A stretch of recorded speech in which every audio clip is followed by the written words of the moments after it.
All right, we are live now, right? Hmm? Let's see. We are live now, right? Okay. Okay, so welcome to no one because no one's here. But yeah, today we'll be doing. Oh God, we'll be doing four sets of free time events today, and after that, we'll only have like four or so new free time events left. So we can just do one of them before playing the game each stream, and so from next stream onwards we can finally begin chapter 3. This is the last one of these that we're gonna do, and joining me again today is my lovely co-host, right? And yeah, Hmm. if you can probably tell by our voices we are not excited for this 3 hours worth of free time events. Let's see how it goes. I'm not gonna stall any further. We have a lot to cover. So we'll begin with Medusa, which is Ismini's freedom events. Good thing about this is that Ismini's you know she only has one set of freedom events because her verdict was in the revealed in the prologue. You know, so that's good. But yeah, this is one and done type of situation. Let's begin. Ready? Yeah. Let's see what like we have one free time event where it's just me talking, right? After Hmm. and like let's do it like this. So Medusa and Liberty Act, and after that, you can take a break. I'll do Parlay, and then you can do Love Bomb. We are also doing, Molly's final free time event set, like a send off. Okay, let's go.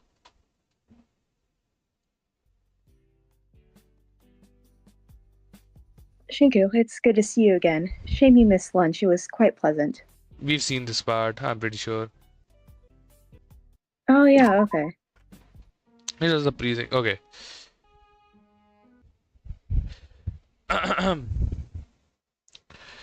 Hymnasius. Okay, I don't know. I was admittedly a bit apprehensive about talking to Ismini one on one like this, but I did feel as though someone had to talk to her. She was very good at going a bit too far. I thought maybe I might be able to talk some sense into her, uh, or understand her rationale a little better. Hey, I wanted to talk about something actually. Is everything all right? Don't you think it's a little wrong to just completely trust the audience judgment in this situation? Oh, so you don't think I deserve my verdict? You think I'm corrupt? That's not what I. Well, then, if you trust what they say about me, then you should trust what they say about the others. It's as simple as that. Chapter 3 or like late chapter 2, Ismini would never say shit like this. I'm just saying, my god would never. Well, I'm not entirely sure I trust much of what they say, honestly. Their judgments are clearly sensible, so I'll follow them accordingly. Wait until chapter 2, girl. Girl, come on. We both know you're smarter than this. Like, yeah. You lying to yourself, man. Come on. You can't tell me that you, someone who values knowledge and academics above all else, are reducing this to such simple minded black and white thinking. Well, I'd like to think out of everyone here, you would at least approach this with some level of nuance. So what's really going on here, girl? It feels like you're just doing this to prove a point. admittedly, I'm aware I should approach this with far more nuance than I have, but ultimately, it's been groundbreaking to finally be validated that what I did to my friends wasn't wrong. Girl. Also, now that we know this man's crime, I know you ain't shocked. But it was. I'll never believe what I did to that professor was wrong. He had it coming. Anyone who harms and takes advantage of anyone weaker than them shouldn't be surprised when whenever their torturing bites back. Damn. Girl got no chill. But for the longest time, I felt this crushing guilt over involving my friends.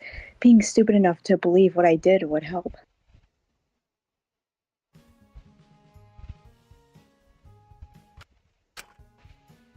I might as well fall apart, shatter. I'd broken what we created together. I thought I'd hurt those like Dakota irreversibly. That on some level, I'd hurt others like that piece of scum had. Hmm. So you did feel remorse.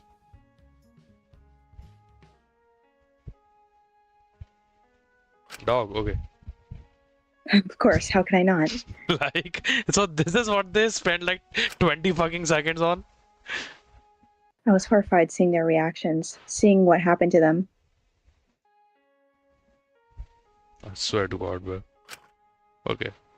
I felt I deserved it when they left. It made me feel like fundamentally there was something deeply wrong with me. I was too inhuman or cruel to be trusted with proper connection. Hmm. Oh shoot, sorry, it's lagging. Oh, damn. Let me just. Oh, nah, let me just hold on. like, why should you only just let me just? Okay, I have justed. Okay. There you go. It's why I tried to ice everyone out. I didn't want to hurt anyone else. Just incomplete. But of course, isolating myself, being so disconnected, it makes you feel more inhuman. I can imagine. My friend always has to drag me out if I've been too cooped up for too long. Otherwise, I get way too much in my own head. It'd be like that. That's why being told that despite what I did to them, I'm allowed redemption, that in part, I'm not fully responsible for how it affected them, that it's more so about them individually than to do with me.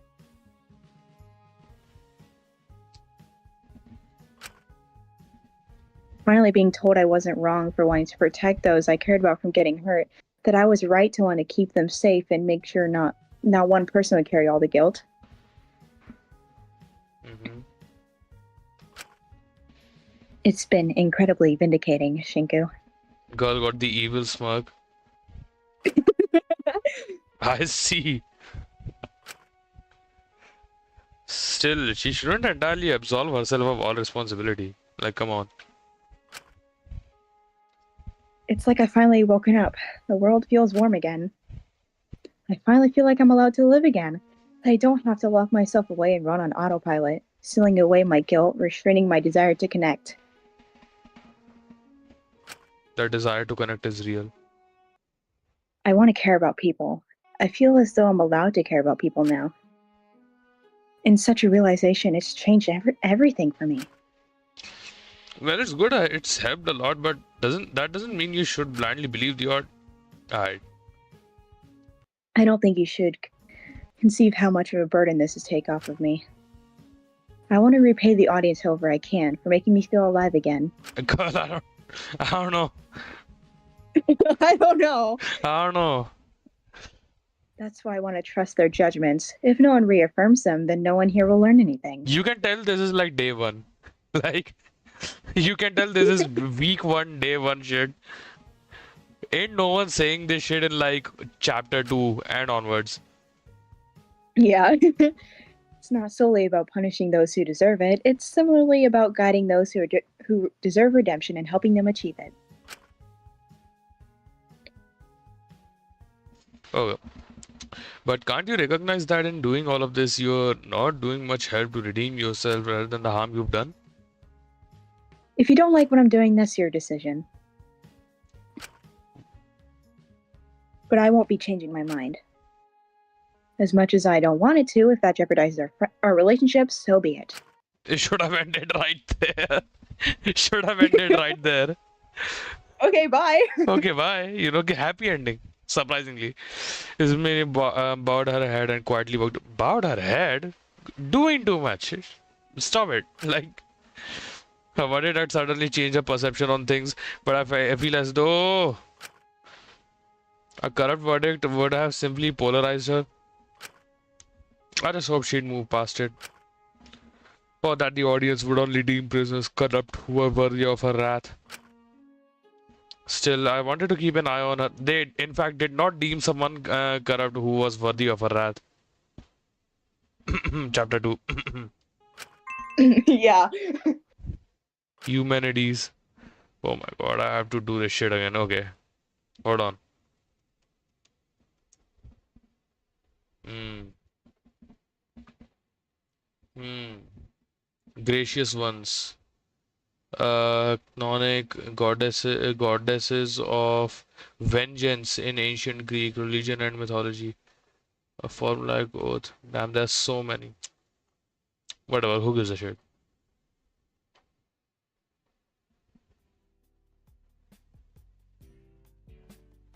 Oh, there she is. She always like hides behind the, between the bookshelves. I can never see her. I was a little. Didn't you use the same line the first time? Yeah, you did. I did not see it. Yeah,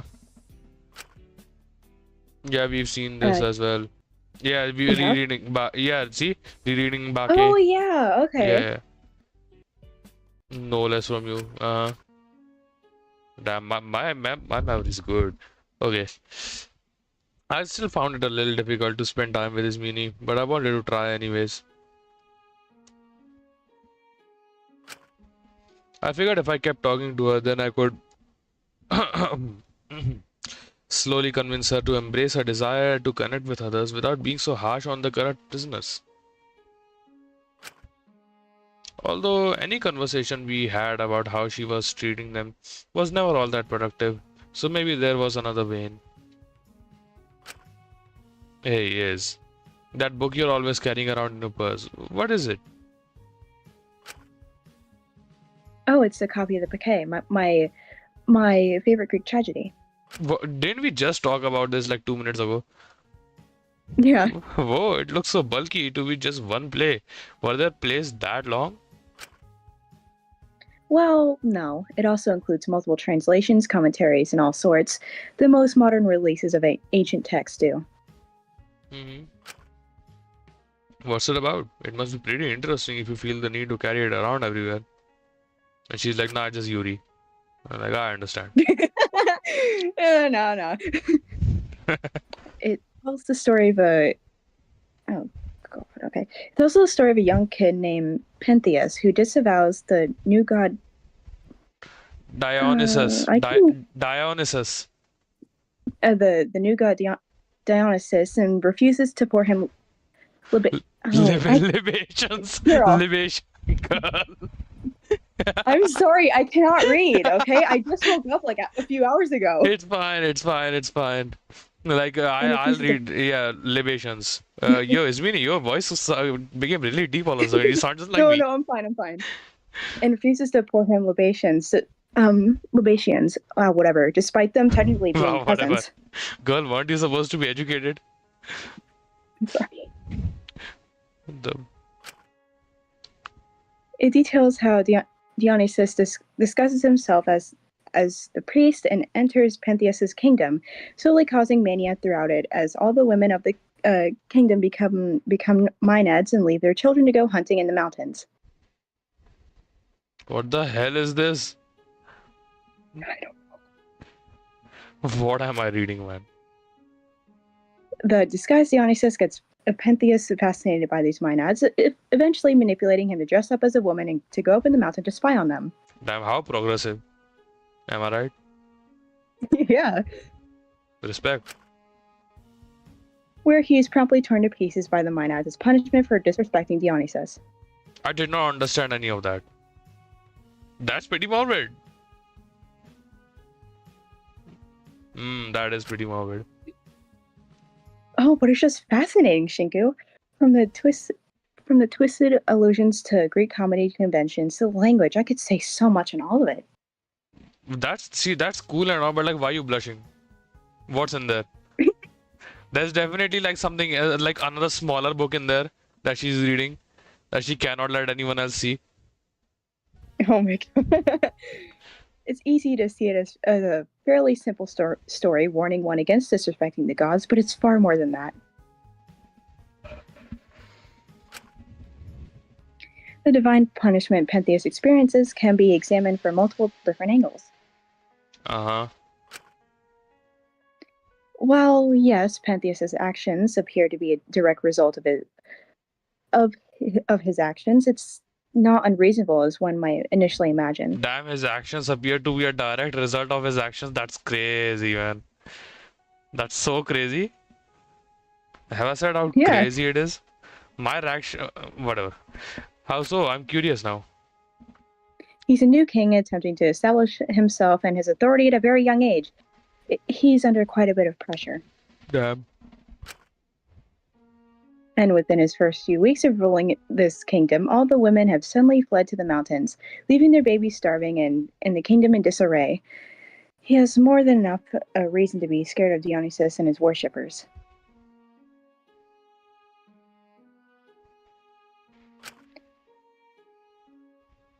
And when he's shown that Bakik. Bacchic, Bacchic worship is really like, he appears fascinated, like a child who's been given a new toy.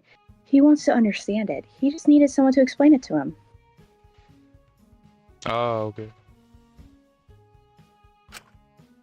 And even if he did do wrong, the punishment does seem a little excessive.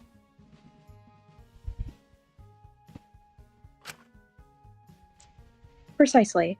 And even members of the royal family who worship Dionysus accordingly, like his mother. Agave, I'm pretty sure. Yeah. Like his mother Agave or the kingdom's father Cadmus, who were punished severely. The latter being turned into a snake, the former being the one who tears her son apart bit by bit in her delirium as he begs for her to recognize her. Damn. See, no, that's very excessive actually. Even the characters within the play point out the punishment doesn't appear to match the crime, that it's unfair. It almost makes you wonder if it's a veiled critique of traditional religion and how gods are represented in myths. Are you sure they thought so deeply about those things back then? Curtain is blue moment, man. It's always that deep. Of course, even further back, you have the Xenophanes saying bolder things, such as questioning if the gods really exist. That contemporary understanding of the gods as anthropomorphized was flawed. See, anthropomorphize we can pronounce perfectly, for no reason in particular. He argued that if horses were to have gods, they would resemble horses. Damn. Huh. He didn't get in trouble for saying people were just projecting their own flaws onto the gods? Of course not. Some philosophers get executed on paper for blasphemy, but most of the time it was for something unrelated. It was just easier to say it was blasphemy than to have court cases around complex political goings-on. That makes sense. It's why some playwrights and authors decided to have their critiques more veiled. If you go forward to the Romans, you have Virgil writing the Aeneid as propaganda for Augustus, but solely sneaking in critiques of his regime within the narrative. Girl, chill. I can't even focus on what she's saying. I'm so locked in on pronouncing things right. Damn. You can learn a lot about what society was really thinking from classical texts and stories and gain quite a bit of nuanced insight into ancient societal customs. This reminds me of that, one Salmonella video. Pliny explains it all. Do you know Salmonella? Not the disease. No. Okay. Like a great, educating channel on YouTube. Makes videos once a year or something. Historia Naturalis is like, one guy in ancient Greek, long time ago, like decided to just write down everything, like all the information that had been collected in the world at that time, as much as he could find, right? Pliny the Elder was his name. So he made a compilation called the Historia Naturalis. It contains 37 books, by the way, and it is regarded as the oldest encyclopedia that we have discovered, in history, right? Mm-hmm. The oldest written encyclopedia the oldest written work that contains, knowledge about multiple different fields of things. So yeah, people also he gets a lot of things shockingly right, a lot of things shockingly wrong. Like this is like beyond like before ancient like this was around the time of King after King Augustus, I'm pretty sure. He wrote in the second book that light is probably much faster than sound, and that's why when thunders happen, you see it much before you can hear it, right? Yeah. Calculated the circumference of the earth, and also, yeah, people do know a lot more, and people did know a lot more back then than we give them credit for and stuff like that. But he also said that Jupiter is where lightning comes from, so you win some, you lose some. Yeah. For example, in the back part of the reason Pentheus assumes, yeah, sorry, you have to pause a lot. Yeah. Dionysus is illegitimate and not his cousin because he believes Dionysus' mother only claimed to sleep with Zeus to conceal an affair and was struck down for that lie. Actual gods doing this shit, by the way. What the hell is this pantheon? Through that, we can infer that in ancient Greek society, if a woman had an affair and got pregnant, there were likely a few cases where they lied and said the father was a god as to not be completely disgraced. And people would just go with it and like, yeah, sure. Tuesday, am I right? Yeah, sort of puts into perspective why there's so many stories about demigods now. It explains why Zeus has so many myths about affairs as well. I suppose if you're going to lie, you might as well say it was the king of gods who got you pregnant. Because of course, that's Zeus's entire job, nah. Like being the king of gods, nah, man. It's got nothing. That's nothing happens in there, right? That's all he's doing. Like, like impregnating like a random human woman, which sounds so wrong, but like that's apparently what's happening. Don't take it from me. That's what I did not. I'm not claiming that, by the way. And it's little inferences and connections like that which makes me enjoy classics so much. Fair enough, but like Zeus is a freak. Just saying. Well, what kind of... Yeah, I mean, I mean, okay. And even the most fantastical myths and stories, you can find deeply human aspects embedded in the little details of the text. I think it's imbued, but yeah. Yeah, I don't know. I just gave up. Well, I can't read. My brain is running so slow. I'm just like... It's fine. It's fine. I never really thought of it like that, but that makes sense. You can really learn a lot about humans from what they write. Exactly. Through these myths, we can feel more closely connected to ancient society and our ancestors. For example, I wrote, the lockdown version of Twilight. What does that say about me? And it means like not good things, man. Even if classics is a dying subject taken by less and less people each year, I feel it's deeply important for people to study. See, if it paid well, why not? But the classics is they're like now people say that then a lot of classic people go like, oh, but like if you take the people who take classics like end up financially stable, and I'm like, dog, that only rich people's kids take classics, right? Think about it. Most of their money does not come from their job. It's kind of like saying taking an extremely niche, small, fine arts degree, in like sculpting or whatever, is like very profitable or lucrative or has a lot of scope. Like, no, that's only because rich kids take that. The poor kids don't have the luxury to afford, wasting their entire 4 years of college. Come on now. I can see why you're so passionate about it. It's really nice to see someone so openly passionate about their talent, honestly. Oh, you should talk to Zeke. Yeah. Move on. Okay, there you go. Of course you understand. You're an academic in your own right. It's nice to talk to someone who finds these things equally as valuable. Girl, he wrote If you find died. it so interesting, I could always share another myth. Please do. Well, I didn't make much progress on talking to Ismini about her crime and her attitude towards it. Who gives a shit? That- but there was something nice about hearing her talk so passionately about these myths. It was engrossing. I'd heard people call her a Nepo baby, but she clearly knew what she was talking about with her talent. And perhaps through the myths and stories she was telling me, I could learn something not just about ancient society, but also about her. Living Alexandria. Okay, she's not that knowledgeable. Come on now.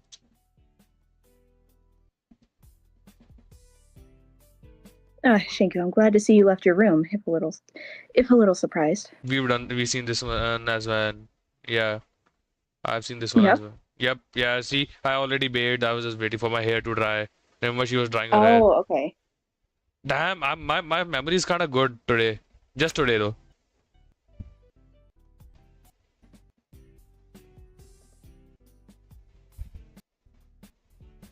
Sunyan, okay, there you go. I always found girl a little strange to talk to. She was pleasant when you were talking to her about anything that weren't the crimes and verdicts. I enjoyed hearing her talk about myths and ancient traditions. It was almost fascinating enough to make me forget about why I was trying to get close to Ismini to begin with. Damn, she's good. Still, until I was certain about how to navigate discussing Ismini's behavior with her, it was that's probably for the best. I only addressed lighter topics. So, Shinku, what sort of myth would you like to hear? Both first name and surname are derived. Both my first name and surname were derived from mythological figures. Two very different women, actually. Perhaps you'd be interested in them? The women or like the backstory? I actually wanted to ask you something else. You touched on it briefly before, but why do you study classics? I know you believe it's important and I agree, don't get me wrong, but you're really passionate about it. Is it just about understanding and feeling connected to the ancient world? Well, that's one aspect of it, yes. But it's far more than that, my dear. Please don't call me that. The more I understand or learn about the ancient world, the more I understand the world I'm living in now. It helps me make more informed decisions about my daily life. She gives such middle-aged English teacher energy. You can see connecting lines throughout history. It's quite fascinating, really. By examining the past, you can understand what mistakes not to repeat, but most importantly, My English teacher used to call me my dear, and I was like, please don't call me that. by examining what human behaviors and actions persist hundreds of thousands of years later in entirely different cultural and societal contexts, you can see what inclinations and actions are inherently human. Damn, you nailed that.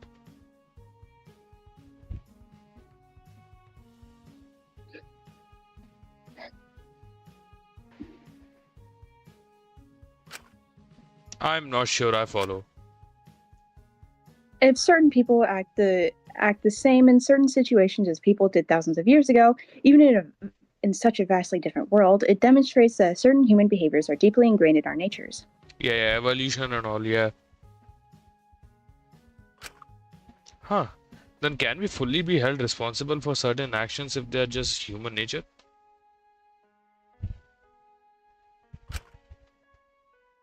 Well, I'm sure there's certain legal implications that might be raised by understanding that.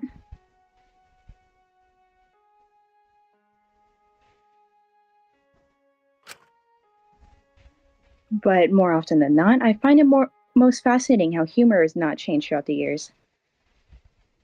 Uh-huh. There's something comforting knowing that thousands of years ago, humans were making sorry, I mean, we are the thousands of same. years thousands of years ago, humans were making penis jokes at religious festivals through their comedies. Some behaviors never do change. We really are silly creatures. Old breaking news. Oldest cave painting found just as pee pee poo poo. No way. That's crazy. No way. Man, it's timeless. It's a classic. Come on. Okay, huh? Okay. Oh, they had costumes to emulate erections and everything. Very base, I assure you. Costumes! Yo! Girl, you know what we're doing next Halloween, bruh. Yo, what are you? Yeah, I'm Spider-Man. What are you? I'm a dick. Like, you know? Uh, I think she's proving our point. yeah, exactly. I always thought ancient Greek texts were all fancy and high art. That's shocking. uh,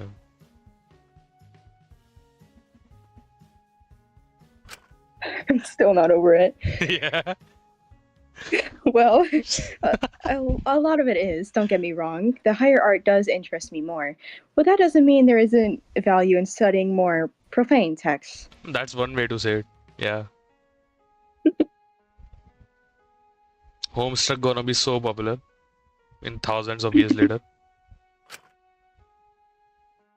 As much as I enjoy seeing how certain aspects of human behavior haven't changed, I'm far more interested in how ancient traditions inform certain modern practices.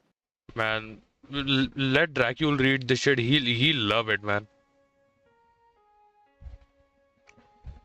Oof. That does sound quite important. It is good to remember our roots. But what if you reach a point where there's nothing more to discover? Wouldn't that make classics obsolete?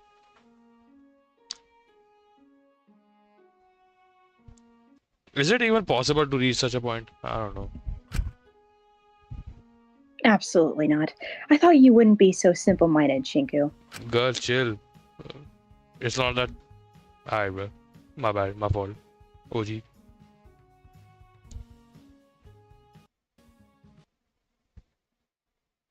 We don't have completely accurate historical accounts in the ancient world.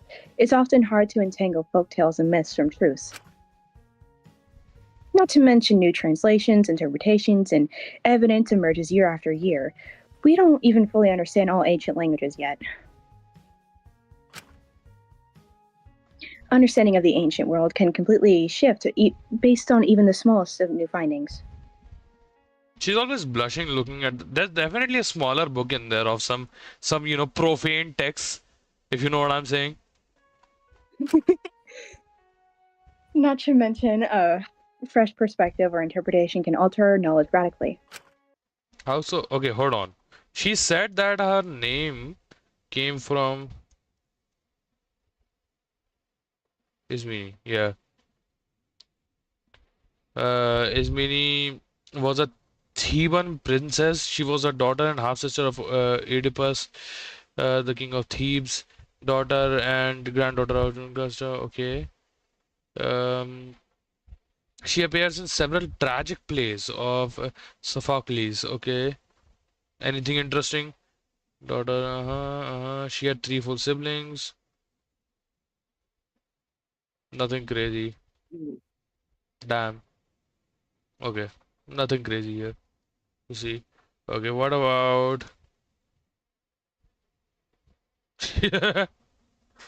hold on. Sorry. Okay. Uh Thursday is a witch sometimes considered a goddess or a nymph? Oh, that makes a lot of sense. No offense, but that makes a lot of sense.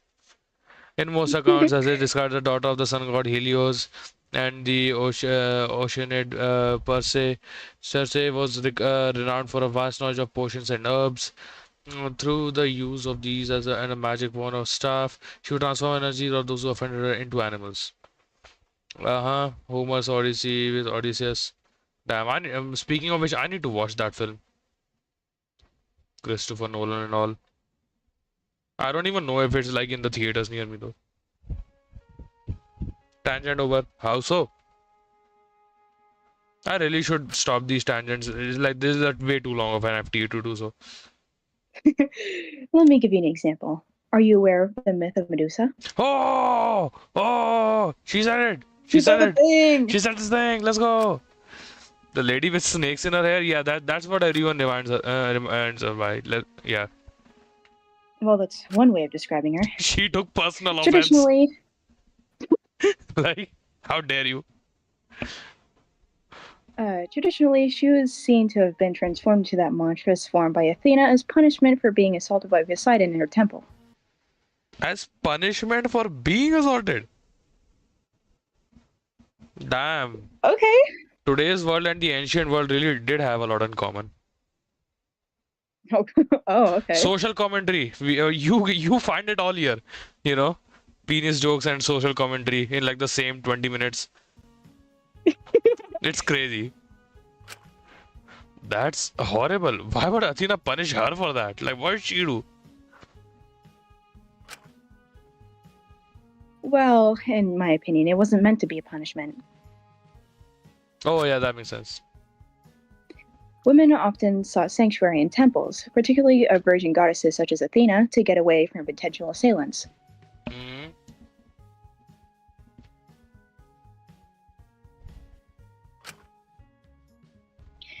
Poseidon was the one who breached that rule and polluted the temple by acting on his desires regardless.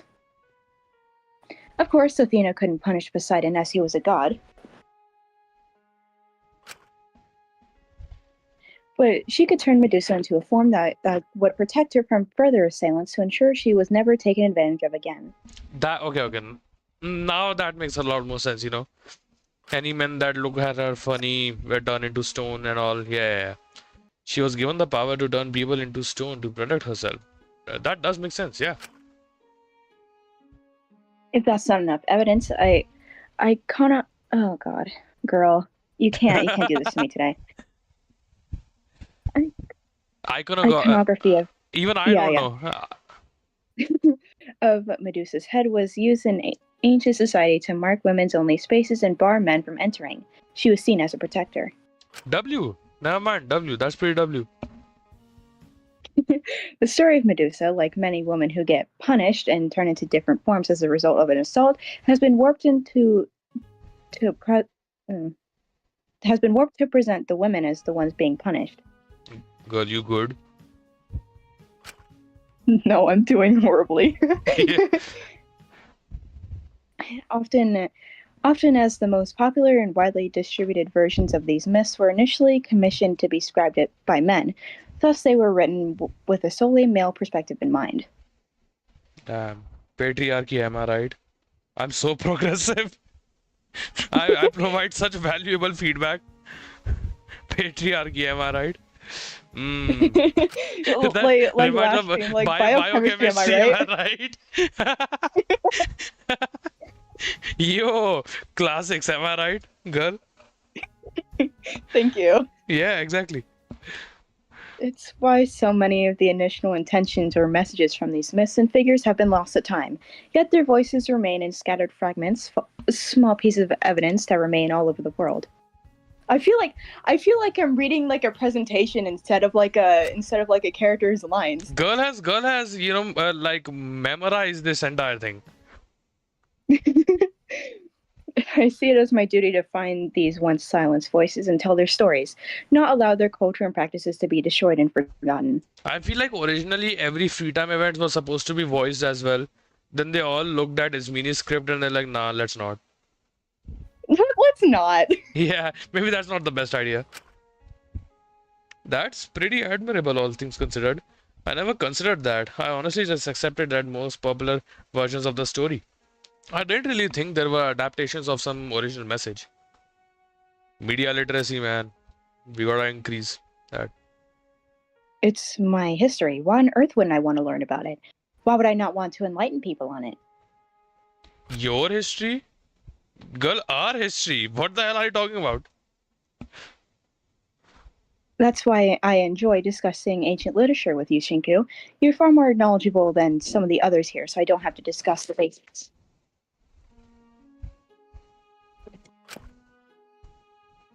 But when you hear a new perspective or detail you didn't know before, your eyes light up with the same surprise and intrigue mine once had. It's endearing, really.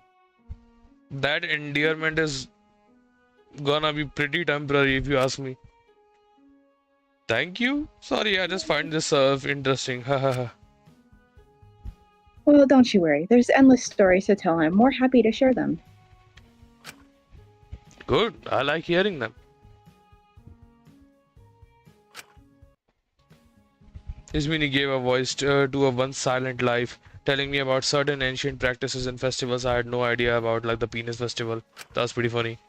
There was a genuine passion in Ismini's voice that she was able to share little known interpretations and discoveries. Upholding the audience's judgments granted Ismini a certain level of vindication and confidence. But taking and talking about long forgotten people and their stories sparked something much deeper in her. It made her seem truly alive. But I wanted to hear more of the voice behind these echoes and retellings of ancient stories. I wanted to learn Ismini's story. Bars, like gif of the person writing on fire. Cla- Classics. Oh, channeler. I read that as classic chandelier. I'm like, what the fuck are you talking about? Yo, don't you hate it when classic chandelier? Am I right? You're so right. You're You so are right. so right. You are so right. It's funny you say that. Enjoying her Funny you say looking that. at that marble. Oh yeah, this was. Is this after she sinned? Is this after the Zeus himself possessed her? Like, What? remember what happened in chapter 2? This is in chapter 1, though. No, I was kidding. Oh. Damn. I mean, that was an L for me to take, I guess. Enjoy looking at that marble statue there, girl. Not particularly. It's such a generic design. There's no clear intricacies or originality. It's a shame. This is the prison. I feel like the fact that even that's here is, quite a lot. It always pains me to know that with the advent of modern technology to make sculpting easier, we lose the masterful craftsmanship that made ancient statues so stunning.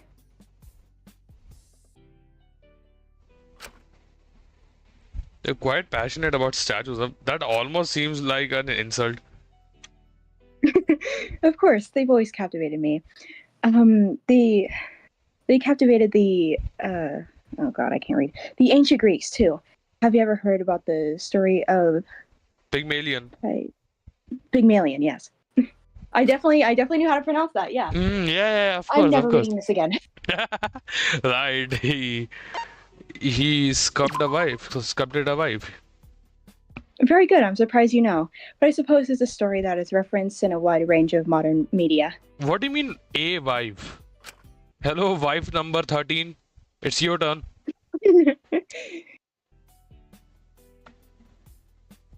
Yes, that's what my fair lady is based on. No, for a second I forgot it was my line.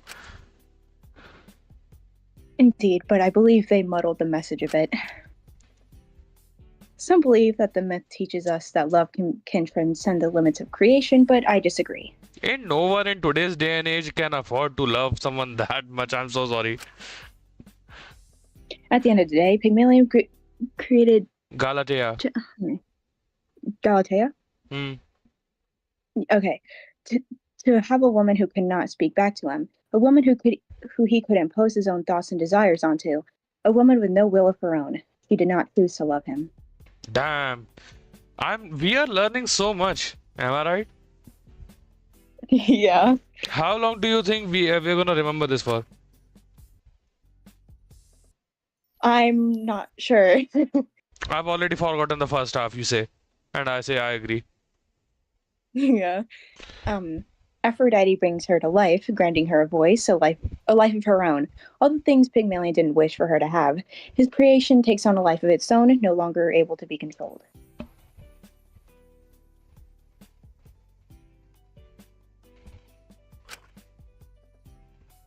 Pygmalion never loved Galatea. He created her solely to fulfill his lust. Even when she came to life, he only treasured her for how she could satisfy said lust. By the way, I have never heard of any of the names that I'm telling you how to pronounce. Yeah. Pronounce. Okay, I'm so sorry. That bald guy screaming pronouns. Sorry. It is a sleeper agent. Even with the right opportunity, many will discard the chance to love purely in favor of serving their own personal desires. It shows how wicked some people truly are.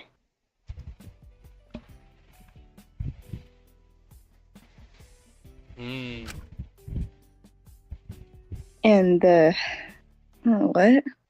The what now? I think she meant to say romanticization. Okay, yeah, I was like, There's a Z that's what missing. I read it as. Yeah, yeah. And the romanticization of such a tale shows how easy it is for shameful behaviors to be excused when it appears to be artistic and beautiful. Minor spelling mistake, the gif of a cat being blown up by a missile.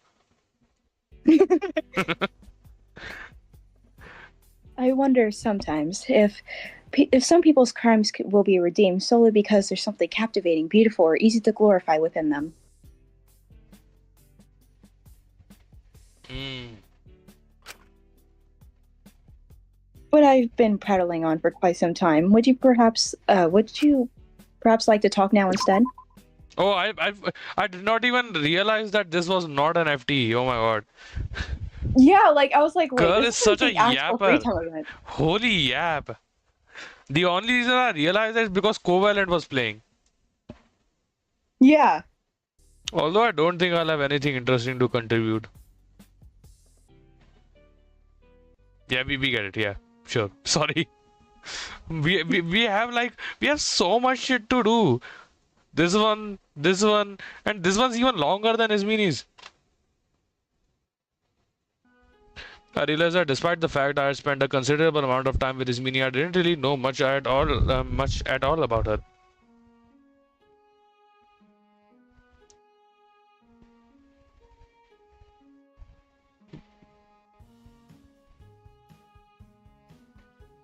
Boy, okay. This shit makes me wanna crash out so bad. Okay, maybe her talent was so integral to her identity that she found it difficult to divorce herself from it. But even so, So, Shinku, which myth would you like to hear today? talking to Ismini felt more like taking a class than chat. Finally, thank you. He acknowledges it. Yeah, I was actually wondering if maybe we could do something else today. Ma'am, I'm bored. Oh, I mean, I'm by no means an expert in Egyptian mythology, but I could give it a go if that's what you're interested What in. did I say and what did you hear? I feel like there's like a certain level of disconnect going on here. Bars. But that's not what I meant. That's not even what I said actually.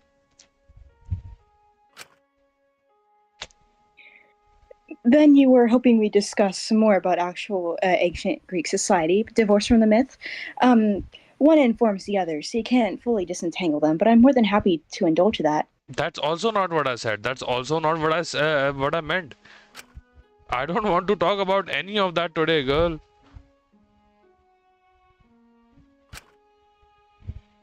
Oh, then why did you come to see me? I was wondering if maybe today we could talk a little bit about you. Me? I know it's a little vague, but still.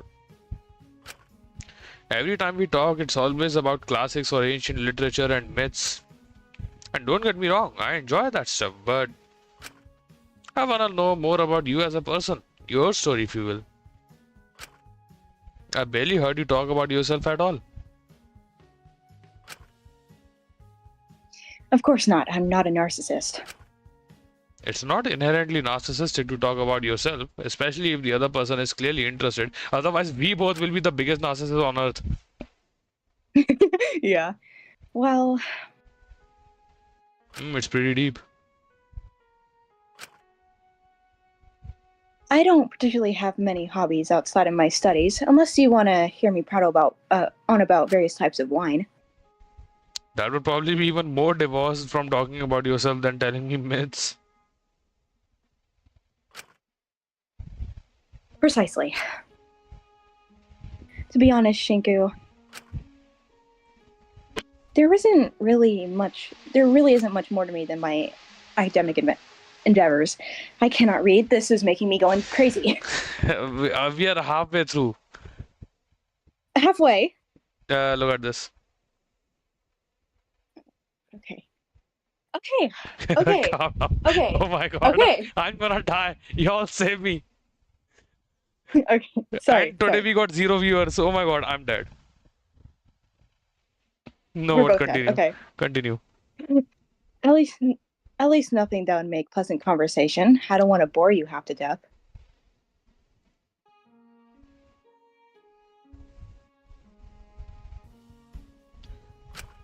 Come on, you won't.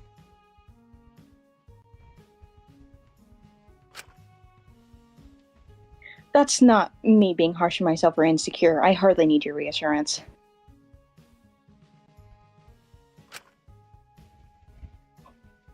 I know I'm a perfectly capable, talented person. I certainly excel in my area of expertise. But that area is what most people are most interested in. So it's rare for people to approach me for any other type of discussion. Hmm.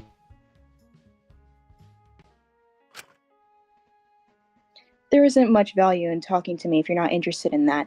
It's why most people have approached me in the past. I'm not like most boys. Oh, okay. so I so I find it a little tricky to maintain any conversation that doesn't involve my talent. Alright, bro. Don't take this the wrong way, girl, but did you have much socialization growing up?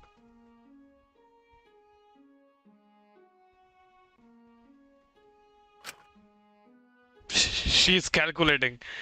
She's calculating the number of times where she's had socialization, like probably in the single digits. Is mini.exe has stopped working?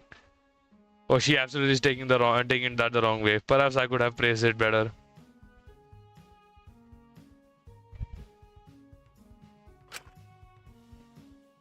Of course I did, Shinku. I was hardly that isolated. My goodness.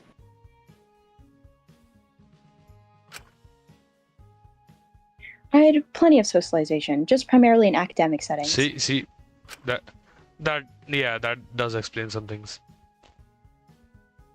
It's better than Alora at the very least. Sure, yeah. Like what? I'm lying. Nothing.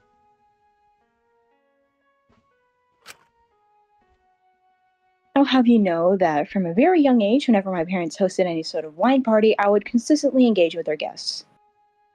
Yeah, that doesn't help your case, boss. No gonna lie. Huh? They were willing to talk to a child while drunk? Doesn't seem very safe, if you ask me. Of course, my parents encouraged it, Well, actually. fuck me, I guess. Like, The expectation the expectation was I discuss my studies with their guests, showcasing that my knowledge extended far further than my years. you are your parents' greatest soldier.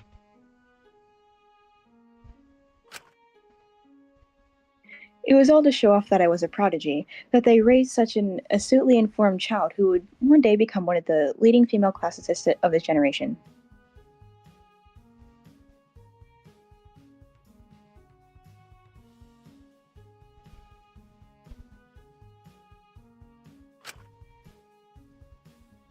So your parents would show you off as an achievement they'd made? Absolutely.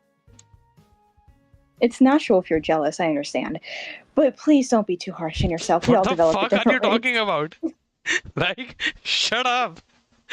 What the hell you? It's natural if you're jealous. Girl, I'm pitying you. This is insane.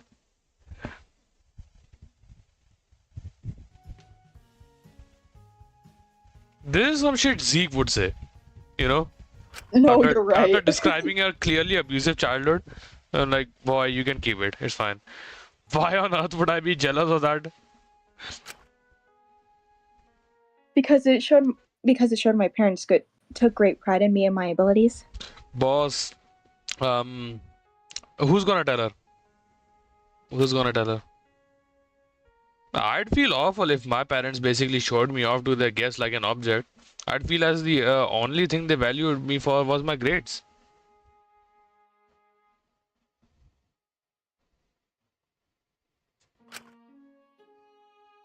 Well, they invested a lot in my education, so it's more than understandable they take great pride in my achievements. I felt incredibly special seeing their older guests fascinated and dizzied by my wit. It made me feel as though I was simply just better than ordinary children. Damn.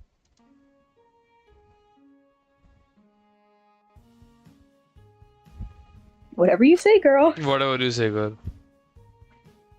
I already knew that I was far more competent and above people my age, but the fact that I could keep up with people older than me, that was what made me ultimate material. The self glaze is kind of insane. Like, alright, girl, we get it. You're her. Well, if she was putting herself above her peers, I doubt she had many friends to validate her outside of these academic spaces. Well, if it makes you happy, I can't really argue with you. But I still feel like it's a little bit messed up.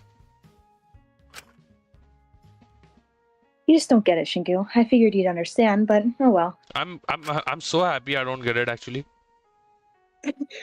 Point is, I find it far more comfortable discussing my interests, which is likely why I've been defaulting to them whenever we do talk. And while I'd much rather stick to what I'm comfortable with, then it's certain you'd get the most out of these chit chats if you let oh god, I can't read. If you let me divulge more knowledge to you.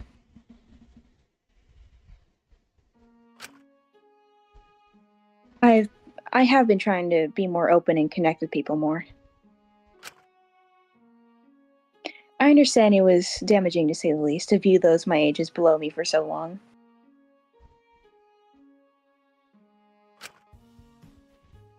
And I enjoy your company. I do want to be close to you.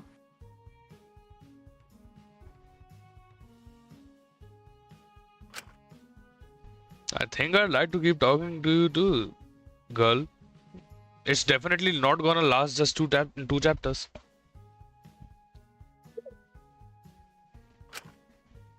She flashed me a brief, genuine, slightly surprised smile as I said that.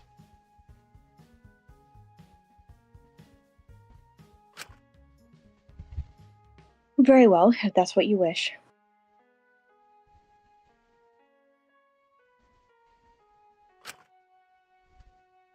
Perhaps next time, when we talk like this, we can have a more personal conversation. But only if you'd like that.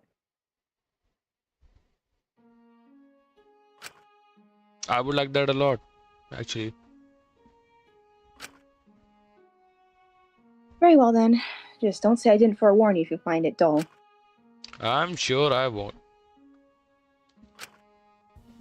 I did feel sometimes like I had to be a bit too formal when talking to her. I never could quite place my finger on before why I felt so much pressure to seem more proper around her. But it made sense in retrospect. If Ismini saw every conversation as a space to assert her talent, a space where she needed to prove herself.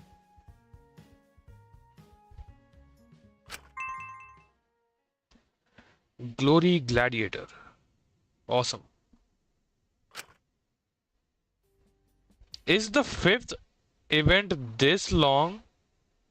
Are we dead ass? From 35 minutes to 50 minutes. The last event is 15 minutes long. You ready? Yeah. Wrong answer. The correct answer is no. Oh, okay. Shinku, it's good to see you. I was see again. Like this, isn't this like the third time he said this in like this video alone? I think he's apprehensive about talking to his meanie. I don't know. No, I don't know actually. Guys, is he apprehensive about talking to his meanie after this morning? Nah, I don't think so. Girl, you doing alright? I'm a bit apprehensive to talk to you this morning. Okay. As well as I could be considering the hostage video. North Dakota. We lost North Dakota. But at least we have the party to look forward to. I'm sure nothing bad's gonna happen at that party. I'm admittedly excited. I haven't been to a proper party since the dinner parties my parents would host when I was just a small girl. Well, those were awfully formal, so I suppose this will be different. You've really not been to any other parties aside from those? Neither have I, to be You fair. cannot be talking. Yeah, exactly. Well, I've been to a few here and there. Okay. He- Hedonic recreations of ancient Roman parties, my engagement party, a few birthdays, but never anything as spontaneous and or unplanned as this. It's rather exciting, no? Your I'm engagement sorry, party. engagement? Yeah, that I like how we both focus on the same thing at the same time. What do you mean engagement party? I'm looking forward to attending one with friends again. Me and Dracul? Exactly. Dracul goes without saying, but I've grown quite fond of your company too, Shinku. Little do they know, Dracul did in fact go without saying. But damn, that's so fire. I cooked. I cooked with that one. Shit. Give off the person writing on a page on fire. Ouch. Ouch. Thanks. I'm glad to be Like, your friend. ouch. Yeah. It feels nice being able to have a new friend without being worried about losing them. Thank you, Shinku. I've missed this feeling. Oh, does she know? No, she does not know. Oh, she doesn't know. Mm. Anyways, if you're free, would you like to spend some time together? No, actually. No, sure. That sounds lovely. I knew this probably wasn't for the best, but there was something I found comforting in the security of such undying loyalty. Perhaps I was just as possessive as her. Perhaps I just missed you. Wonderful. I'd agreed with his meaning last time we talked like this that our next conversation would be more casual, divorced from either of our studies. But now we were actually here, above the sewage water, for some reason.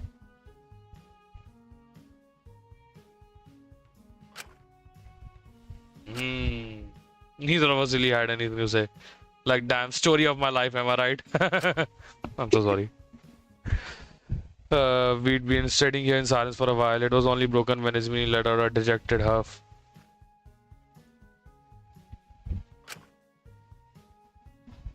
Well, are you going to talk about something or not? Girl, it was your turn. I was kind of hoping you'd bring up a topic. You were the one who wanted to talk like this. Did you not plan anything to discuss? The fuck you mean like this? Just talk about yourself. Why would I plan anything? That's not how conversations work. Girl, come on. Why on earth would you want to talk about something that isn't classics if you got nothing you want to talk about instead? Girl, you. The topic's you. Talk about you. She goes on to describe the history of the 23rd letter of the alphabet. Also, U is not the 23rd letter of the alphabet.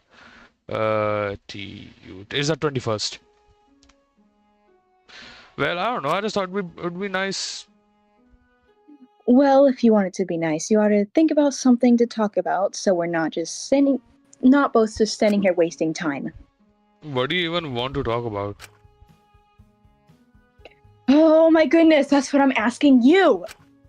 I don't know. I just don't want to bring up anything that will bore you or.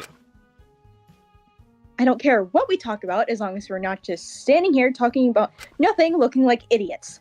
Well, I don't want to bring up anything that will make me seem like an idiot. Oh my god, you are testing me, Kutsuke. Just pick something to talk about and stick with it. This was your idea. I know. I'm just trying to think over here. Okay. She let out a sigh and pinched the bridge of her nose, giving up. For goodness sake, indecisive, silly men. Oh, you're just like my fiance. What? Oh, finally, we got something to talk about. We got something to talk about. Is something the matter? You have a fiance? Yes, is something wrong with that? You're engaged and you didn't feel the need to bring that up or your fiance's existence once since we got here? And? Isn't that strange to you? You've got someone who's such a big part of your life and you've not even thought about him once. Of course I thought of him. What do you take me for? I just don't think about him a lot. You have a fiance, someone you're going to marry, and he wasn't even your hostage? Damn, girl. I really don't see why this is so baffling to you, Shinku. What's so strange about this? It's Shinko has never heard of the concept of an arranged marriage. I just can't believe it's taken you this long to even mention you had one. Well, it's not a massive deal. I felt no need to advertise my marital status. Getting married is just another part of your life, like getting your diploma, graduating, or moving out. This situation hardly felt appropriate to show it off. I don't know about that, you know. One of those things is not like the others. I felt no need to make some massive fuss around it. She's with an emotionally unavailable man that she was forced into an arranged marriage with. The never beating, you know, the LGTB allegations, if you know what I'm saying. Still, I think I'd be scared to death if what my fiance was thinking if I was in your shoes. I'm sure he'll be fine. He's a perfectly capable adult man. I mean, do you even love this man? Of course I do. What sort of question is that? I'm marrying him. I think you've got this in reverse. You don't love someone because you marry them. You marry them because you love them, you know? What do you love about him? Well, he's This mini.exe has stopped working once again. quiet, sensible, doesn't make too many messes, respects my boundaries, lets me have my space. Okay. Sounds more like a good roommate or a pet than a future husband. I considered others, but he felt like the least intrusive option. I'm sure we'll have a common enough union. Um, What's with that look, Katsuki? why on earth are you marrying this poor guy? Like, poor guy, you know? Well, I do have to get married, so why wouldn't I go with someone sensible, reliable, and non-intrusive? But you clearly don't love him. I just don't see why that should necessarily be necessary for marriage. Girl, you're nuts. Like, he just said it. I'm not, Shinku. It's not all that preposterous. It's just marriage. It's just a box that needs to be ticked. I'd much rather have a sensible, quiet marriage and move on with my life than some turbulent, big, intrusive kerfuffle. We both. The thing is that as someone who's from India and like most marriages here are arranged, at least have been, you know, things are changing now. I do get her why she believes this, you know. Like Yeah. 80, 70%, I'd say 70% of marriages that I've seen out here, you know, old marriages, they don't actually love each other, you know. They're just there because they're there together. That's all. You know, it's just like something that needs to happen. Yeah. Besides, I do love him. People just misunderstand love. How would you know that? All those poets or writers, artists, so many of them overblow love to be this massive, big, massive, all powerful thing. It was such a predominant theme that that initial version of Aphrodite made her a war goddess. But that's not accurate to reality, is it? Love isn't like that.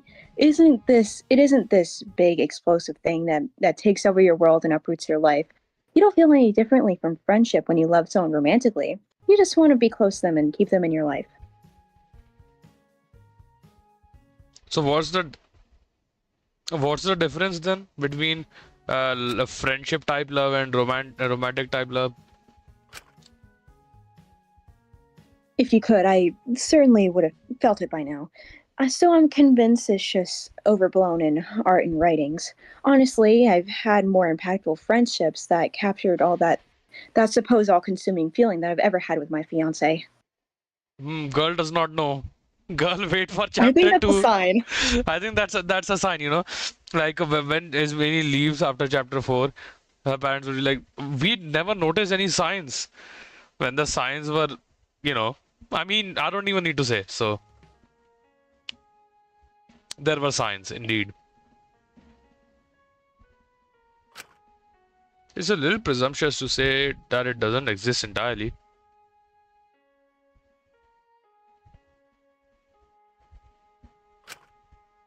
Maybe don't discard the idea of it so quickly. No, trust me, I used to be fascinated by love. I wanted to feel that all-consuming madness so many people wrote about. I wanted to have someone in my life I had something special and unique with.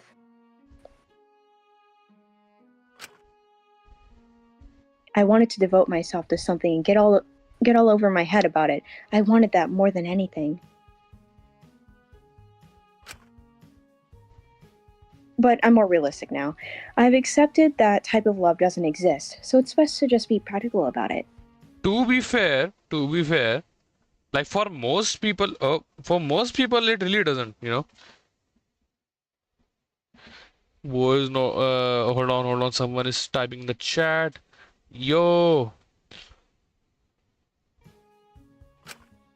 what's good, man? I think it does exist. I've definitely felt it in the past. I can say that for sure.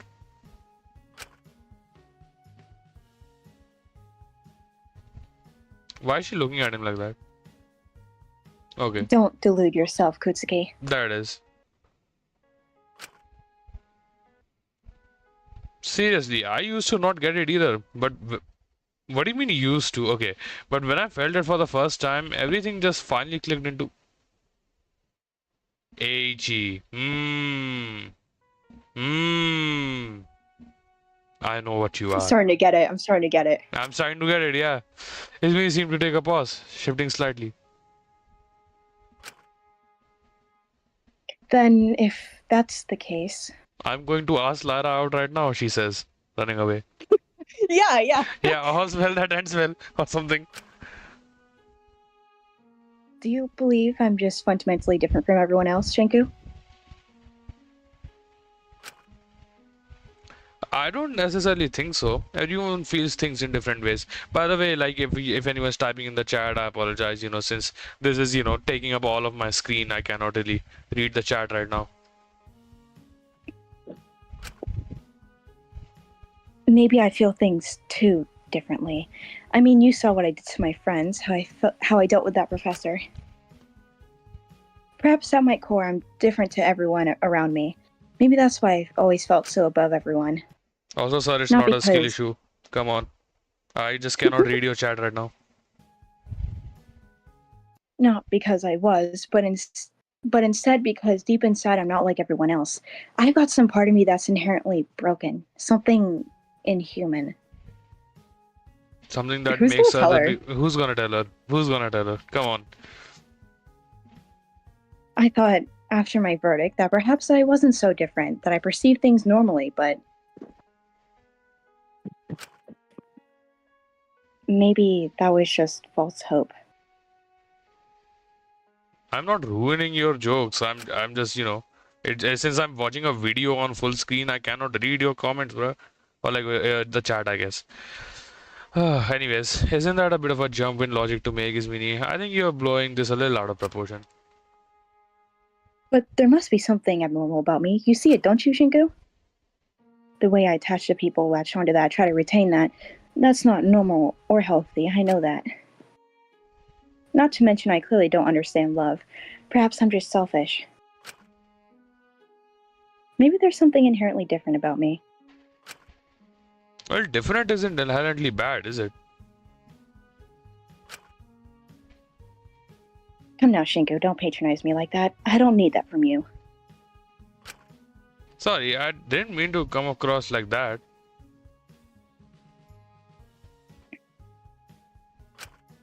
Point is, even if you have your quirks, that doesn't make you completely inhuman. Everyone's got their own differences. Zeke is right there. You probably just feel disconnected from others since you haven't really had the chance to properly connect yet. You have isolated yourself for quite some time, if not physically, then emotionally. You don't have to remind me. But you still want that emotional connection with people, clearly. Even if not romantic, you do seem to want to care for others in some form. That's what makes you definitively human. Yes, but do I really want that connection, or do I want something that's mine, something I can keep? Sometimes I sometimes I worry I'm a little too possessive over people. It makes me wonder how genuine my bonds are. Well, that ring on your finger, is that your engagement ring? You could say so. It's on the wrong finger, isn't it? I know that's not just a simple mistake, you're smarter than that. It's intentionally like that, isn't it? Perhaps.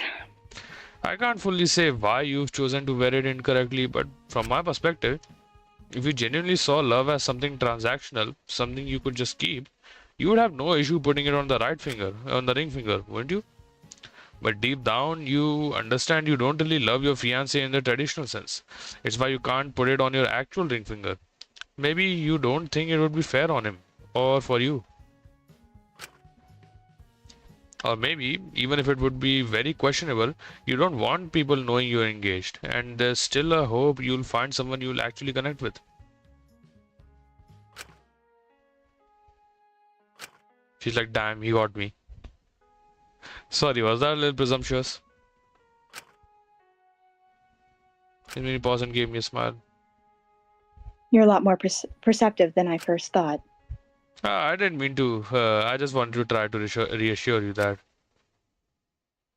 It's all right, I understand. Quite frankly, I'm glad we had this chat. I feel better about myself now.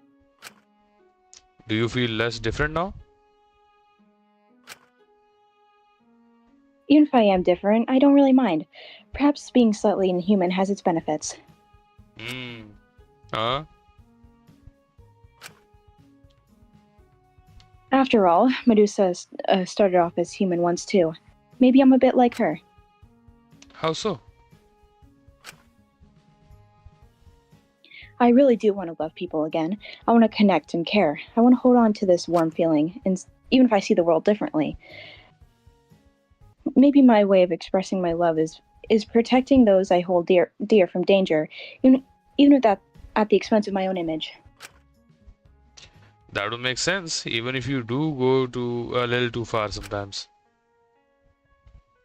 It's worth it to keep those I care about safe. At least this way I'm using the strange ways I attach to people to help them.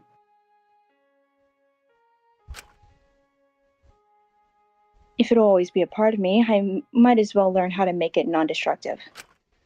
I suppose that's progress.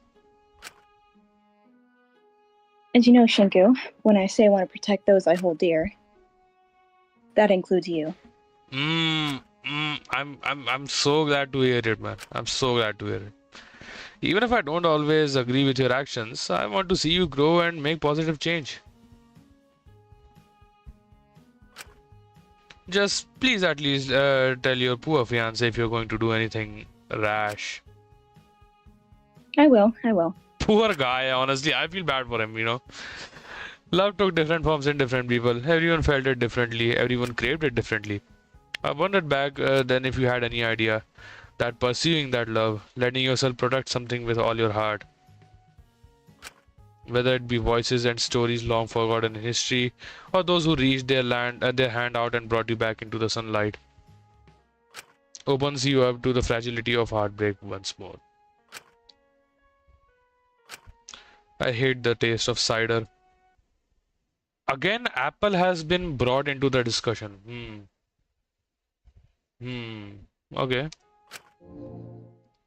Sacrificial solidarity. Okay. Boom. 40 minutes, 40 minutes, 55 minutes. Should we take a break? A small break, 2 minute break? Yes, please. Yeah, honestly, yeah. We'll be right back in like less than 5 minutes, honestly. Yep.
Alright, we are back. Uh, now, while boss comes back, we'll see. Shinku be like, "Thank you, my love." Oh, it's translated. Oh, ठुकरा के मेरा प्यार. Nah, like, sir, if you had known about the context, it's crazy, man. It's crazy. Okay, so Okay. ready?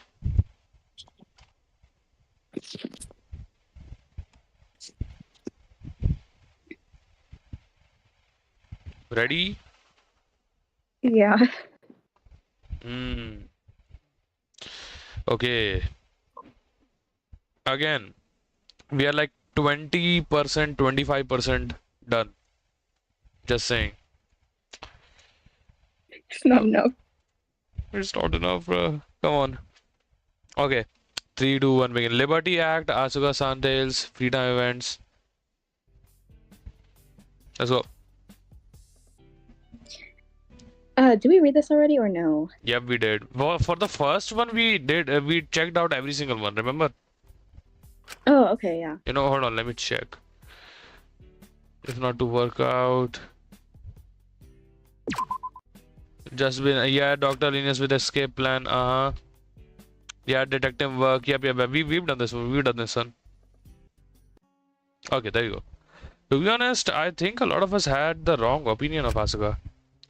When they weren't around Taka, they were actually relatively normal, pretty easy to be around as well. Still, it was rare to catch them on their own, so I was slightly curious what a one-on-one conversation with them would be like. Before I could follow that train of thought any further, I was given my answer. Hey, Shinku? What's up? I was just wondering, have you seen the food around here being restocked at all? Good question. Hey, wait. Now that you mention it, I don't suppose I have.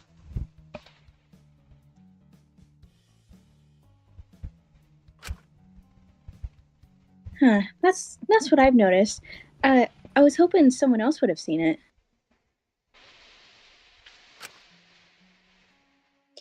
Do you reckon it's gonna get restocked at all?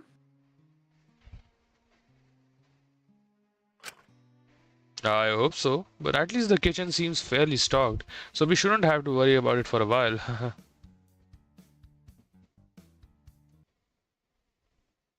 Still, if it's not gonna be restocked, it would probably be wise to start rationing it out, don't you think?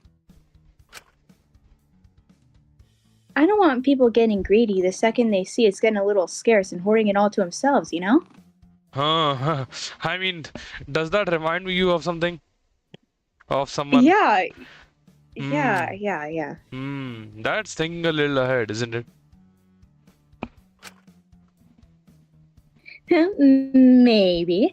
I just want to make sure things are fair. Nothing wrong with that, right? Suppose not. If we share it out equally, no one can have any issues, can they? First your talent, now the food. Is there anything you don't like to share, Asuka? Stop it. I'm just being sensible, you know? Hmm. I know it's probably a little silly to you, but I think it's best to share stuff out. Also, I've never noticed their hair is like pink in the sprite, like in the RPG sprite, and in like the drawn sprite, their hair is like white. Hmm. Huh.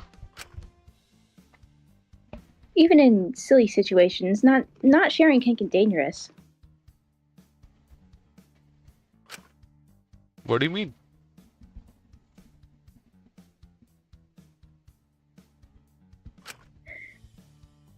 Well, if one person thinks someone else has it better than them, they get all bit bitter towards that person.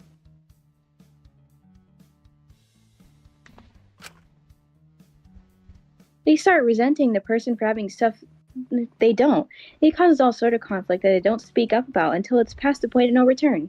Damn, now that we know about their crime, this is some gold mine right here of things we can talk about. She seems to be speaking from experience, not gonna lie. Oh, you know what? I have an idea. I have an idea. You know Yeah, how we were about to, make videos on chapter video a video on chapter 2. How about instead of that, we make a video on each character, that's a good idea. right? That would be like a much more streamlined, I think. Oops, sorry. If you can keep everyone on a level playing field, why wouldn't you? Fair, fair. Ah, I guess that makes sense. It just seems sort of hard to control. Nah, it's perfectly doable. We did it in my circus with no issues. No issues, quote unquote. No issues. No issues, you say, actually. Although I think trying to get someone like Fu on board would be a nightmare. Ugh. I wonder why that is, I wonder why that is. He'd probably try trading other people's rations and gain a monopoly on it all by himself. He really is Shobai. Oh my god. My god. Still, it's worth a try. If he tries anything, we can knock it down, I'm sure. Hopefully the food is going to get restocked, but if it isn't, we should be prepared. So, want to help me count how much we got left? Sure, shouldn't be too hard, sure. I'll also count out exactly how much food. Have we had done this before? Why do I feel like we've done this? I feel like we've done this before. I mean, I wouldn't be surprised because I feel like I would have suggested to hang out with them. Shit, we have done this before, yeah. Damn, we wasted 6 minutes. Oh my god. And it's done. Damn. They got us. They got us. I don't know who's they, but they got us. Apparently. Okay, this is new territory 100%. Oh, Shinku, you caught me just as I was about to practice. We've done this one. Like the intro, I mean. With the Yeah, rats yeah. and all. Yeah, I know, rats. Yeah, rats, am I right? Okay. I found myself hanging out with found myself hanging out with rats? What the fuck am I talking? So sorry. So sorry, God. I found myself hanging out with Asuka. Sorry. Once again, I just hope this time she wouldn't make me count food for 2 hours. Found myself hanging out with the rats. That's crazy. That's such a crazy thing to say. Thinking back on it, the whole thing seemed a little silly in retrospect. Especially as everyone was just eating things without us counting what was gone. Honestly, if I was in this situation, I was like, you know what? Maybe we can have the rats. Let's just not put rat poison everywhere. Hey, Asuka, I've been Oh, thinking. yeah. Hmm. He thinks. Huh? About what? What is it about? I wonder. Why are you so worried about the food causing an imbalance in status when, the imbalance is already bound to happen?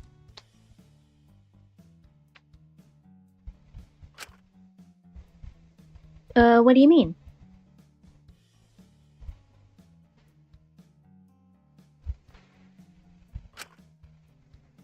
I mean, with the whole voting thing, hold on.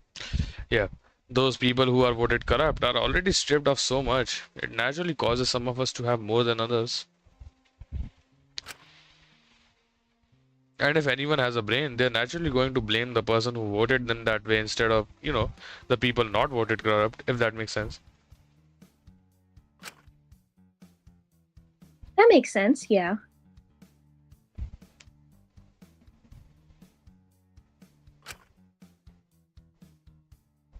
But it doesn't work like that. Not at all. People never look at the wider situation. They always find someone else to blame. I think you're just paranoid. People here are sensible. Well, I think actually, I'm on her side on this one. I wish I was just paranoid. I've seen it in action firsthand. That's why I know it's gonna happen. Damn.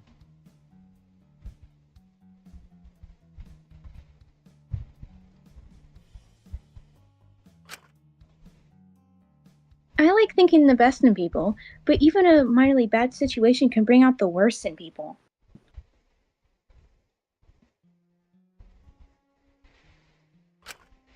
Like what?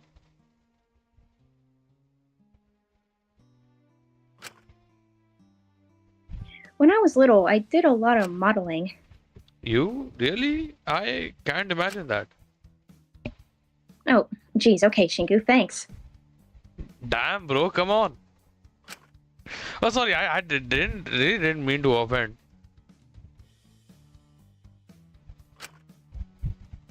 Just kidding. I don't care.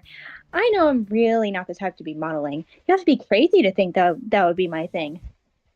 Why do I not get this? Like, if they like, if I heard that Asuka was a model, like, I mean, it makes sense to me. I can see it.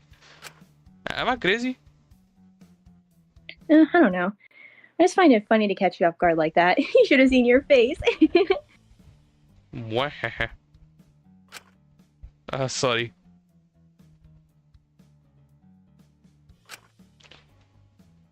Anyway, point is, modeling was the pits. No one liked it. We were all kids. We wanted to be making mud pies, not being drowned in hairspray and mascara. Sir, what the hell are you saying? Small day, big dreams? What the fuck are you talking about? Like, oh, I remember. Shit. Boss, I'm so happy you weren't there. You know, I used to stream that lockpicking game before this, before we started doing this. You're so Mhm. lucky you weren't there. Those people bullied me relentlessly, like over the course of 30 streams. There was one guy, there was one guy who, hold on. There was, hold on, just a second, just a second. I thought someone called me. Never mind. There was one guy who just constantly typed just this in the chat. I'm sending you.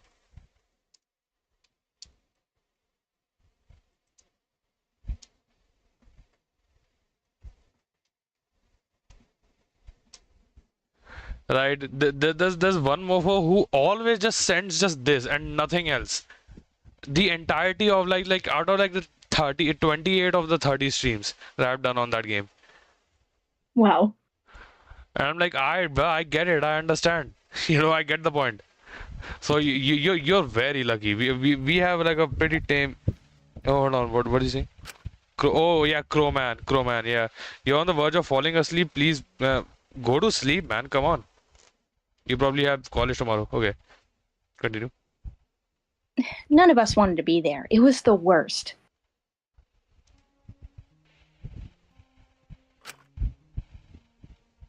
But, instead of taking it out on our parents who forced us into it or the photographers or anything,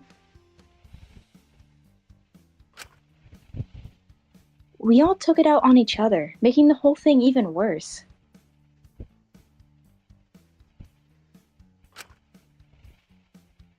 You'd think, oh, that girl gets paid more, or, oh, her mom came to supervise her. She must have it better. She can get taken down a few pegs. Damn, it's ruthless out there. Yeah. What's my cat doing? Hold on. Nope. Cat cameo. Okay. Oh, shoot. Okay. And it sucked. But none of us realized at the time that we could have made the whole thing a lot better if we just helped each other and realized the real problem was the bigger picture there. Yeah, just a second. Just a second.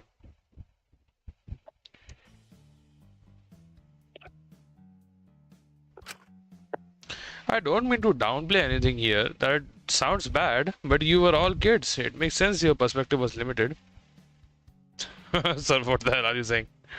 Uh, we are all adults here. We are more sensible, able to see the bigger picture, more mature. You were expecting too much, man. Uh-uh. Nuh-uh. What?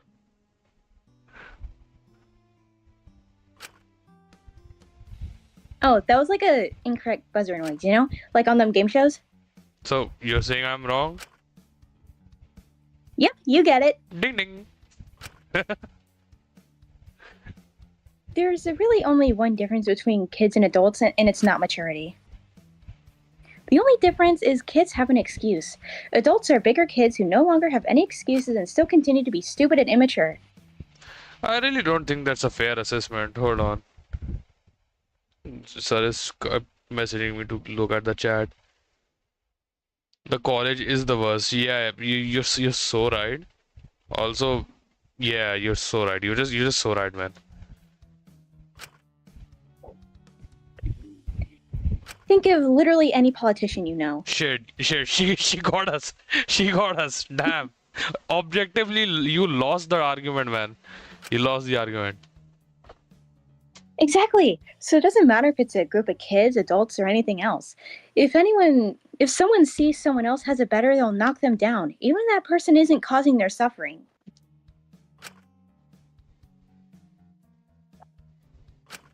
Oh shit.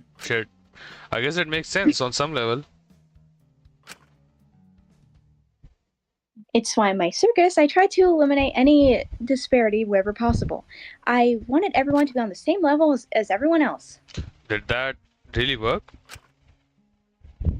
Well, as well as it could have. I'm human too, you know? I'm bound to have my own biases, and nothing was going to be perfect. Just a second.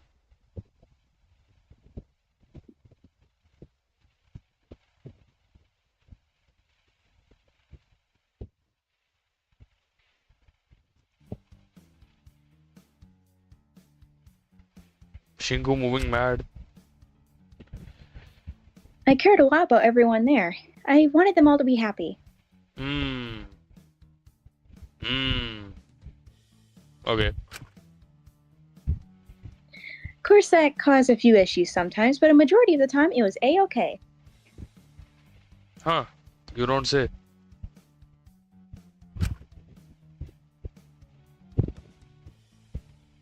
You really do see. You do seem to. God damn! I can't read. Okay.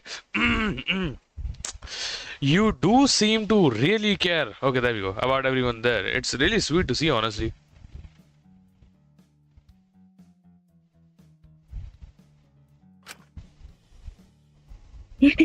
Stop, you'll make me blush. Oh, we gotta come see us when we're out of here. Oh, I can't read names. Machida, Machidan. Hold on, I'm trying to read. Solanji. Yeah. You left to meet Machida and Solange, and Asuka went into an impassioned ramble, naming all of her circus members and what they did. Littered with personal anecdotes about what their acts and their personalities. The whole thing was pretty endearing. It was clear Asuka missed them a lot. Guiding light.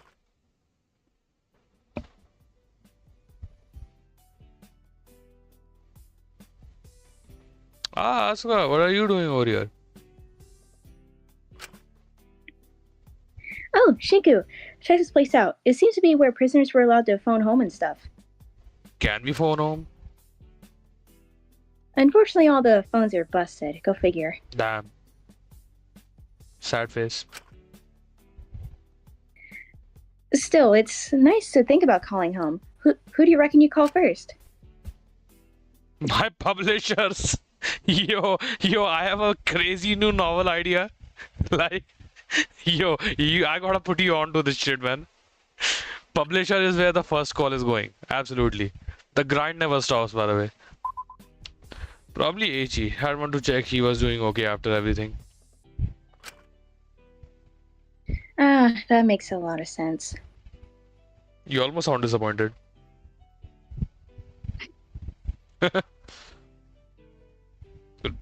Ah, okay.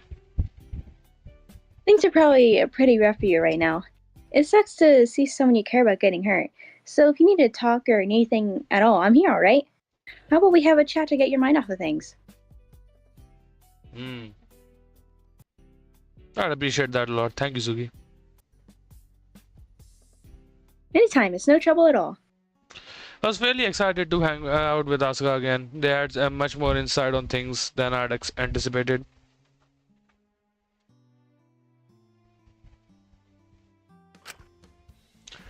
However, despite being excited to hang out with them, uh, Huh? What's up? Is everything okay? yeah, sorry, I just have a really bad headache right now. Oh, I can deal with that. I know a whole bunch of remedies, so I can get that gone in a jiffy. Do they have any sort of medical basis to them? Nope, but they seem to work in a pinch. Sometimes when you're feeling ill, you just need a good old homemade meal with loads of veggies to feel better. Have you tested these at all?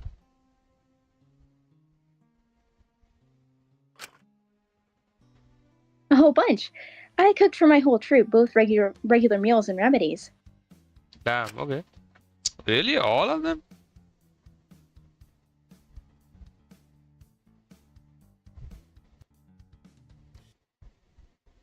Yeah, huh? I had to make sure they were eating well. An unhealthy troop isn't a happy troop. Besides, I can't send my guys out to perform on an empty stomach, can I? I suppose not. That probably wouldn't make for a very good performance.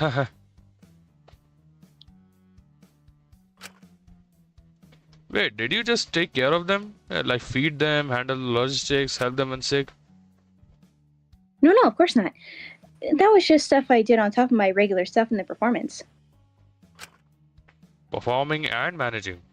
Wow, they really are multi-talented and yet they keep insisting the title doesn't belong solely to them. Jesus, if only people could all be as humble as Asuka. Oops. Whoa, you must have done a whole lot.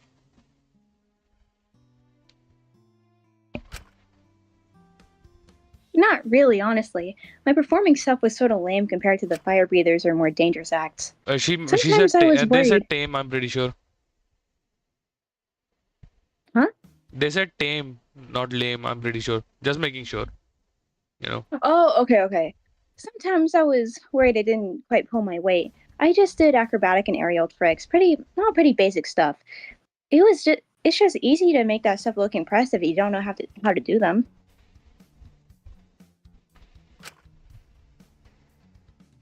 I think that's just the sort of stuff that's hard to brace yourself to learn, especially aerial. Weren't you scared of falling when practicing? Every is a chance to get back up.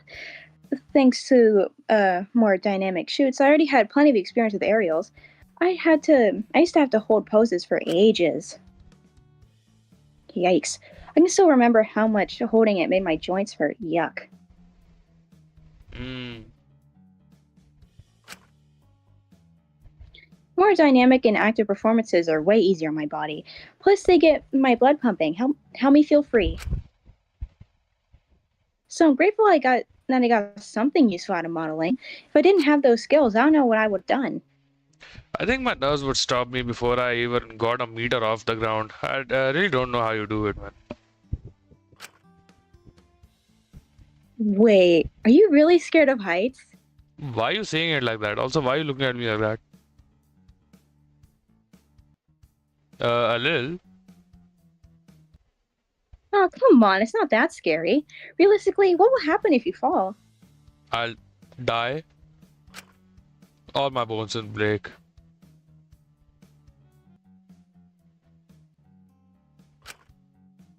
There's a net. I fall through the net and then all my bones break as I'm making impact with the ground. Someone will catch you. Hmm. I fall into someone and my sheer mass crushes them and they tumble into the ground and suffocate under my weight. Then I'm charged for murder. Sunyan! Hey, don't judge me for being careful. What the hell are they doing? You remember what I said about adults and excuses? Fair enough, fair enough. Give me a break though. I'm messing with you. I just think it's funny you're scared of something so small. Come on, let me make you one of my remedies for your headache.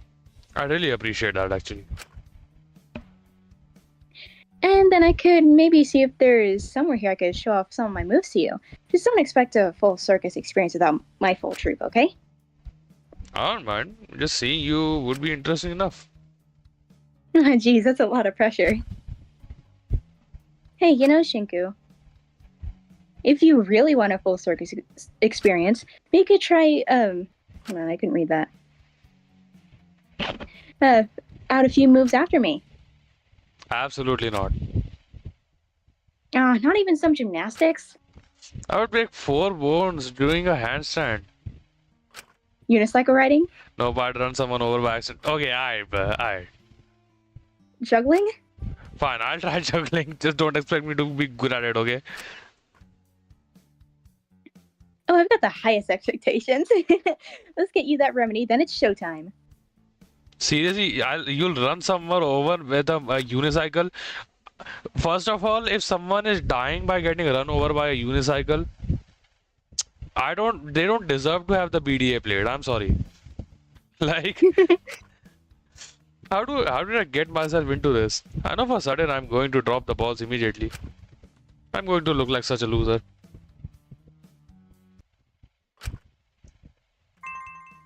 Responsibility juggler.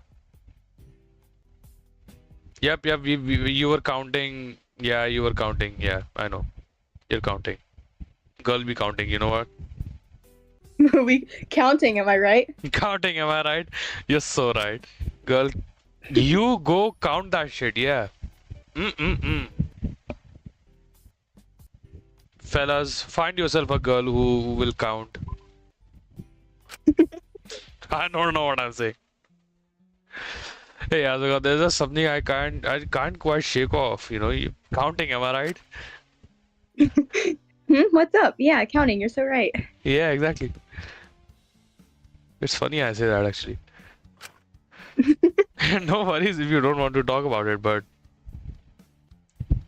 how exactly did someone like you get into modeling as a child? You're not exactly the most feminine or prissy or anything like that. No offense. It just seems wild.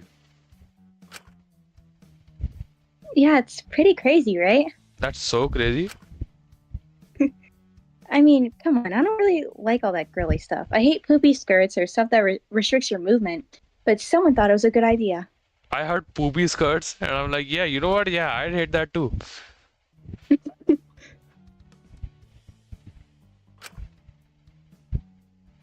I don't know how focused boys are on fashion trends or whatever, but do you remember Ganguro at all? Oh, I know. Do you know Gangro, girls? I think so. It's kind of like more like how do I say this? Like a rebellious form of the Gyaru look. You know what I'm saying? Mm. Like those girls with tanned skin and weird makeup in Japan, right? It was kind of shown as like a symbol of rebellion again of like the youth against the systems of Japan, stuff like that. Especially with Japan's homogeneous society where everyone has to be the same, don't stand out and all. It embraces, Yeah. personal identities and all. Damn. I know I don't know how I caught that. Okay. That's the one.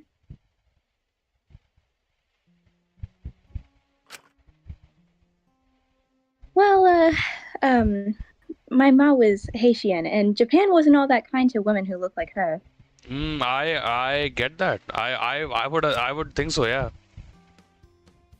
But we were hafus, so we got things a bit easier. Still not easy, but Half Uz, yeah, like half Japanese, yeah. Wait, we like them, Asuka and Molly would get along so well. I mean, they did, they literally did so. Oh yeah, me and my brother. I didn't know you had a brother. That's news to me. I haven't seen him for many years now. I don't know how he's doing, honestly. But the point is, because Ganguro was so popular, darker skinned models were actually sought out for once.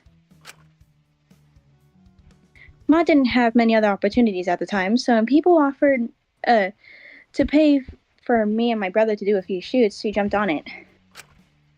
I guess any mother would if they didn't have much money for the children. Yeah. And that's also why it sucks. Mm. What do you mean?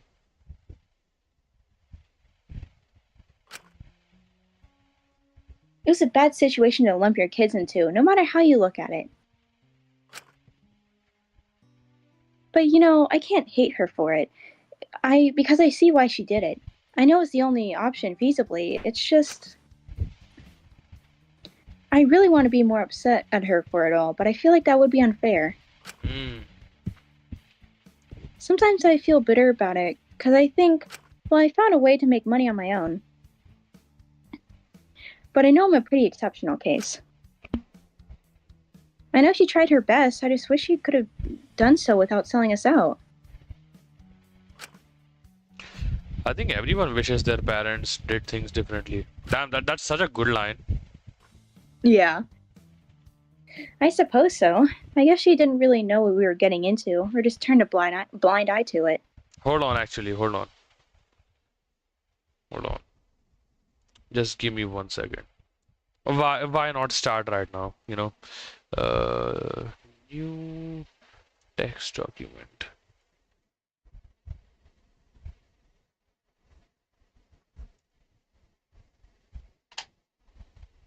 Hold on.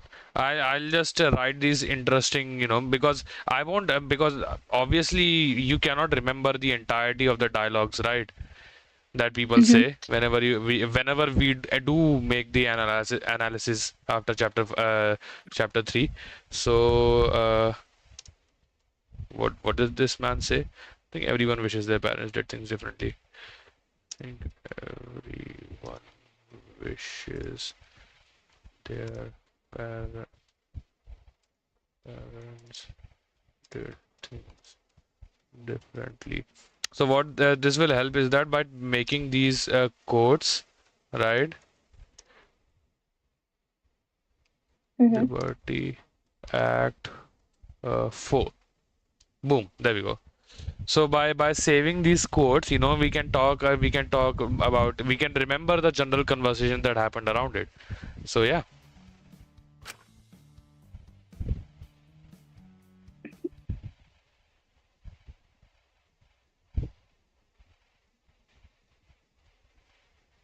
boss. I already read this one.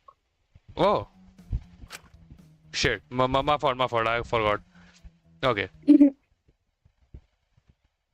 I felt kind of like a commodity. I can see how that would kind of suck. I guess I've never really had to think about that sort of stuff. It feels a bit icky they treated you like that though.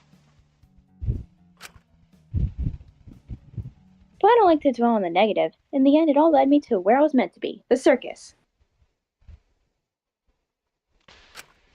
Yeah, yeah. By the way, sir, she knows. Huh? Sir was asking me if you know about that one time I made an entire my Excel spreadsheet for the final puzzle that I was solving, in the previous game I was streaming, that lockpicking game. That puzzle was so complex, I made an entire spreadsheet voluntarily on stream because of it, you know. So Oh, I like, wow.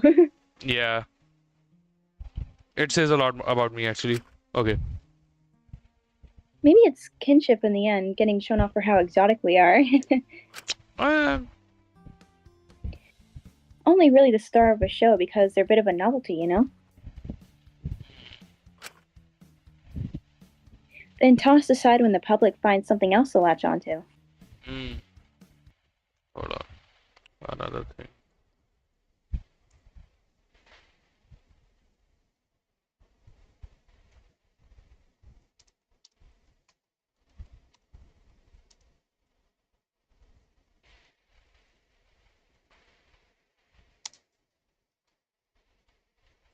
Just give me 1 second, right? This will You have Okay. no idea how much this will help us later when making that video, right? You understand. Yeah. Uh,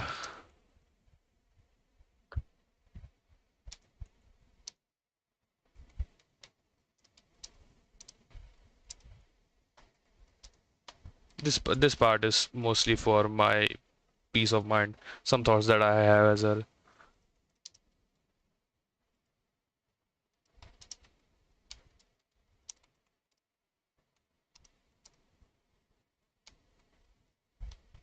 There we go.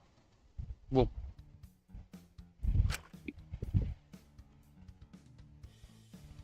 But I guess circus animals spent their time stuck in the circus, whereas the circus freed me a lot. It's nice you got out in the end, even if it took a bit. Guess so too. And once again, I learned a lot of useful skills through modeling. So maybe it wasn't all that bad. But hey, I guess having your brother doing modeling alongside you probably helped give you some sort of comfort through the whole thing. You'd like to think it was like that, wouldn't you? Huh? What do you... I don't know. Things don't always work out the way how you think they should. It's like I said before, if someone seems to have something better than someone else, I suppose it doesn't matter. I'm just thinking about things a little too much. Hmm. I don't think it's a bad to reflect. I'm just sorry if I brought up something you'd rather not think about too hard. Nah, it's okay. That stuff doesn't bother me all that much anymore. I'm much happier now. Way more free. Able to be unapologetically me. And I think I'm pretty neat. Well, free might be, not the best descriptor to use right now. But I get what you're saying. Besides, at least now you can know why I'm so insistent on sharing everything. Ah, I see. But I don't want to be a big old Debbie Downer. No use on dwelling on things you can't fix. How's about we focus on something we can fix instead, huh? That being? You're juggling, of course. Oh, for fuck's sake! I don't think that can be fixed.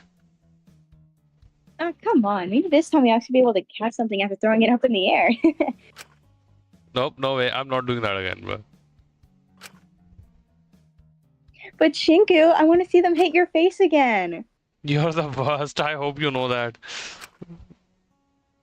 At least I can keep the balls in the air for more than 3 seconds. It was back to that wretched juggling practice.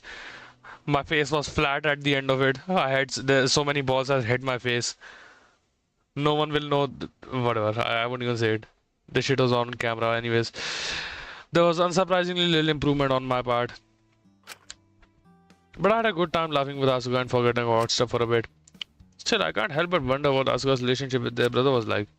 It's kind of strange they hadn't seen him in years. Circus animals.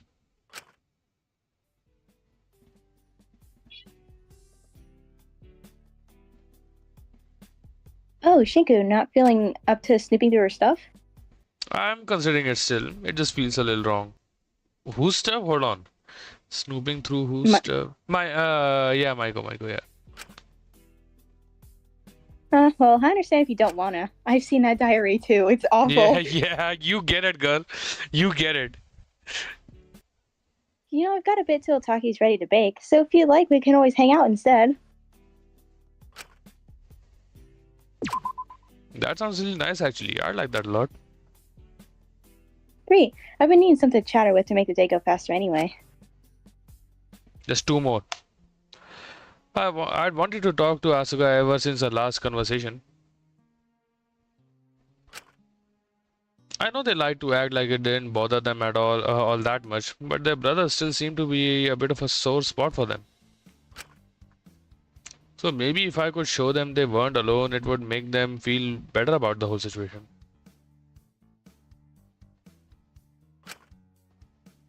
Asuka, I've always had a pretty complicated relationship. You don't say, huh? Complicated. You don't say. Complicated, you say, Me when I lie? Me when I spread misinformation? Huh? Where's this coming from?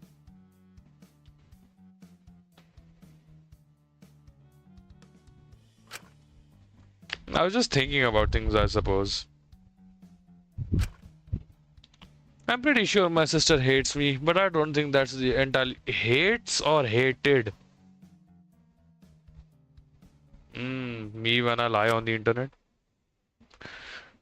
Of course, I definitely did things that added to it, but her initial resentment, I think that was caused by something a lot bigger.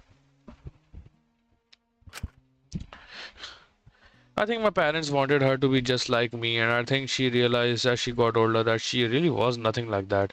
But she took it out on me since she thought it was easier. Oh, I can understand that. Unfortunately, Do you hold it against her?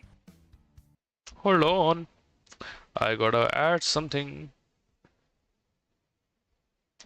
Uh, by the way, that was Liberty Act 3. Wait, no, no.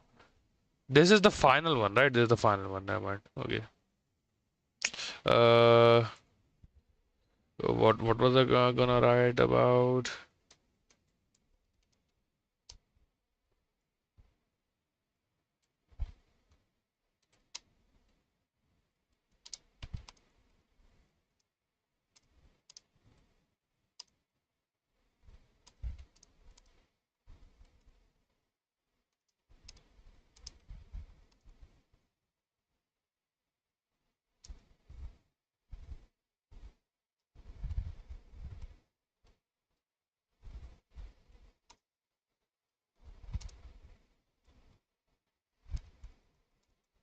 There we go.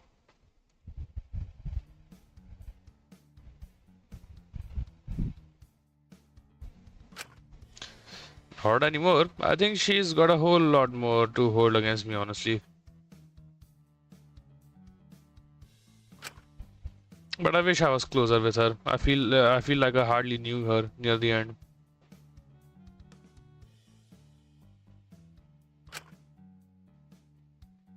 Jeez.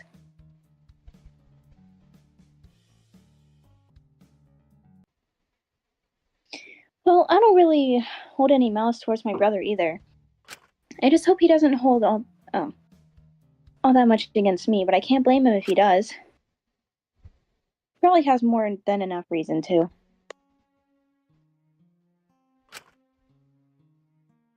Looking back on it now, I realize it was a pretty bad situation for the both of us. I always thought he had it lucky because he was the guy with the male photographers, and I thought they'd be nicer to the guys. And so I admit I wasn't the nicest to him.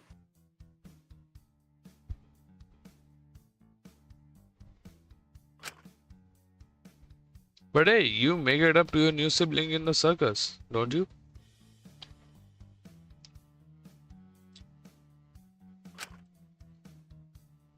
I suppose you're right about that. I just want to do better for them. I know what it's like to feel like your own sibling is against you, that they don't want you to have anything.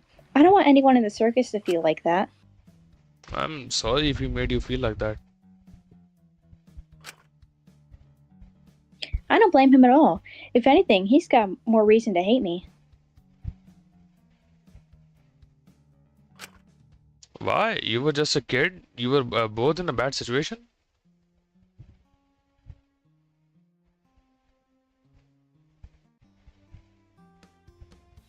Well, I left him. Oh. I got the chance to run away and make something better of myself, so I did. But I never stopped twice to think if he wanted to come with me. It was a bad situation for sure, but I got out of it. Whereas he, Mm. Don't feel too guilty. I'm sure part of it was out of desperation, really. Agreed. oh, don't you worry. I don't feel all that guilty about it anymore. I understand it was a bad thing for me to do, don't get me wrong.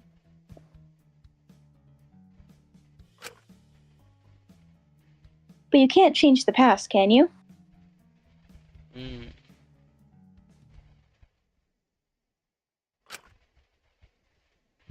I regret that my resentment blinded me and I left him, but what can I do about it now? I guess that's pretty fair. Being all sad and miserable isn't going to help anyone, is it? I suppose not.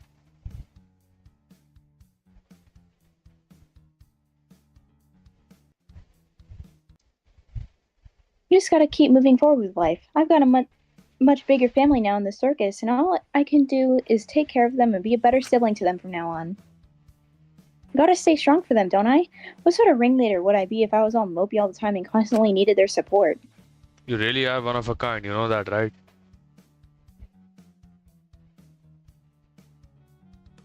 Been through the trenches. Ah, shucks, I'm not really all that special. They do help me a lot, even without knowing it. Yeah, like committing tax evasion. I understand, man. Okay, you didn't have to say that. Alright, my bad. I'll admit, being a big sibling to all of them kind of helps me make peace with the past. It reminds me I can do better, all things considered. I know you can. I've seen it in action. I don't reckon it's selfish of me to move on and try to do better, is it? I can't dwell on mistakes in the past and let them ruin my life and drag others to my misery. Hey, you're a lot better than me. That is true. That is true. True.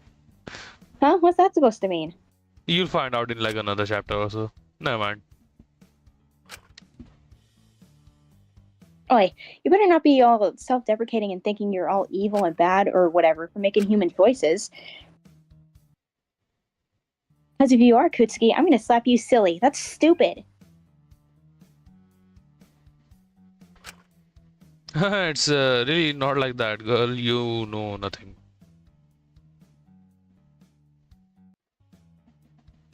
I just forgot what I was saying. Sorry, nothing to worry about.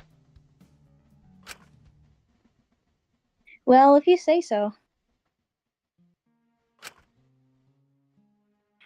I'm not gonna push it. I'm sure you'll tell me when you're ready. You could tell there was more to that. Duh. You had it written all over your tired little baby face. Baby face. You know what? I see it actually. Yeah. Has no one ever pointed it out to you? This is such an evil sprite. I love it. Slightly malicious sprite. Well, nah. Nah. Not even your dimples? I got dimples. Damn, bro. I have dimples. Damn, bro. Would you believe me if I said yes? You so evil. Evil. Evil as in like EBIL. You're impossible. I hope you know that. You're the worst. I hope you know that. But you know what isn't impossible? A backwards bend. No, no, no. It is. It is. Not after juggling. I'm not doing that. Oh, come on. If juggling isn't your expertise, maybe gymnastics will be. I really don't think so. I'm just going to go through every possible circus performance.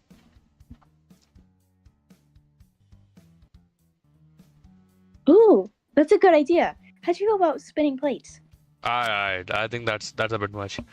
Do you want to be cleaning up smashed plates for the next 2 hours?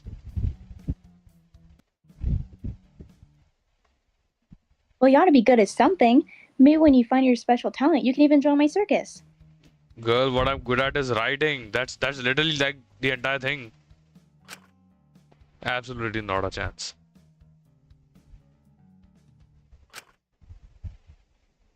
But Shinku, the ordinary man, would sell so well. The ordinary man. Shit. I would watch it, honestly. Is that really going to be my act name? Like, imagine going to a circus and the main act is like the ordinary man. I'd watch it. Would you watch it? I'd watch it. Loki. Loki, high key, Loki, likey. I would watch it. Do you like the human string bean better? Since when? Damn. Did Ezekiel give you that one? No, that's a Sugi special. Damn. I'm glad I have a friend like you, girl.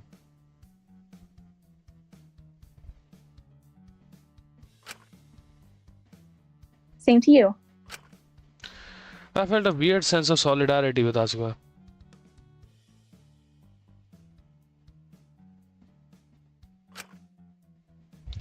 I had never had expected it from appearances, but they were one of the people I felt closest to in the lab. And when they mentioned moving on from their mistakes with their brother, it almost made me feel like I could do the same.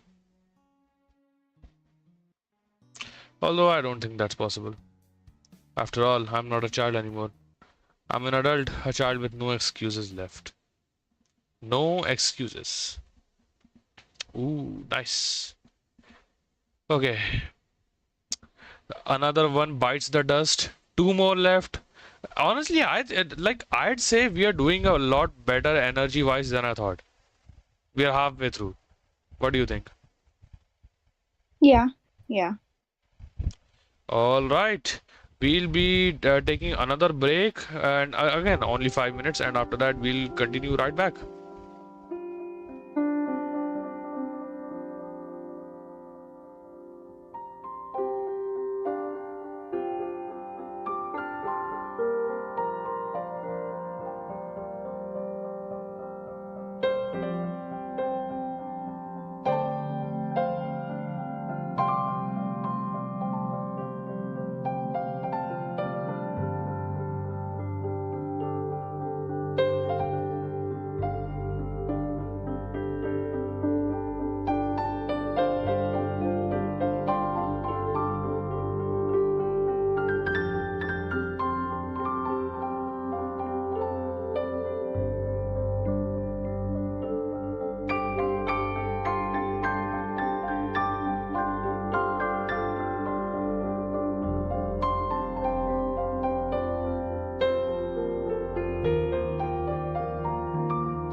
All right, we are back. We are back. We are back.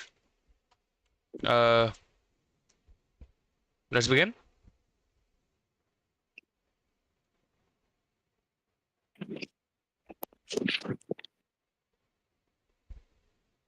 Boss. Yeah. Yeah, let's begin.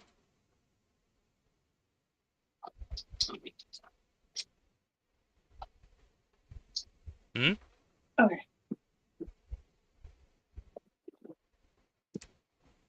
Should I begin? Yeah. I'm good now. Okay. Sorry I took too long, but yeah, we can begin now. Well, I can. This one's all me, you know. This one's all me, as you can see. God, I haven't. I need. Let me drink some water before this absolute marathon.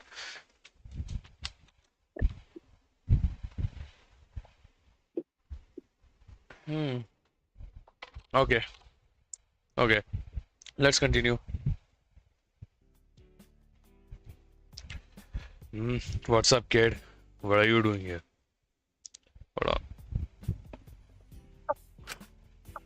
What are you doing here? What's that book you're reading? Just some bullshit about some ultimate. Apparently, they were a real swell guy. I just find it strange. Can you figure out why, kid? It's pro ultimate. It paints ultimate in a positive light, which is strange since it isn't this game run by an ultimate anti-ultimate advocates? Bingo. Wait, this scene is so recontextualized after chapter 2. Like he's reading a pro ultimate book in this classroom, right? Hmm. Definitely a lot to think about. Damn. Why on earth is it here then? Won't they want to remove all references of ultimates doing good? No clue. That's what I'm trying to figure out. Like, he's laughing his ass off in his mind right now. I know what you are. But I'm ready to throw it in for the day. I'm gonna investigate some more later. Could use a break.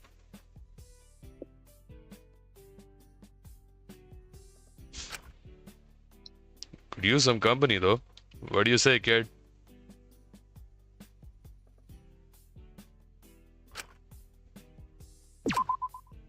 Sure, why not? What's the worst that could happen? Oh, you don't even know, man. It felt strange spending time with someone who was so much older than me.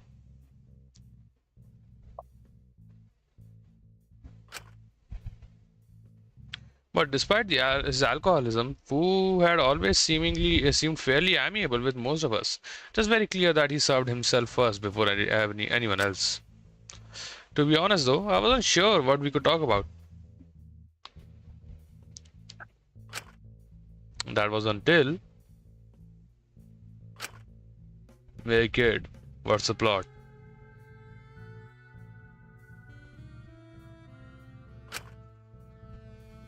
Huh? Of your next book, of course. You're still writing, aren't you? Didn't you take the talent and done? Ah, yes, I'm still writing. Right now, I'm actually working on a crime thriller about identity and the past taking physical form to haunt someone. Huh, of course you'd write about that. Real psychological, huh? Doesn't sound half bad. You really think so? Of course. That stuff's trending recently, especially with all that talk between the divide of how we present ourselves online and how we actually are. Takiko would like a word with you. Oh, sorry, sleeper agent and triggered. I'm so sorry. Damn, I'm so sorry, boss. Exactly, It's okay. it. I'm so sorry. I miss her too. The goat. But I don't know why we are sad because Alora got executed, no? So yeah, Oh yeah, right. yeah, exactly. Yeah. No idea why we're sad. Hmm. Must have been the wind. Am I right? Whoa, mysterious wind. Yeah. Hey guys, I think I found a clue. Okay, okay.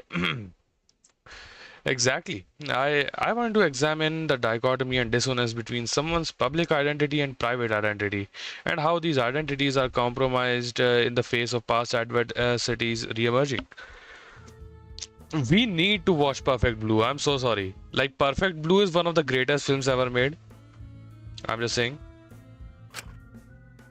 Oh, trust me, kid. That stuff's gonna sell like hotcakes. I see a New York Times bestseller at the tip of those fingertips. Isn't every book a New York Times bestseller? Like, at this point, I'd much rather read a New York Times worst seller, you know? I know people who would kill for a cut of those royalties. Really? Publishers usually push back on my ideas pretty hard. Psh, they don't know what they're talking about. They don't know the market. They're behind on the times, you know. Yeah, they always want me to make a bunch of changes to my plots. It's always a struggle getting things out, even with my title. He'll try to get him in on his scheme. My publisher had a conniption when I gave her the first draft of Midnight, and it was a smash hit, no? Yeah, I just wish I was able to keep some of the original elements. Well, I'll strike you a limited time deal, kid, just 'cause I like you. And I don't think a creative vision like yours should be filtered by minds half as great as yours. Give me 25% of the royalties and I'll give you the smoothest publishing process you'll ever experience. No compromises on your creative vision, no blocking your ideas. He's so he's he is the ultimate salesman. Oh my god. Really? Would you still proofread it?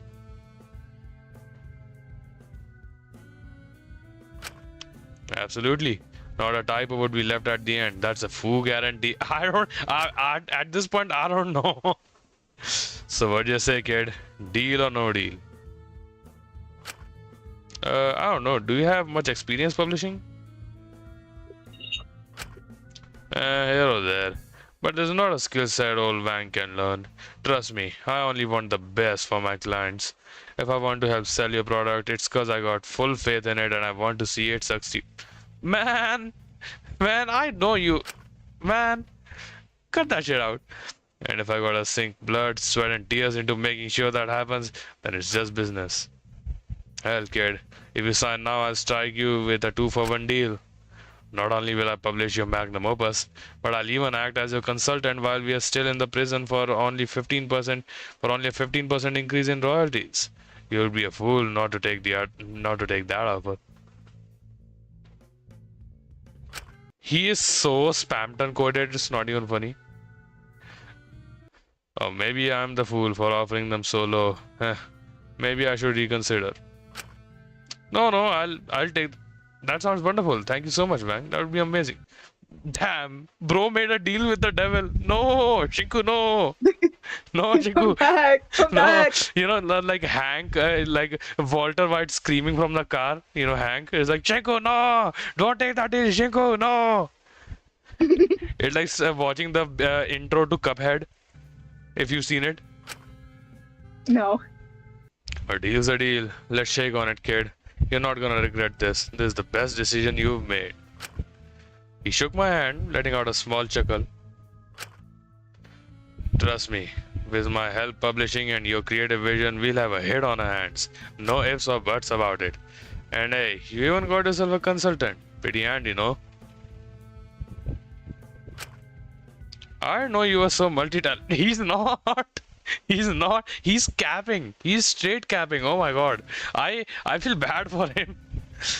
I've seen so many people close to me like get scammed just like this. It is so sad. Like it's not even funny, you know? Oh, you've only seen the start of it, kid. You need me for anything? I got it. For a price. Of course, I'll give you a business partner discount. Only the best for my favorite client. Thank you. You're too generous.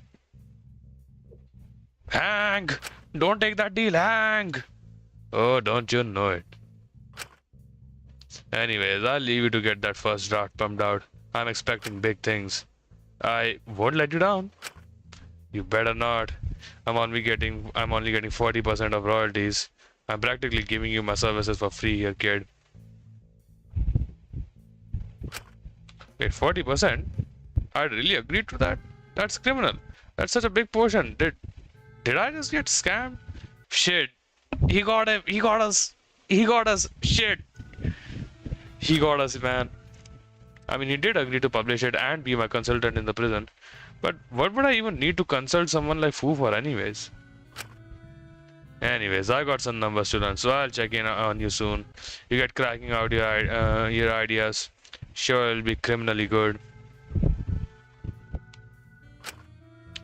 Bye, kid. Keep me updated. Bye? Dog, you just got scammed. Before I could question Fu any further, he walked off. Shit. It sounded like such a good idea in the moment. I was drawn in by how enthusiastic he sounded about the whole thing. But I can't shake the feeling that I might have just been scammed. Corn consultant. What did he expect? What did he expect, you know? Chapter 2 Shinku would never do shit like this. I'm just saying. You know, chapter 2 or like chapter 3, it doesn't even go without saying, you know. Like, Yeah. chapter 3 Shinku would never, like, bruh, of course. Fool looking at the exact same tube that's gonna be broken in chapter 2.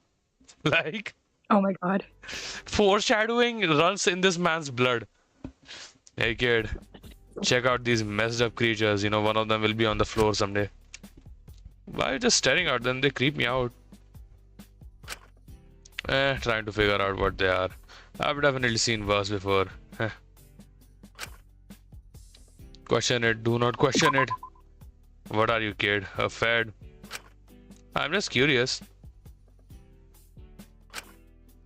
Well, there's a big old price on my secrets now. I'm keeping it all lock and key. If the audience want the fine print, they've gotta keep me alive. You've really been playing to win this game, huh? He's bullshitting so hard, I'm just realizing. This man has mastered the art of bullshitting. You know? Yeah. He does not need to do any of this, by the way. Like, he doesn't need to do shit. You betcha. If you want my advice, you gotta start playing it that way too. I'll tell you what, one-time deal. Hang out with me and I'll give you some tips. How about it, kid? Sure. I've got nothing better to do. You've You got want- many things better Yeah, to you do. got so many things better to do right now, man. You won't regret it, kid. Like Dracul's still alive at this point. You can go talk to him. exactly, yeah. Come on, man. You could talk to literally anyone else. Yeah, that's what I'm saying. Alright, I had to make sure I was going to spend time with Fu, that I didn't let myself get scammed again.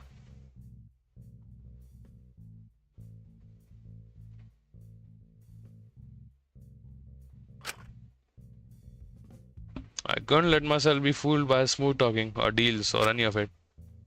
Ah, Shinku, it's a pleasure to see you. Yeah, for a one-on-one consultant session, huh? Don't be shy. What sort of bang advice do you need today? Really, he'd agreed to be my consultant in return for a ridiculous cut of my royalties. Well, if I had been scammed, I might as well make the most out of it. Yeah, nothing you can do at this point, man. We warned you, man. You can really provide advice on anything? Pretty much. What do you need help with, kid? Your love life, how to get good audience reception, ideas for a book. I was wondering if you had any tips on how to survive this whole thing.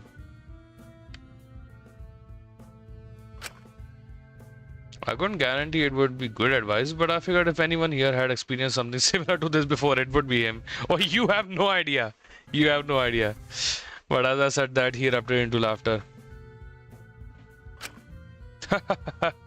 Really, kid? That's what you want my advice with? I didn't think you'd be the type. Oh, sorry? No, didn't take you to be the smart type. But you've got some guts. What method are you planning? Poison? Direct? I think he misunderstood the question. Like, What was it? the question was, how do I survive? How do I win this? Like, how do I survive or get out or win this killing game? Oh, Poison, direct attack, burning, lethal injection, making a trap. What's spinning around in that fucked up little brain of yours?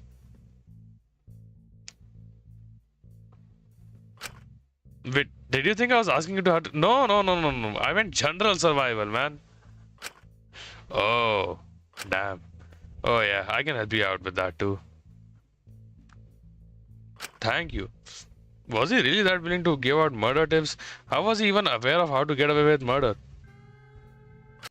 Look at him, I mean, you know, like he looks like the person who would know. yeah. If you want to make sure your organs stay in your chest, there's one simple rule you gotta follow. It's easy, really. What's that?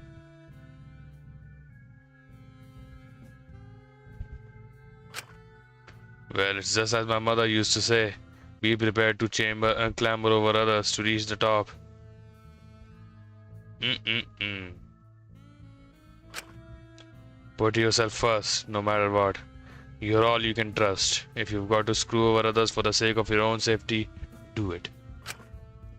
In the end, all you've got is yourself.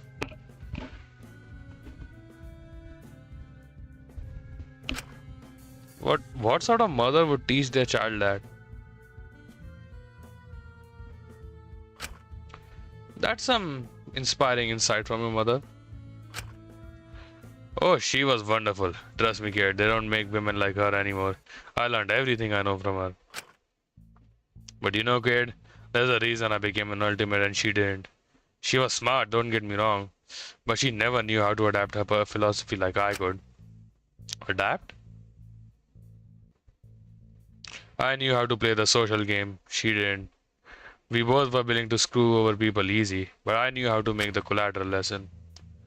I got real good at smooth talking. That's really the secret to success in life.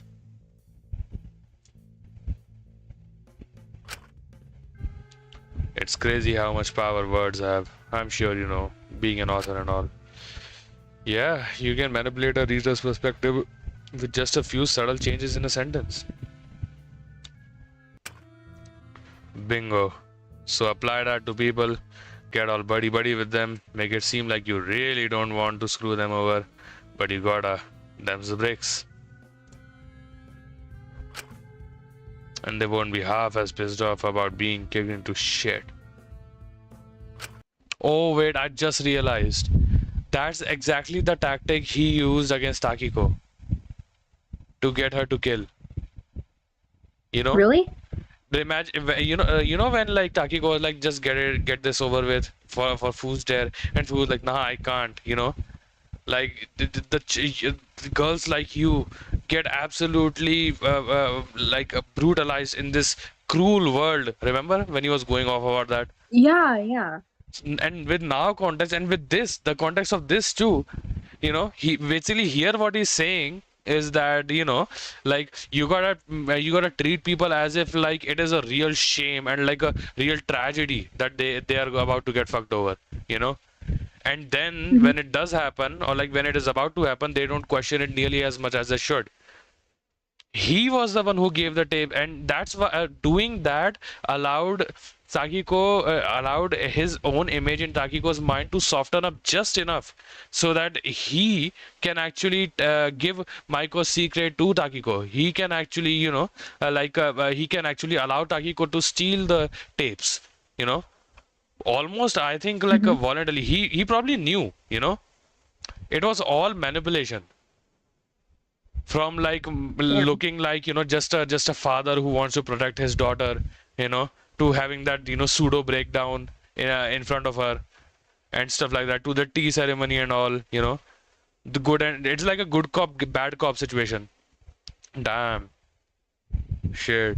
You bastard, you smart bastard, but like still, if you get good enough at it, you can even convince them they're better off in the pit. Still, I think I'd feel bad about it.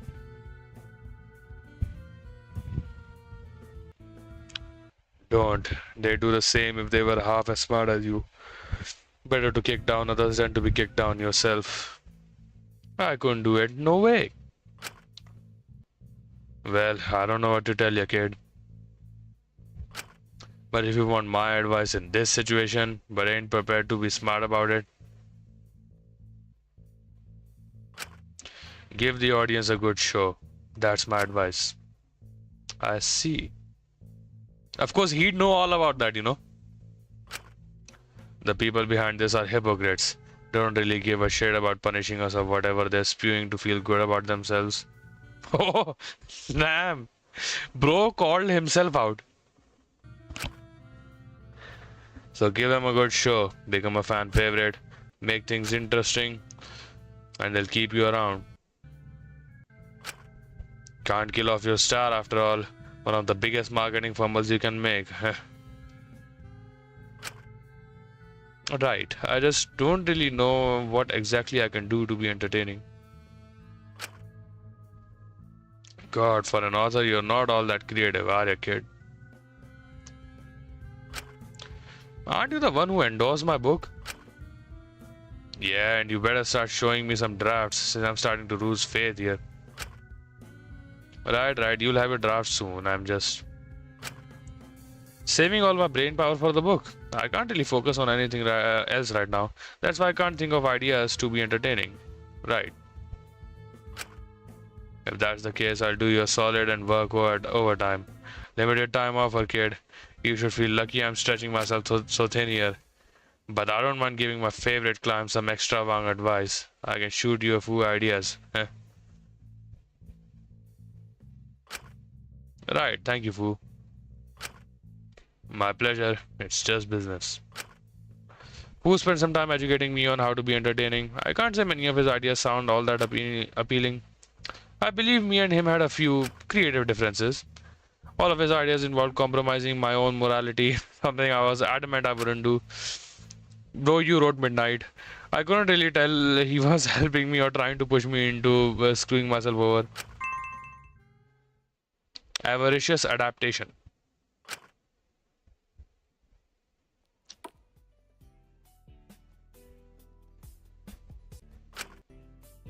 Oh, already done this one, yep. Hold on. Okay, once again I was here with Fu.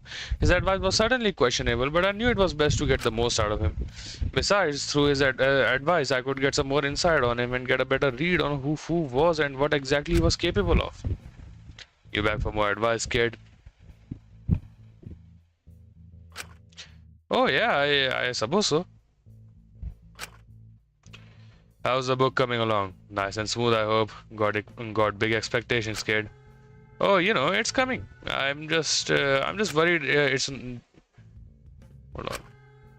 It's not original enough or going to stand out. Well, toxic relationships are selling really well right now. If you want to conquer that market, that's not even mentioning psychological horror disguised as something cozy.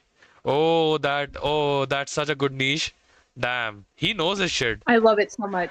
He knows his shit. Damn. I hate to say it. I know you hate to say it. You'll hate to admit, but like he knows his shit. That stuff is selling like hotcakes. You gotta corner that market, kid. Trust me. He's kinda right, no gonna lie, Shinku. You know, that's one of the key things you gotta be in if you wanna make it big. Oh well, bigger than you are. You gotta be opportunistic, kid. You get me? Like, to some extent, I would like to believe that food genuinely holds a soft spot for Shinku, you know?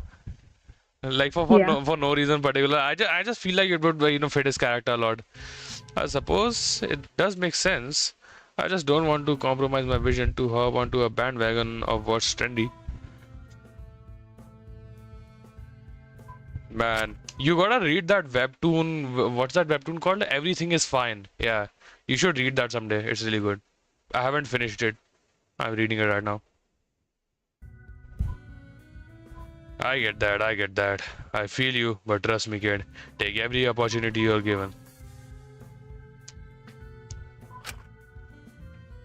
And that doesn't just apply to sharing your work, that applies to every situation. Only the opportunists succeed. If a golden opportunity is in front of you, you gotta pull yourself up by the bootstraps and take it. even if it could put you in danger. High risk, high reward type thing.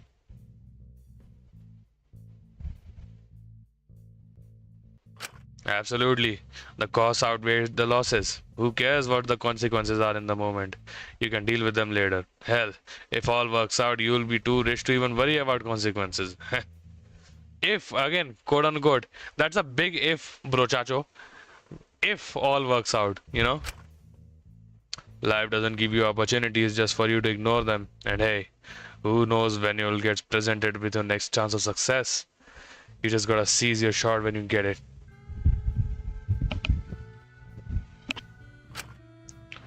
I really rather take things bit by bit. I like planning things carefully. That's a pretty way to say you like to hesitate, ain't it?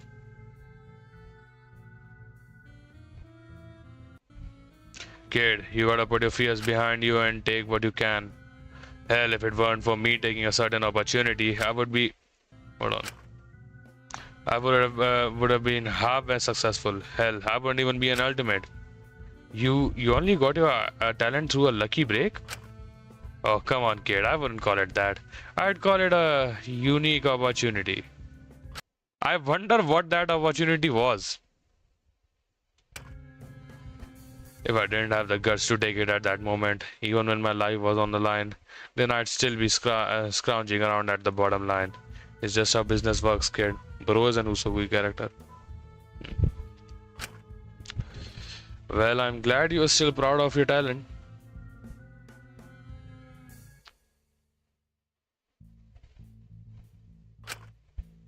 No offense to you, I'm sure you have put in the effort, but if I got my talent due to just taking one lucky opportunity, I'd feel really guilty about it. Like I didn't deserve it. Who cares if you earned your talent or not? What matters is you have that talent. Who cares at that point how you got it? In the end, it's every man for himself. Survival of the fittest, no?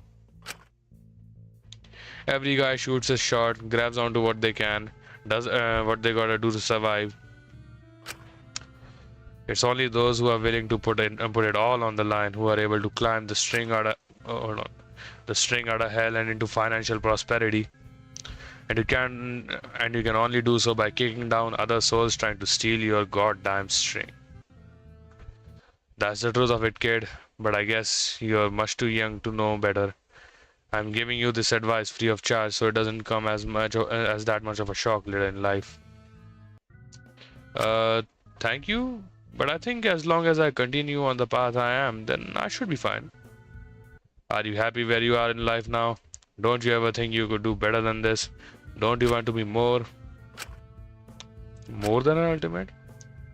Don't look at me like that. You've done plenty well for yourself. I'm just rambling.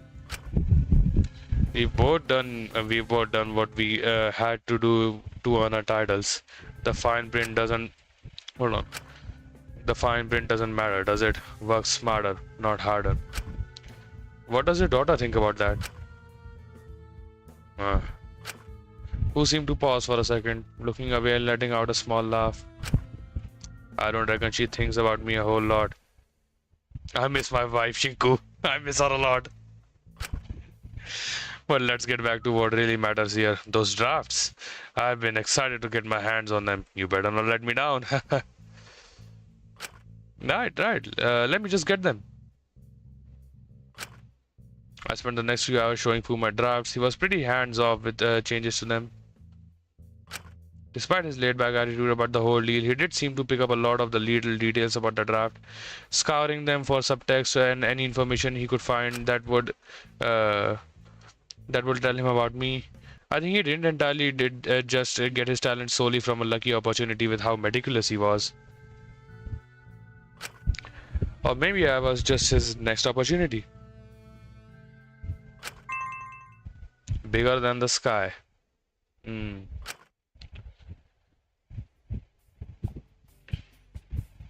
It is so taxing doing this man's voice for extended periods of time. Uh, okay. Okay. Sorry, kid. A bit out of breath. You managed to catch me mid-workout. You're working out in your shirt? Gotta save the goods for when the people vote. Damn. Tell me, kid, what are you doing to get the audience to like you? Trying to get connections.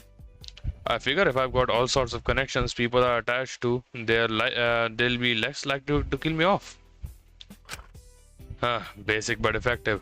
I like it. Wanna add one more connection to that list? I was gonna take a break anyways. Why not take it together, kid? Yeah, sure. Sure, sounds good to me. Who was always a tricky person to gauge? I wasn't entirely sure why I kept returning to him, especially since his advice only really applied if I was willing to bend my own morals. But I held out the vague hope that despite the ridiculous amounts of royalties he was planning on taking, that his guidance would cause the book to be a success. And that some of his advice would be useful to me. But today he presented me. Hold on. But today he presented me with some advice I didn't really see myself needing in the slightest. Alcohol on his breath as he gave it to me, indulging in a mid-afternoon drink. So kid, let me level with your man on man. About some stuff they don't teach you in school, but stuff you really need. Oh? Now, I wouldn't give this stuff out to everyone, but given how hard you've been working, I think you're privy to some certified food relationship advice. Well, we are still in chapter 1, so I'll take it. Lucky me, see, even he agrees. Thank you.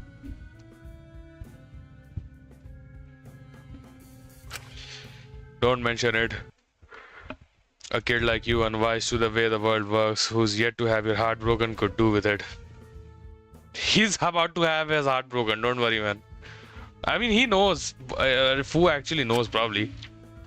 Trust me, he'll save you from a lot of misery later. I'm sure it will.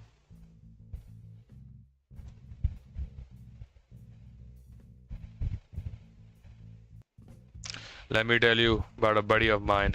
He lived his whole life alone, focused on advancing in his job. A real career guy, you get me? A hustler. Damn, you know the hustler? That's pretty cool. Now he met this woman, and my god, it was like something sparked in him. This buddy of mine, he never really had time for any of that stuff. He had his fair share of hookups here and there, but that's just guys being guys. I don't know about that. But this woman was something else. Not only was she a straight 10, but she was the only person who could even begin to keep up with him. Witty, fast-talking, got a real taste for luxury, ambitious. It was only a matter of time before the two got married. Good for them.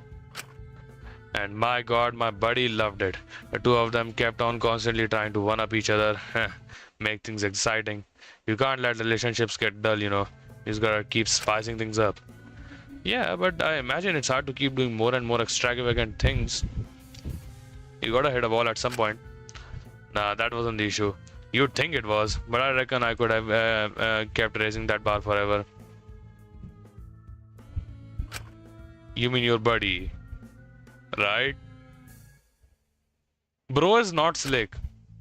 Yeah, that's what I said. No, you did not. Anyways, the woman didn't just want extravagant surprises. She started wanting genuine emotional connection and all that nonsense. Cause that buddy of mine was real successful, and to be successful, you really gotta switch off all your empathy and humanity. Spoken like a true billionaire, man. At least I respect that. I respect the honesty. Now he'd come from poverty, real bad conditions, so he'd had to fight and scrape his way to where he was now. To do that, he had to make a whole lot of morally questionable decisions to drive up those sales, to keep up those numbers. And to do that, you gotta learn how to bury your emotions real deep, kid.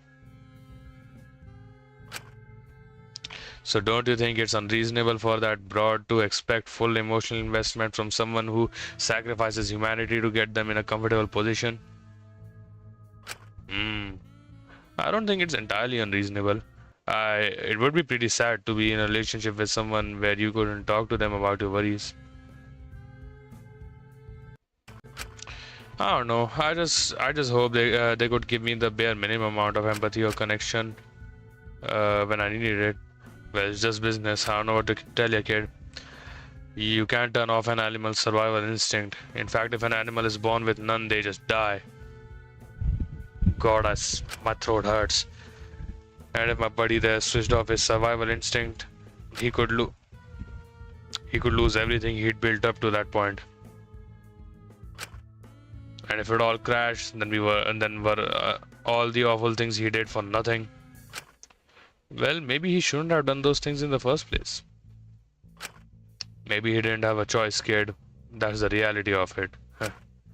Of course, his wife left him, but my buddy didn't care all that much. That bitch will never get to say I told you so to him in the end. Since in the end, he stayed on top, and it was worth losing his wife to keep that security. Sometimes in business, you gotta tank a short-term loss to get a big gain in the long run. The short-term loss of some woman was well worth it in the end. I don't think I'd care at all if I was in his position. Of course, Definitely not talking about himself, by the way. Guys, have you told? Yeah, Yeah, definitely, have you said that, definitely not. this is Buddy, this is not him. This is not him at all. Was your buddy's daughter worth it? Damn, he clocked this shit. Oh my god. Damn, get his ass. Who let out a deep sigh and took a sip of his drink. Yeah, you're smart, kid. Shit, he got me. I need to run. Maybe he cares a bit about that.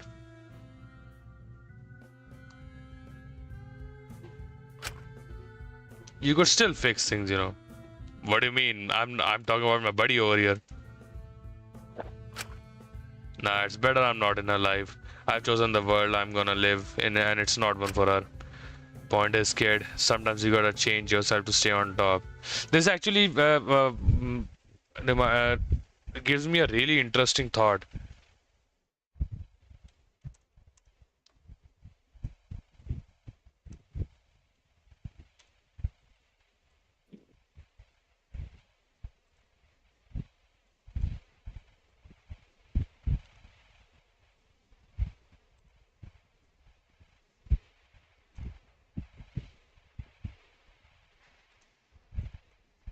Hold on just a second.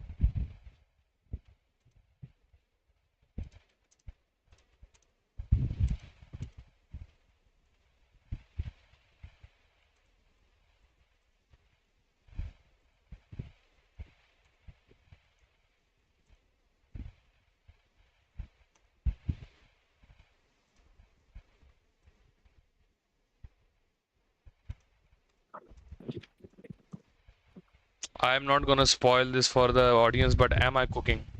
Boss, you can see. Oh no, you cannot see. You cannot see. Hold on. See where? Hold on. This is what I was writing. Oh. D-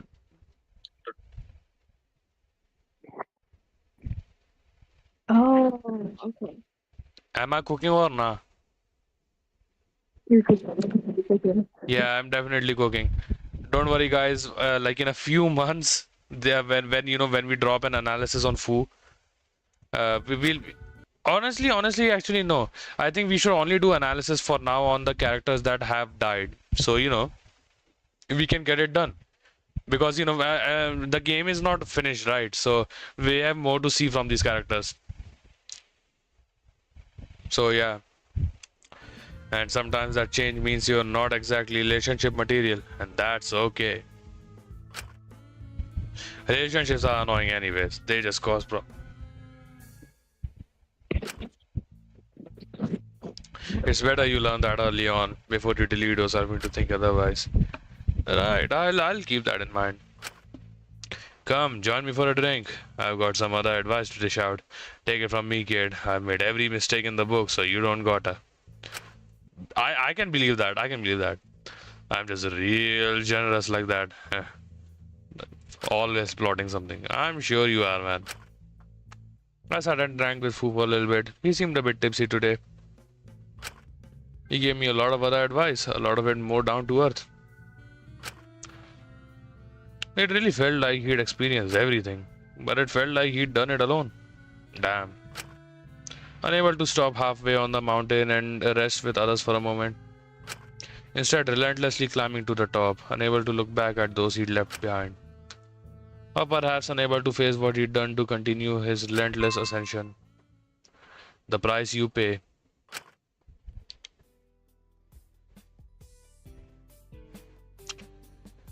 Huh? Fu? What's up, kid? Why are you drinking at 11:30 a.m.? Pre-prees, obviously. Pre, pre. Sorry, what? Like pre-party drinks, where the party does have drinks. Holy shit, man! Isn't it a little early for pre-drinks? Come on, kid. If they're pulling a drink limit on the actual party, I'm gonna take things into my own hands to make sure I got a buzz. Huh? It's called being adaptive, playing smart. You gotta learn how to do it, kid. Sounds like alcoholism to me. Here, kid, you want one? He offered me a can of something. Definitely smelled alcoholic. Thanks, Fu. I'm not sure if I should be accepting this, but I suppose we only live once. Damn, he's being influenced.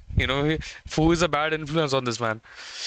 I'm a massive lightweight though. Oh yeah, in Lyra's freedom events we saw that. Yes, we saw that. So I'll probably just stick with one. God, I wish. You're lucky, kid. That'll save you money in the long run. I'm surprised you took it though, honestly. You always seem like such a goddamn goody two-shoes. I guess I wanted to step out of my comfort zone for once. Well, if you're having one anyways, why not stay and chat with your old pal Fu for a while? What do you say, kid? I suppose it can't hurt. I don't have much else to do. Smart choice, kid. Fu had acted as my consultant for quite some time now, and yet I still didn't feel as if I had particularly learned anything valuable from him.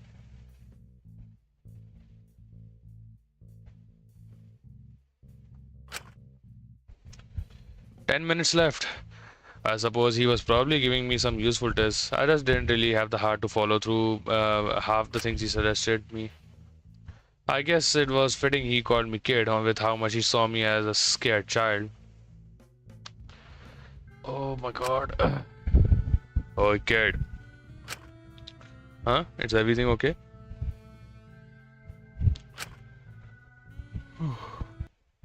I know artists take a while on their work, but is that novel done yet?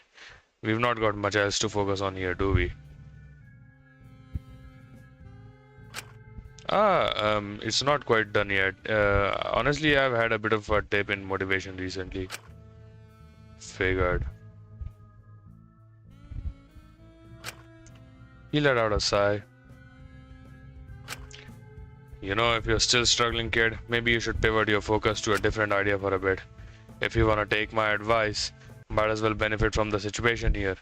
Write down all that is happening. People are gonna clawing for that sort of shit when we are out. I literally said the same thing. Damn.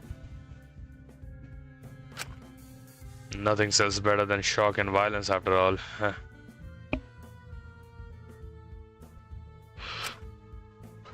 You're right about that, but of course you'd know about that.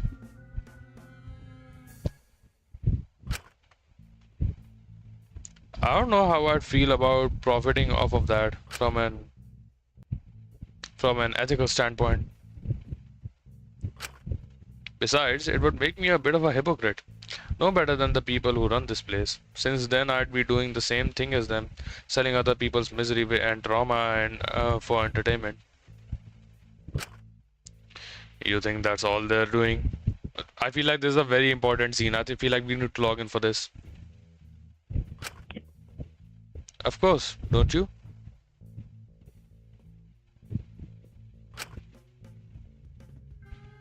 I think there's more to it. I think there's a lot we are not being told, kid.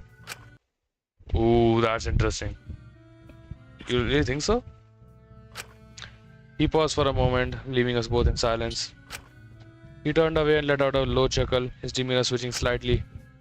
Hey kid, what do you reckon happens when you die? Um, this kind of coming out of nowhere.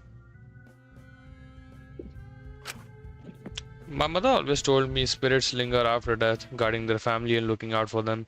And when the family no longer needs them, they reincarnate and try life again. Some folks back in China believed something similar. Of course, some believed in the usual stuff, afterlife, judgment, DU or uh,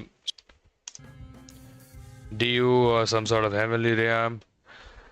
Hell, I knew some folks who believed in reincarnation. But a lot of the rural folks I was around, sorry, they figured a soul lingers after that if they don't have anyone to die with. They stay at Wang Jiang Tai, which is like a place where they can watch their family and influence them after death. Damn. Hmm. Every soul passes through it apparently, but they reckon if someone dies without a bride, they just haunt the family forever, bringing them bad luck. I like to assume it's all nonsense, but I figure that's just cause I don't want any of them to be real. I mean, there's always a possibility of something nice after that. Sure, but if any of the practices I've been taught were true, I'd be endlessly wandering due or be stuck alone with no family to haunt when I kick the bucket. God, due is pretty harsh. It's an endless maze with different levels and chambers where souls atone for their sins, kinda like hell. Damn back rooms. Or worst of all, I get reincarnated as a dung beetle or something. All of those options sound pretty lonely. Guess the lingering wouldn't be too bad if I had someone with me, but I definitely don't want a bride when I pass on. Nah, a bride won't do. I want to drag someone through my nonsense. Instead, I want someone just as bad as me, an afterlife business partner. A business partner, if you will.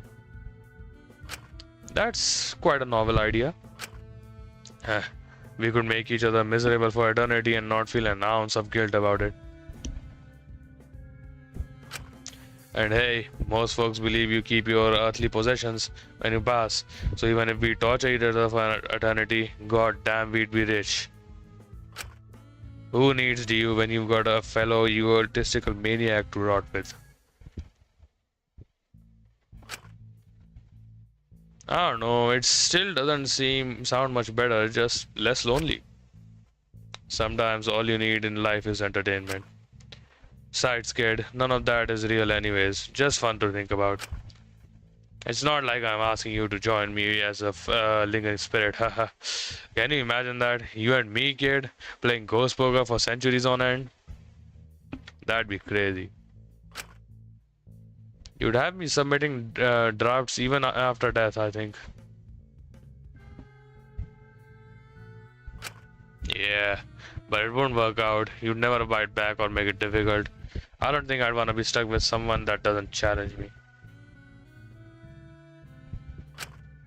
Besides, kid, absolute cinema. Besides, kid, I started to realize even if you took my advice, we're two different worlds, you and I.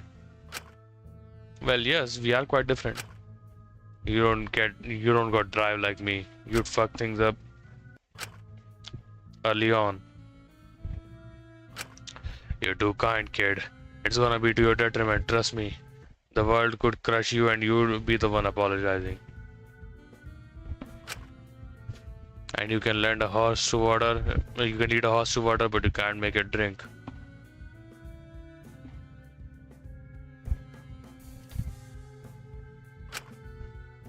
I think you've just had a world that's not been very kind to you, Fu. I don't think this world is out to get everyone. Not every single person on this planet is looking to kick someone down so they can climb higher. And I'm sorry your world has seemed like that.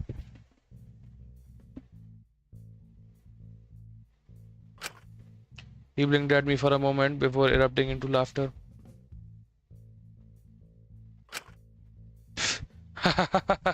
Really, kid? You sure you're not cut out to be a comedian? You're a real riot, you know that, right? I don't see what's funny.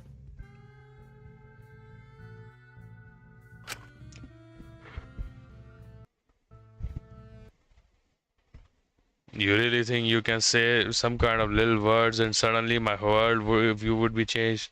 You seriously think your opinion is gonna change my years of experience? Give me a break.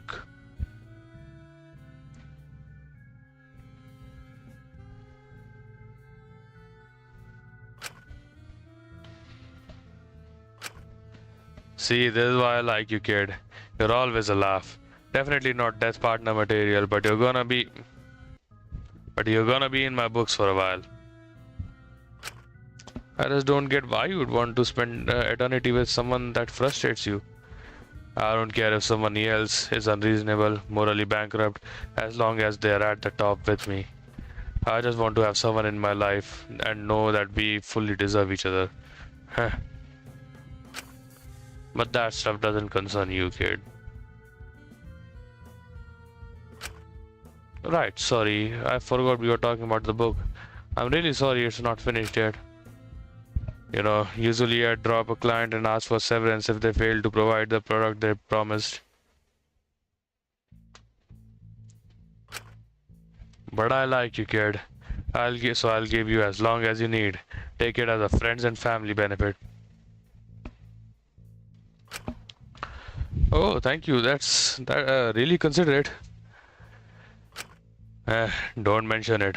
You help me, I help you. That's business. Even if we are very different people, kid, I can't help but enjoy poking at your brain.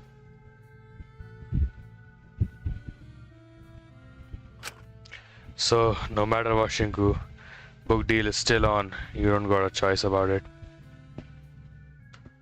Damn, bro, what? Thank you? I didn't know whether to interpret that as sincere or ominous. Probably both. Haha, that's the spirit.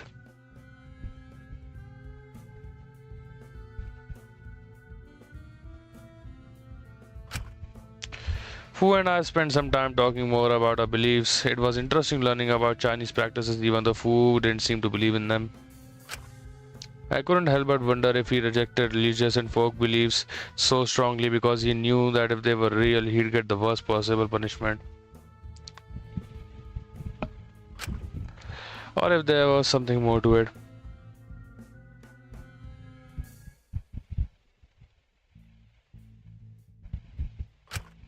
But I suppose it would make sense why he would live so lavishly now, if deep down he knew in death all of his greed would be his downfall. Which is possibly why, even though he was so willing to leave others to reach the top, he ultimately did not want to arrive at the summit and be alone.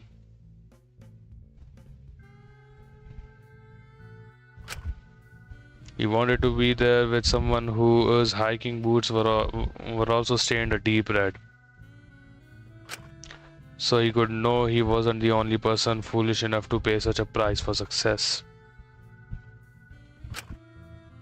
So at the end, he wouldn't just have himself to laugh at, and would have finally found a kindred spirit. Separate spirits.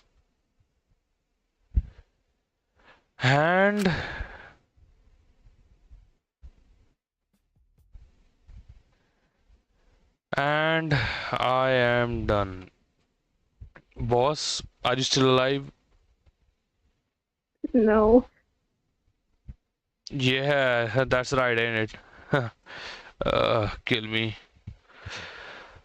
Oh, my throat hurts. I think it is about time I don't think I can do Love Bomb. Not gonna lie. That's 53 minutes. Oh my god, it is 50 minutes. But to be fair, we've only been here for 3 hours. Hey, actually. Oh wait, shit. In 3 hours, we are supposed to complete all of them. Never mind.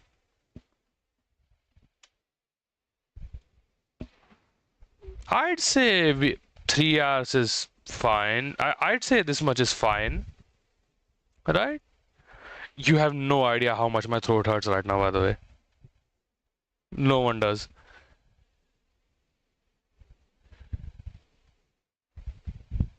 Uh, are we doing this?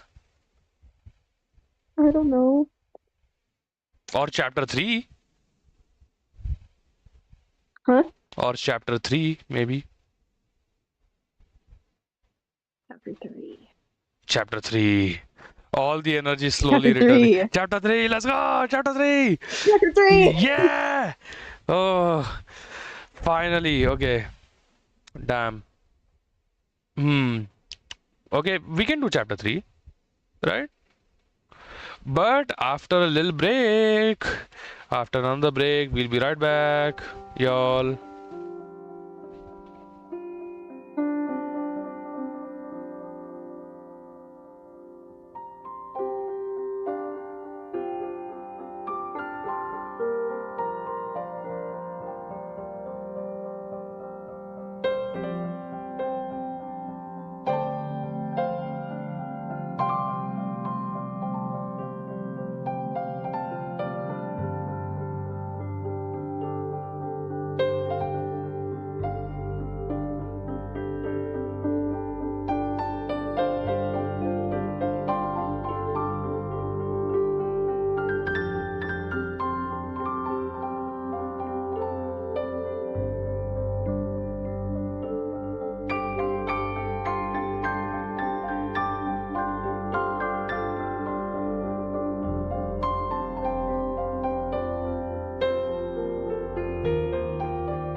Yeah.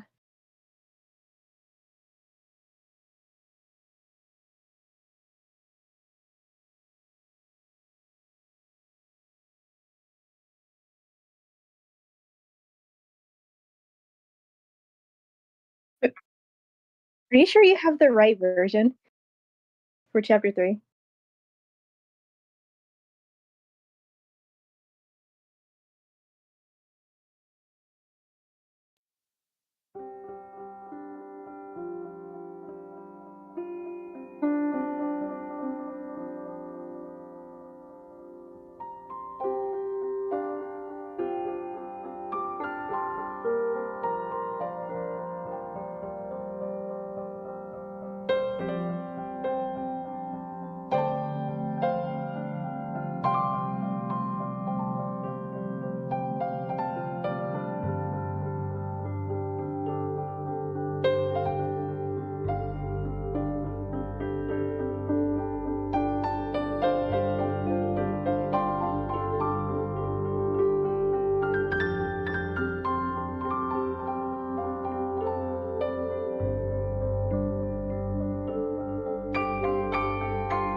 Oh, we're back. We're back. We're back.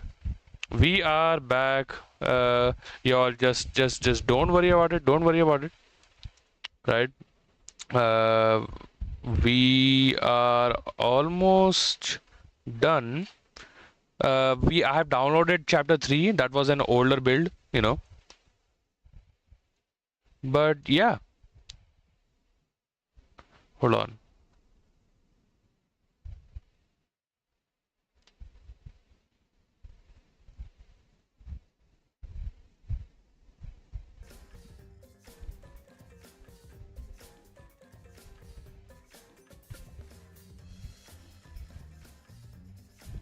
Okay, so let's just do this. Transform stretch to screen. Boom. Nice. Right? Are, uh, are we so happy? We're so back. Yeah, we're starting chapter 3. Yeah, let's go chapter 3. We're gonna need this, you know, we are gonna need this notepad. Honestly, I suggest from the next stream, you also start, you know, keeping like little notes in your phone and stuff, you know, like or like in Yeah, I in, in, might. in, in like a physical notebook or something. It can be, it will help us, you know, we can bring a. It's kind of like we can bring our notes together, our research. Anyways, we are back. We are back. You know, a change of plans, a sudden change of plans, led to the best possible outcome for us. Where we'll finish Love Bomb and which is Molly Yuzuki's free time events after the corrupt verdict, and Neoplasm, which are the correct verdict for Lyra. Those free time events we can do Love Bomb and Neoplasm at the beginning of next stream, and then continue chapter 3 from there. Right? All right then. Mhm. And now we are finally beginning chapter 3, y'all. Make some noise. Damn. Never mind, I guess. Okay. All right. So we've got the notepad to note down some interesting things.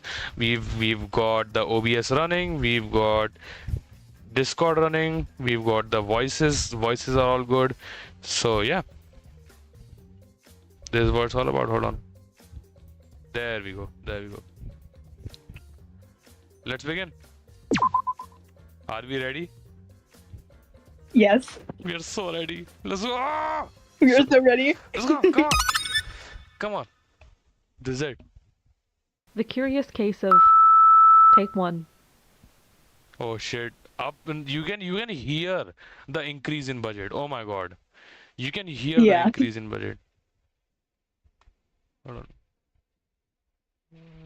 There we go. Today, someone was murdered in cold blood, and their body was found lifeless and charred. 6 suspects have been brought in for interrogation, with one thing uniting all of them. That uniting factor being that all of them, whether they wished to or not, needed to kill someone. Oh shit. It was the only way forward. Hmm. However, only one was successful, but the rest must follow. Else a terrible fate would await them. What do you think this is about? This is very interesting. Is this about the prisoners that we Yeah. have? Like I mean, it just feels weird that like all of them would need to kill someone. You know? I can believe the case for some of them, but all of them, I don't know. We've lost 5 already. Also, hold on. No, it's nothing. It's nothing. Yep, these are the people left. Mutual metamorphosis. Okay, let's see. interesting title. Hmm. That's very interesting title actually. Is it on? Welcome back. Shorter break than last time, huh?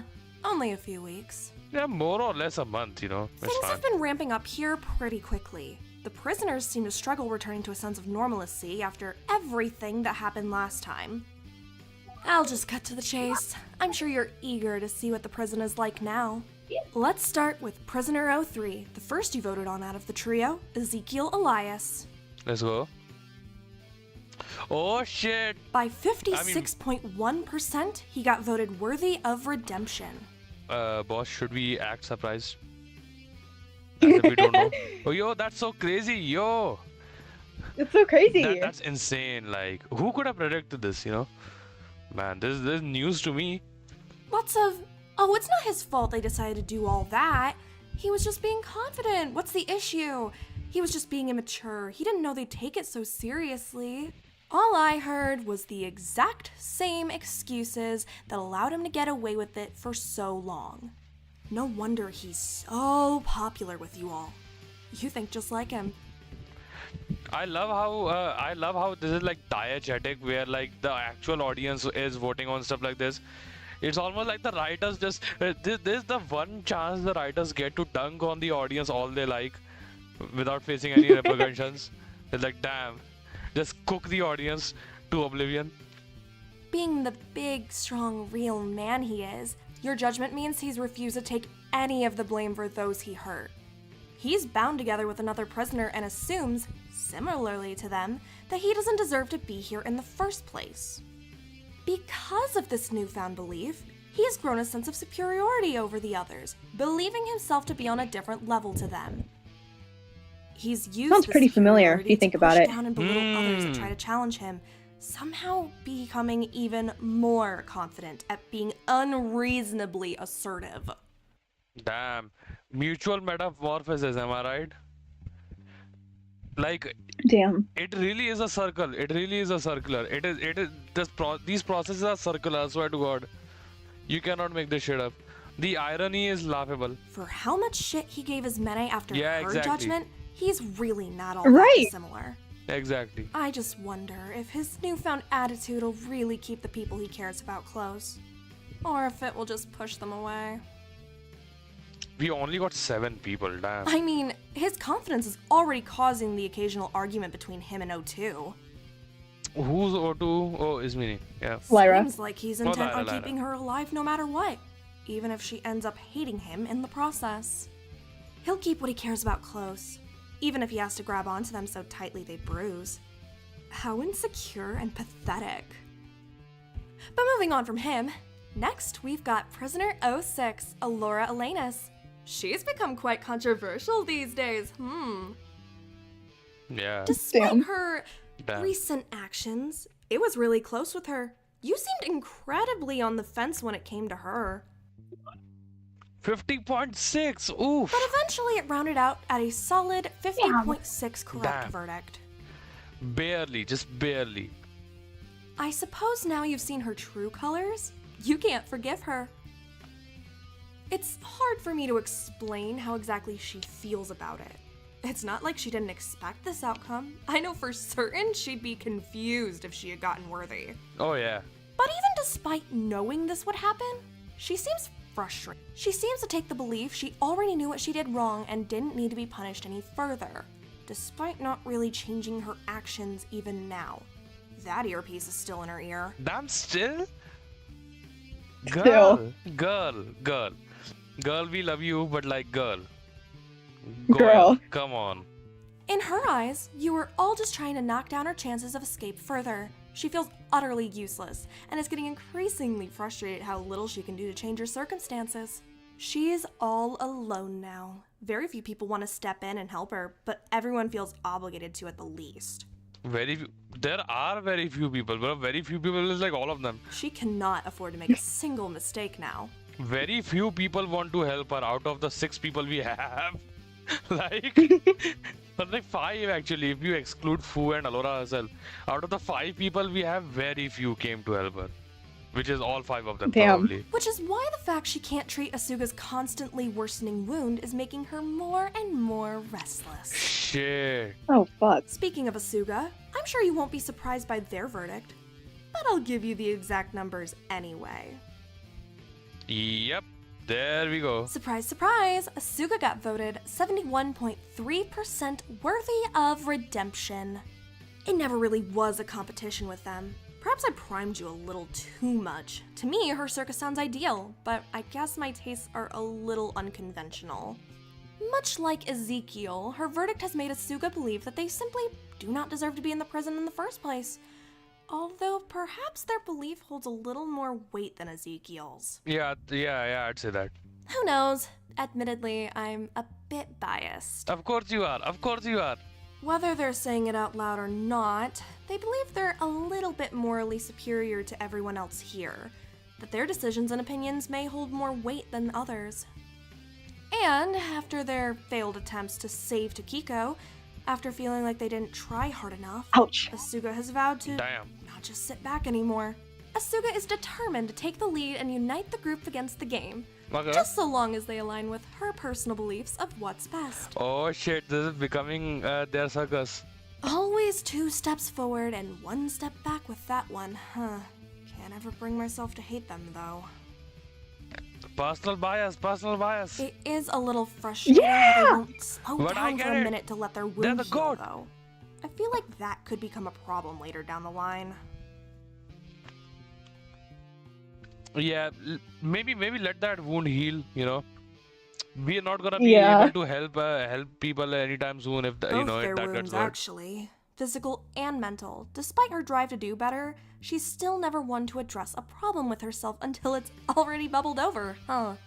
But I think this will either bring out the worst or the best in them. All I know is something is changing in the prison. No one has been the same since the last 3 deaths, and I mean, how could they be? Something has to change, even if it's far too late.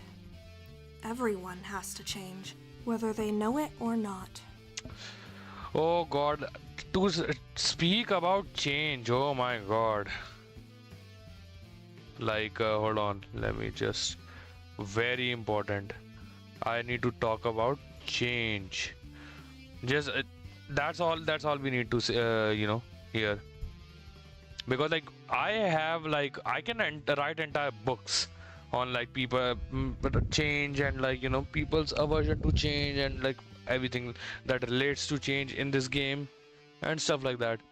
Right? Let's go. Mm-hmm. Does anyone else hear that ominous? Come on, man. Okay. Okay. We're so excited. I found the prison so quiet without you. My days now seem to be filled with silent stares across the hallways. Bits of small talk with those I hadn't burned bridges with. Small connections that were quickly ushered away when their real friends came back. In my loneliness, I found myself again longing for the past. Oh damn. Like 1, 2, 1, 2, 3, 4. Where's the 5th one? Where's the 5th one? Oh, there's the yeah, it's there, it's there. Don't worry, it's there. There's a book I think you'd have liked. It had that all-consuming love you always seem cursed by. In it, the protagonist digs up his lover's grave to try to see her again. I always found the scene shocking and disturbing, but even so, these days I wish I could just tear away the dirt and crawl in there with you. I don't even want to die. I just want to disappear. I just want to go back. I just want a chance to ask you about everything, to understand who you really were. I know I need to move on and keep going. But can you blame me for being so stuck in the past when it feels like there's no chance for someone like me? I'm sorry. I know we promised to move forward together. I just feel like I don't have that right to do that when you're not here. As I was sitting there, listening to water slowly crash down into the pond, a small figure entered the courtyard. Oh, hey. Despite everything, Asuka still gave me a small smile. They were at least kind to me when Ezekiel and Lyra weren't around. Ah, Asuka, are you okay? About as good as I can be. I just thought I'd pop in here to get some bugs for the frogs. Huh, you managed to keep them this long? Of course. I'm not just gonna give up on them, am I? Jeez. It's a little hard, you know. I have to catch all the bugs individually these days. I didn't realize how much effort Taka used to put into it. He'd always come tumbling to my room, fingers covered in dirt and all sorts. I'd make fun of him for not clearing off before seeing the frogs, berate him and tell him he was going to get them dirty. But I realize now it's because he dug in the dirt himself for worms. Damn. Which is funny, because he was always so squeamish. I guess he was just really determined when it came to those frogs. Right? And knowing how determined he was makes me want to do everything in my power to keep them alive too. Asuka smiled at me. Despite all the tragedy that had befallen them recently, they still seemed so bright. How do you do it? Huh? Keep the frogs alive? Well, it's a bit of a handful, but it gives me something to... No, not... You know what? Yeah, actually. Keep going so quickly. Ah, so that's what's been weighing on you, huh? Well, if you want to know my secrets so badly, Shinku, Asuka nestled themselves closer to me, pulling back the grass and collecting bugs in a glass cup, not properly facing me. I haven't, really. Yep, and it's exactly what I said before. You know, they were like they were strong to move on, too strong to move on too quickly. You know what I'm saying? Yeah. I don't know how anyone could, but, you know. Now everything's gone like that with Allura. People need me, you know? Please, Asuka, we need this. It would be selfish to just let myself mope around constantly. You're right. I should be doing more now that Dr. Linus can't. Don't call her that. Doctors are meant to fix things, not make more messes. I thought they were being a little unreasonable, but I couldn't say they were wrong for feeling the way they did after everything. They sat back and looked at the pond for a moment, staying more quiet.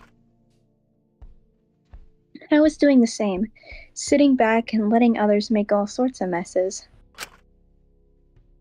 But I can't afford to just be passive anymore, to let everyone else get on with it.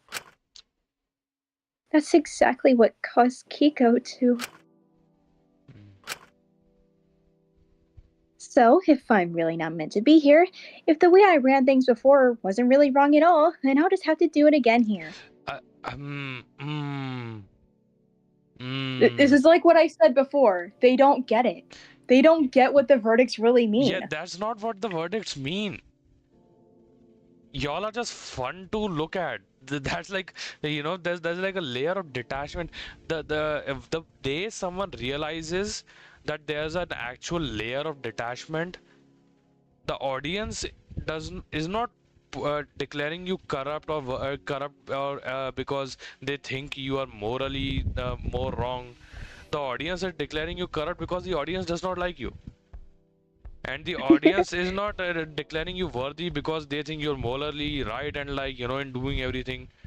The audience is declaring you worthy because the audience likes you. That's literally it. Right?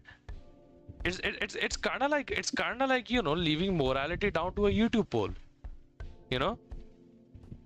Like, I guess so. What are you gonna do? Like, if you see a random YouTube poll saying, "Am I a bad person? Yes or no?" If like 90% people say yes, does that make the person objectively correct, right? Or like, you know, morally right, or a good person, you know, or like they would know, I guess. There's a level of detachment because the main point that we both understand, that, like, you know, these characters obviously don't at this point, or like at least everyone except Shinku, you know, does not, is that there is no reason for the audience to vote on the basis of morality. That's the kicker, right? I feel like that's the smoking gun here.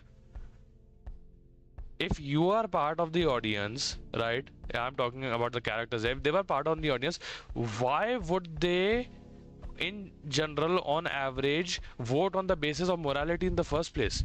When you are watching this purely off of entertainment, right? True. Yeah. All right. Let's see. Are you sure that's going to do any good? It'll do something, and I can't live with myself if I do nothing again. That wouldn't be fair on anyone at all. It's like, again, I love the fact that even the best people here are flawed. Even the best, except Taka. Except Taka. He's the goat. You know, like he can do no wrong. After chapter 2, he can do no wrong. I'm sorry. I'm sorry. But you know, even jokes aside, every character here, no matter how likable, is still flawed, right? Like, for example, here, Right. like Asuka has been so dead set on like avoiding inaction that they never really thought about the consequences of their action being just as bad, right? Yeah. It never registers to them, right? To them, inaction would always be worse. But like, if you are just never willing to confront your actions, then isn't that a sort of inaction in itself? Isn't that the worst kind of inaction? Some might say. Yeah. Damn, I'm cooking. Hold on. The Asuka character study cannot come soon enough, but you know. The least I can do now is keep moving and just try to do something. It can't be entirely too late. Just trying to do something is not enough, in my opinion. But that is to be fair, on a strictly moral position, that is a better stance than like most of the prisoners here. You know, I feel like. Yeah. Like that's like a, if you have to get more nuanced to point out the flaws, then yeah, it's like slightly better, I'd say. I feel like if I did anything at this stage, it would be too little, too late. Oh god. Heels, we know who wears heels. Before Asuka could say Yeah. anything else, the click-clack of someone else's heels made its way into the room. You know, the one way this man can get out of, the canonical fraud. He's canonically on fraud watch now, right? By like Yeah. the entire cast. Like, it's not even like just an audience thing. The only way he can canonically get out of fraud watch is if he reveals his crime. We know what his crime is at this point, right? Or like at least we know like half of what his crime is, right? Half. I'd say 50%. We know if he reveals 100% of his crime on camera in front of everyone, right? Without any other outside forces, just straight to the point, and just take all the consequences face down. Then we'll see something, then we'll think, then people will think about it. Yeah. Asuka, would you... Damn. It's so sad that like she is the one who freezes up, you know? Yeah. Because the first reaction of us is not rage, you know? It's not rage because she just cannot bring herself to... That's not who she is on the inside. She seemed to freeze up for a moment, looking at me sitting by Molly's grave. Her hands were full of flowers. Damn, I cannot believe I'm saying this. Okay. Don't laugh, don't laugh. It's not funny. It's not funny, y'all. Hey. So, Bake, am I right? Hello. Hey, what's up, Iz? Total oblivion. Oh my god. It's not important. I'll tell you later. I don't mind stepping out if you need a chat. It's fine, really. You two have fun. Oh, Before Asuka could finish, Ismini had already left. alright. Sorry about that. Geez, you two are still fighting, huh? I don't think it's going to get any better for a while. Well, if you want my advice, it's best to make things right sooner rather than later. If you don't, you might regret the time you didn't get to have with them. I'm not going to intrude on what happened between the two of you, because I think that sort of thing is for you to figure out. Yeah, that's for the best. But the sooner you can start making an effort to mend things, the better, especially if they pull out another motive soon. It's up to me to make the first move here, though, and I don't think she's in any state to accept anything I have to say right now. Well, even if she isn't, at least you're trying to make an effort. No one can fault you for that. It's a bit of a projection, girl. I'm not gonna lie. Like, people can fault him for that, actually. Well, or fault him for other stuff, but yeah. I just I don't want to somehow make things worse. It feels like no matter what I do, even if I have good intentions, I just end up messing things up. I don't want to make things completely irreparable, even if they're not at that point already. You're pretty silly, aren't you, Shinku? Huh? It sounds to me you've spent more time thinking of excuses as to why you don't need to start making steps to resolve stuff than you spend thinking about what those steps could even be. I get it. I do. When stuff pops up like this, it can be very easy to just hope it resolves itself on its own, but things don't really work out like that. And trust me, you don't want to do too little far too late. I suppose I don't. Besides, you've already got something that'll help you make things right with her. And what's that? Before Asuka could answer me, two figures made their way into the courtyard, their two new friends. Oi, Asu. Ah, Z, Lai, hey! You managed to get the bugs, or do you need a hand? No, I got it, don't you worry. The three of them had been hanging out since. Sorry, why am I talking like Zeke? Okay, sorry. The three of them had been hanging out since the last trial. I couldn't say I got it, but I was in no position to judge them. In part, I was just jealous. What? You hanging out with Sam now? We were just having a little chat, nothing huge. About to say, I don't know about you, but I personally wouldn't exactly want to be all touchy-touchy with someone so close to Taga's killer. Well, I mean, like, someone's gotta feed her. I mean, do we really have to? You can't be serious. Hey, as far as I'm concerned, according to this game, she should be dead right now. She just lucked out that Takiko beat her to the chase. When did you start caring about the... Yeah, that's so hypocritical. There was so much wrong with that. I did not even register that. Holy shit. When did you start caring about the rules of this game? When they told me what I already knew. I don't deserve to fucking be here. You got on Izzy's case for doing the exact same thing. Oh, come on, that's an entirely different situation. She directly murdered someone. That makes her pretty damn guilty in my eyes. I didn't actually do shit, just like Asu. We both don't deserve to be here. Okay, well, I don't know about both of us, Zeke. Damn, even Asuka, like, I still don't deserve to be here, but you know. Yeah, whatever you say. Now, are you coming or not? I'm gonna take Lai to the infirmary to stock up on shit now that Alora isn't here trying to stop us. You are? What? What? What's the problem? First time hearing about this. I thought you'd be on board, so I didn't think to mention it. I know you're high in your masculine energy right now or whatever, but I'd really appreciate you at least asking for my input before deciding what we're doing. Alright, I get it. I'm not gonna go all Isabel and power trip all over you. I'd never pull that sort of shit. I wasn't too certain. Ezekiel's verdict really hadn't done his ego any favors. He seemed to be doubling down on all his worst behaviors. Well, if we're heading there anyway, it might be good to check on Asu's wound. It's been a while since we changed the dressing. Oh, right, sure. Catch you later, Shinku. Asuka hopped up and skipped over to Lai and Ezekiel to join them, the three of them getting ready to go. Wait, Asuka, you still haven't told me.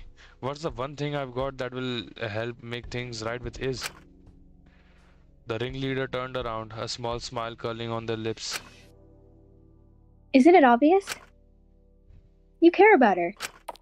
Damn. Honestly, bars. Ignoring everything else, bars. And before I could say anything else, Asuka left with Zeke and Lara. Damn. I feel like Zeke was more moral in chapter 2 than he is in chapter 3 right now. They were right and I knew it. If I didn't care, I wouldn't feel so awful about this. But if it was that simple, then oh shit, Jesus fucking Christ. Oh my god. Devil jump scare, Satan jump scare. Genuinely, I know this is gonna seem crazy. He seems like the most trustworthy man in this entire building right now. I don't know why. I don't know why. Maybe I'm like his perfect target. Maybe I'd fall for it, Maybe I'd get scammed, but you know what? I just did his voice. I don't wanna do it again. Oh god. Okay. He's right, Oh great. Where did you come from? What do you want? He liked to come here a lot when I was mourning Molly.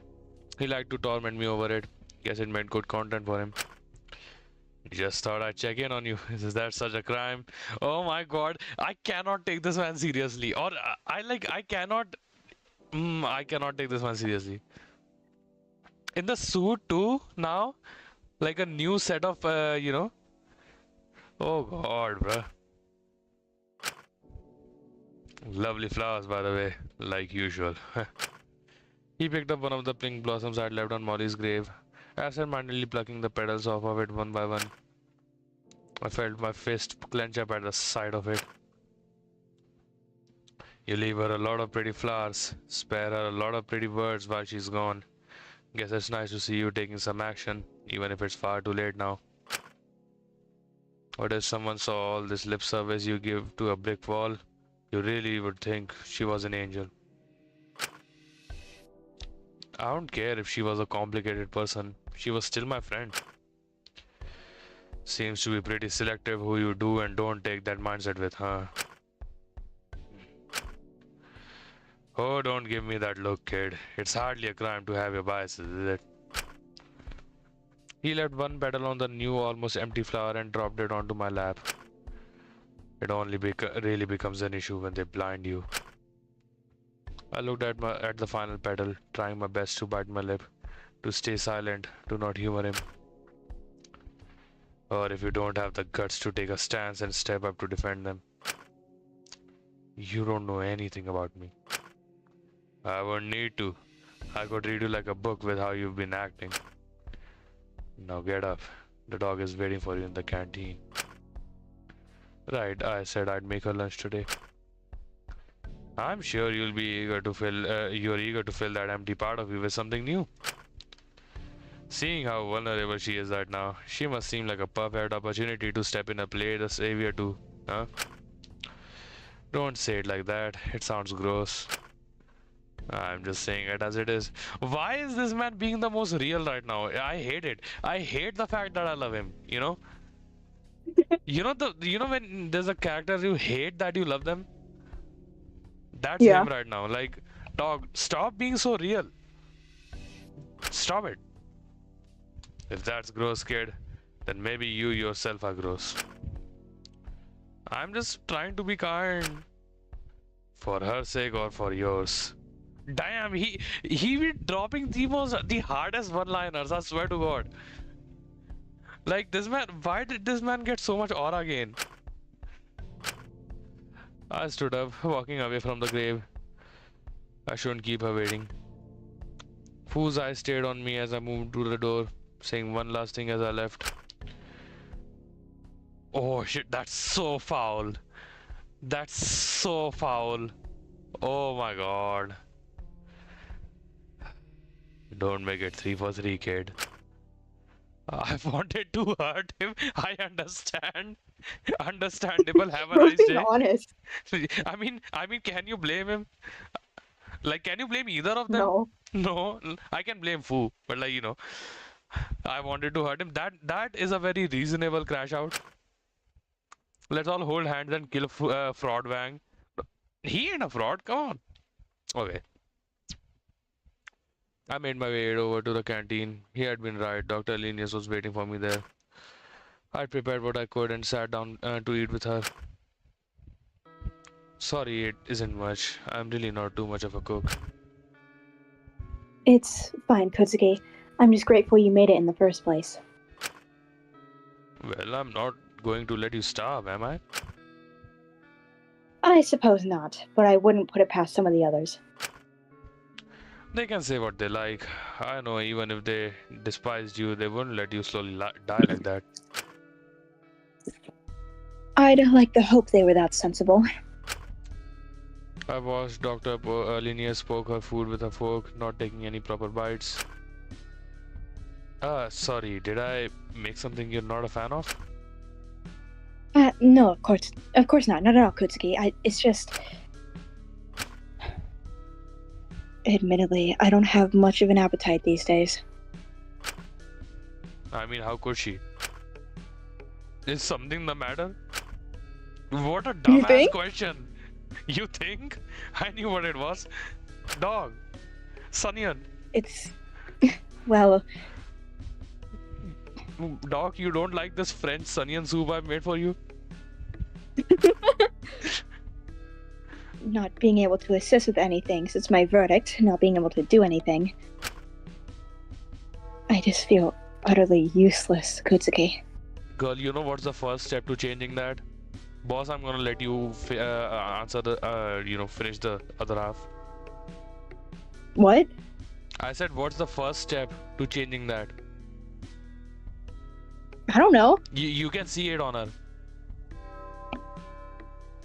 Oh, Yeah. yeah. I I'm think pretty I sure- know too. Yeah, I'm pretty sure we all know what the first step to improving the situation is, even though it would be difficult. Yep. Come on, boss. Maybe if I could still help. Maybe if I could try to do some good here. It might at least make me feel like I had some reason to be allowed to keep on living. One thing I'll respect about Dr. Linnaeus is that she was ready to die, you know? She took it like a champ. She accepted her fate, you know? Like in the first and like the midpoint in the intermission of the Yeah. trial. Like she had accepted it and like, you know what, I'm gonna die. Makes sense, you know? Makes sense. Like I respect that part at the very least. But as it is, I feel like I'm only alive to live with what I've done. Great sprite, by the way. Don't look at me like that. I don't deserve pity as it stands. It's a miracle in itself they're giving me these brief moments of company. But I don't need you to take care of me or try to get it back. I can manage this on my own. And I certainly don't want to drag you down with me. I kept on thinking about what Fu said earlier. As nice as it would be to feel better in the short term, I couldn't polarize myself from the group like that. I couldn't just use Dr. Linnaeus to make myself feel better about everything, to fill in for what was gone. Alright, I trust you. I'm sure you will. I'm just sorry I cannot be more useful right now. I admittedly don't know what to do with all my time now that I don't have any escape plans I can work on. Well, I'm sure you can find something to do. You know, the only person out of all of these that have done the right thing after their verdict, guilty or worthy, there's only one person. You know who it is. I think I know who it is. Yeah, you know who it is. The goat, come on. Like, again, the only person that understood what the verdict should make one do, you know? Yeah. Especially after like the first half of chapter 1. It's like, come on, man. Come on. I knew she was smart. I didn't want her to coddle her through this. Okay, there you go. Thank you. Thank you. We are not taking the Molly route again. We have lost another goat because of that. Come on. Doc, why are you wearing that earpiece? You know what the others will think. It's all I have left. Doesn't mean that it's all you'll have left forever. You know that as well as I do. I'm sure you can find something better to do than keeping yourself trapped in the past like this. I hardly think I have the right to move on. If I tried to keep going and moving, I'm sure someone would have something to say about it. I shouldn't even be alive right now. I think people will get frustrated if I gave myself the opportunity to be happy again. They must think I don't deserve it. But like the only issue is that they already are saying shit about you. People look, right? Because I'm right, aren't I? Right? Like Yeah. the audience and the other prisoners, they will speak about you. It is their job to speak about you. You don't have the right to argue back there at this point, right? And Mhm. I'd add that like if it is going to happen anyways, right? And it is happening right now even. Why not take the route that is the least destructive to the least number of people? You know, including yourself. Yeah. You, what did Taka do? Imagine like this is why that man is the role model. You know, that man is that's the goal right there. That's what you do. You accept your corrupt verdict, you put your head down, and you work. You keep working. You don't wait for other people to forgive you. You don't wait for other people to say that, oh, you're worthy of redemption now. You don't care. You discard your ability to care when you do something so fucked up, right? You discard your ability to raise your head up and argue, but I did so much. Because no matter what you do, you never do enough for some people. So instead of wasting your time thinking about whether you've done enough, spend that time doing more, right? Do I make sense? Yeah, just Yeah. put your head down and work. Put your head down and help others, and that's it. Don't worry about what they say, right? Do you wanna coddle their feelings, or do you wanna actually do what's good in the world? Because if we ran the world by coddling everyone's feelings, then well, you know, with the people that are in power and their feelings are being coddled, we know how the world is going right now. So I don't need to explain that part. Sorry, I went on a tangent there, but yeah. Y'all won't find analysis like this elsewhere. I'm just saying. I wish I had like 50 people watching right now, but it's fine. If I started giving myself grace and taking those steps, they might think it's too soon. They might think it meant I didn't care about Taka at all.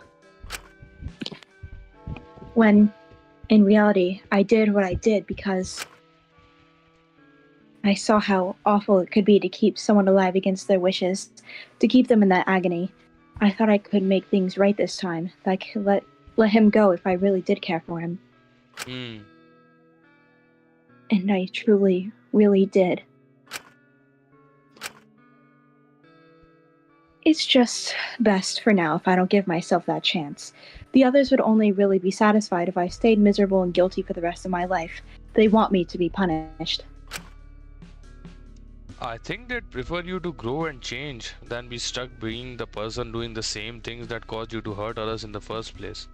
And also, like, I don't think, like, you are talking as if like getting rid of the earpiece would be easy for you. Like, it's still a punishment, is it not? To some degree.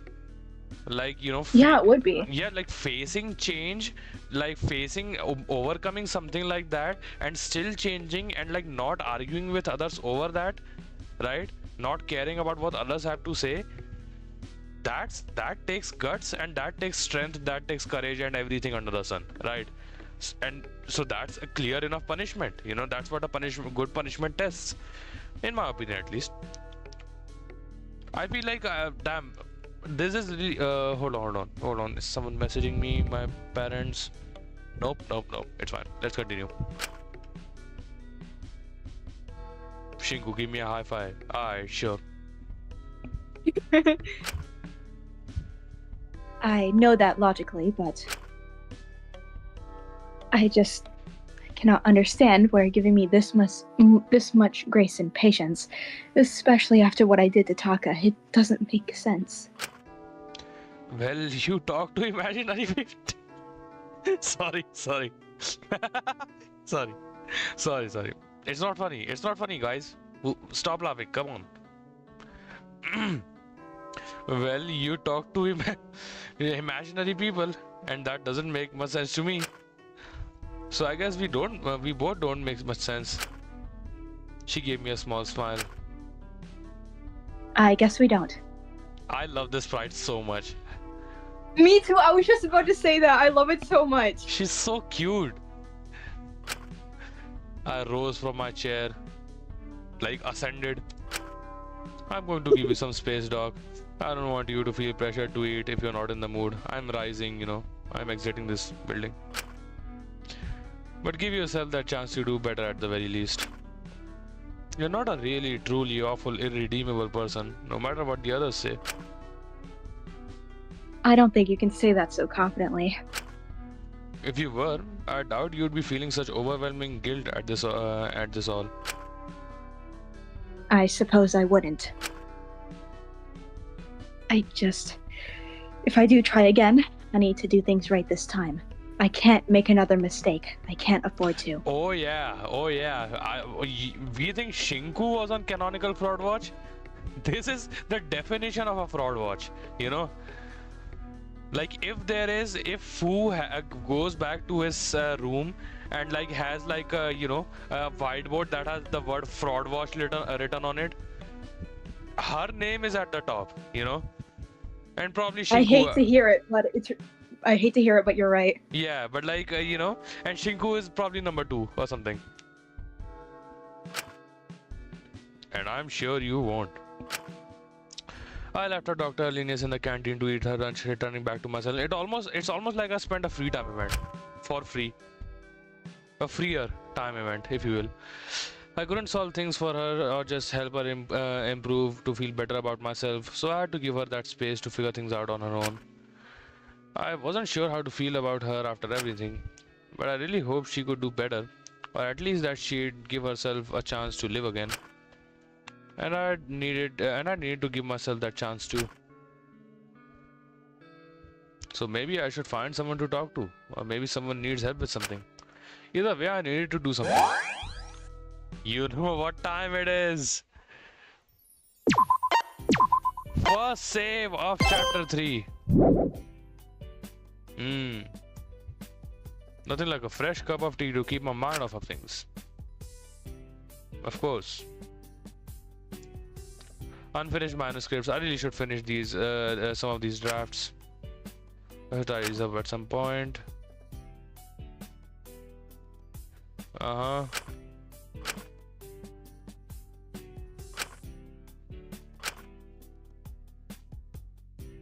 Okay. I think he should tidy these up at some point. Nah, I don't think he feels like that. So, of course, you are here. F you are here. Get it? I'm so funny. Guys, am I funny? I'm funny, right? Yeah.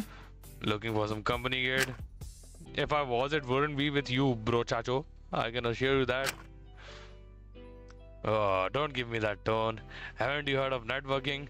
Maybe you could try to get something out of me. I doubt that. I'll tell you what, let's strike.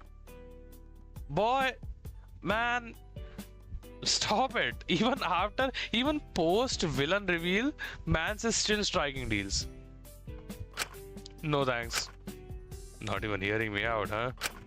I see no reason why I should. I'm not letting you have any more leverage over me than you already have. Guess you really haven't changed at all. Always taking the easy way out. What is this pride? Ominous ass pride. Well, oh my god, bro. You can give people a lot of pretty words, but when it comes to stepping up and becoming uncomfortable to help out the wider group, you always... Man, see, fair point. fair point. But like, ain't no way you are giving me something that will help out the wider group. Who the hell do you think I am? How long are you gonna keep doing this? Is it such a crime to not want to be hurt? Man up. Well, if you want to step up and do something for once, let's make a deal. If you can find some cards, how's about we play some poker? If you've got some more chips by the end, I'll answer one question. Whatever you want. I really, he's not beating the bias allegations, by the way.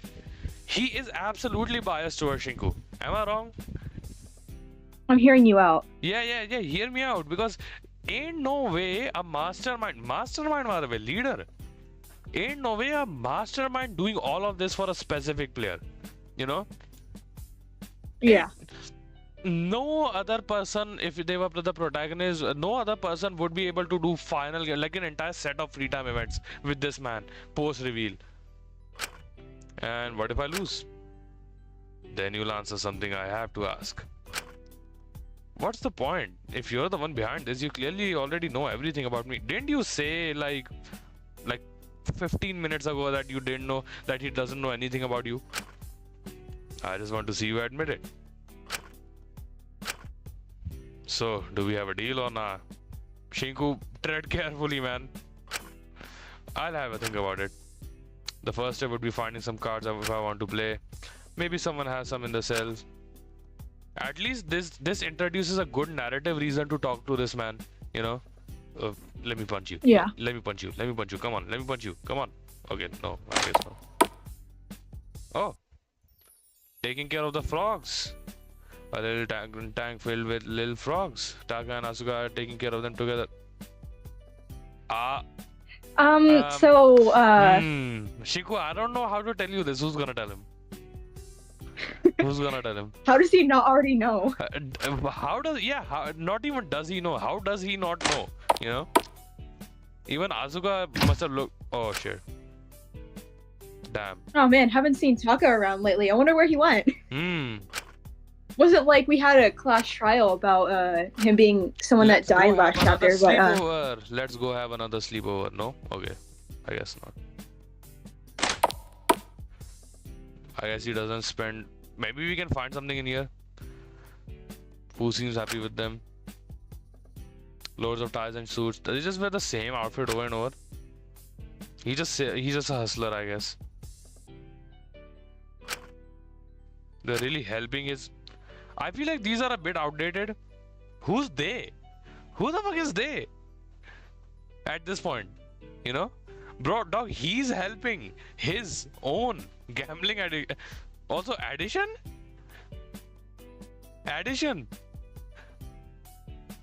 Yo, man, check out this new gambling addition. That's crazy. Okay, I'm done clowning on this goated game. I'm going to be whipped to death if homegirl sees me in there. Right? She's gonna be like, oh, I've been wanting to do this for a long time. I'm like, damn. Oh shit, sorry.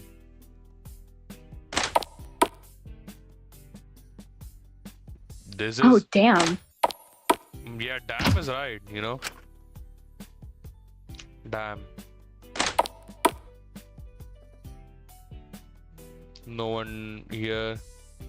So who are we spending time with?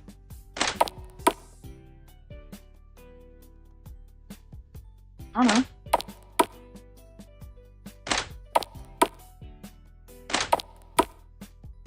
Oh wait. Oh, I tried talking to her. Yeah, exactly. What the hell do you want? Should I try talking to the GOAT, the greatest of all time? Yes. I don't know why you keep bothering me. What do you want? Let's go. Hold on. Everyone, this is not a. Hold on. I just want to talk to you, try to understand you, Why is he so. Whatever. Well, you're not getting anything. I thought I made that more than clear. Really? Nothing? You can't even tell me your favorite color? Is it not fucking obvious? No. Red? Is it red? It might be red. It might be red. Yellow? Oh my god. This fucking bum. Oh my god. Shinku Bumsuki. Oh my god, bro. I'm just curious. It's better you don't know anything about me. Okay, pyromaniac. I know what you are, by the way. I played Antivenom. No, I'm not. But you know everything about me. That can't be fair. This whole situation Yeah, isn't fair, exactly. and you know it. Live with it. This shit a comedy, man. Just one fact about this. That's all. Please, Amelia, I need this. Please, I need this. You know, Mona goes like, "Yo, Amelia, I'm watching the stream. I try not to laugh, bro. That disrespectful as shit, bro." Will it get you to leave? Absolutely, Queen. Absolutely. Just Queen out for 1 second with me, please, I like cats. bruh.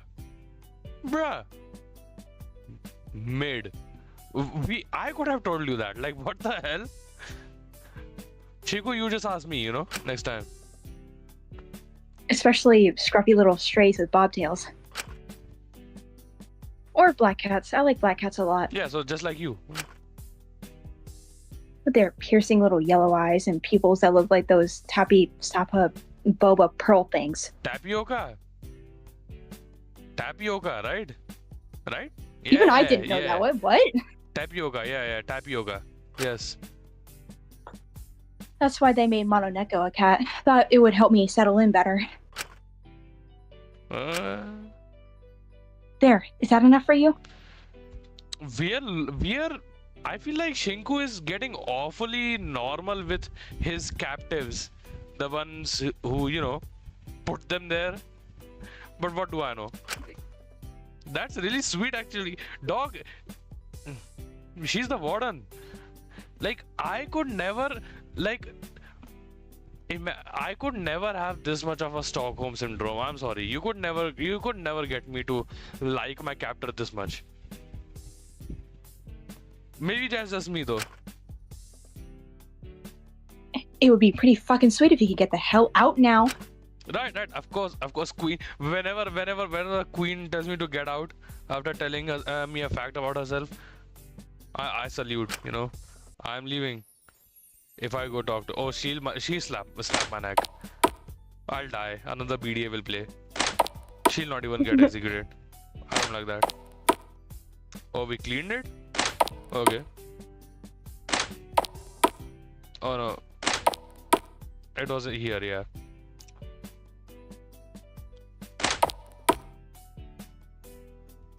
Anyone here? Nope. Wait! I'm fucking blind, oh my god. Dog is here. But we'll see. Who are we gonna talk to?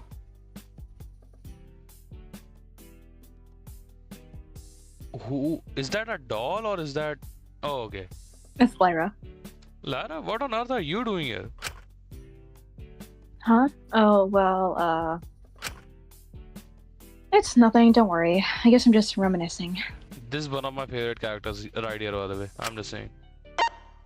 I know, me too. Me too. Yeah, me too. Seems no matter what I do, I just end up stuck in the past. Oh, come on, don't do that. You know that's just gonna depress you. Girl, you know that's just gonna depress you. What the hell? Pot calling the kettle black. Like, come on. God forbid a guy shows solidarity. It can't depress me more than the future does. That is so real. That is so real. That is quotable. Holy shit. Like, that is so true, man. Oh my god. I might actually start using that in daily conversation. Real. That's so good. You're so real for that. Get over yourself. If you spend all your time moping, then you'll obviously never feel better. Isn't that a little harsh? It's the truth. So if you want to mope, do it elsewhere. Damn, bro. I should leave her be for now. Damn. I missed my chance.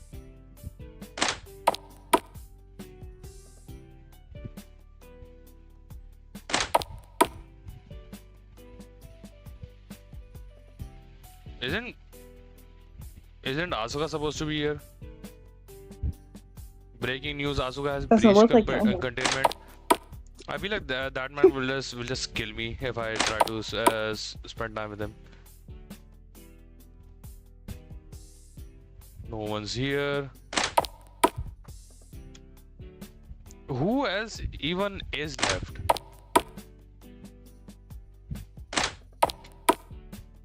Okay, so who should we spend time with? Come on. I don't know. Why you asking me? We don't go all day. Come on. We Who- could try to do the favor. I'm pretty sure that's not a favor because ain't no way we are spending a regular non-favor free time event with Fu. I feel like every free time event with Fu is gonna be something like that. I feel like it. Yeah. I don't Are know. we serious? Are we serious? Okay, sorry. I got heated. The place of my crimes. Man, throw yourself in there already. Damn, that's dark. My fault. Okay, so no one here.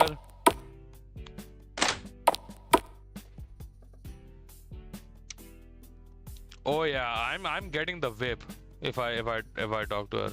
Absolutely Come not. on, try it. Nah, I think I'm good. No, you gotta try it.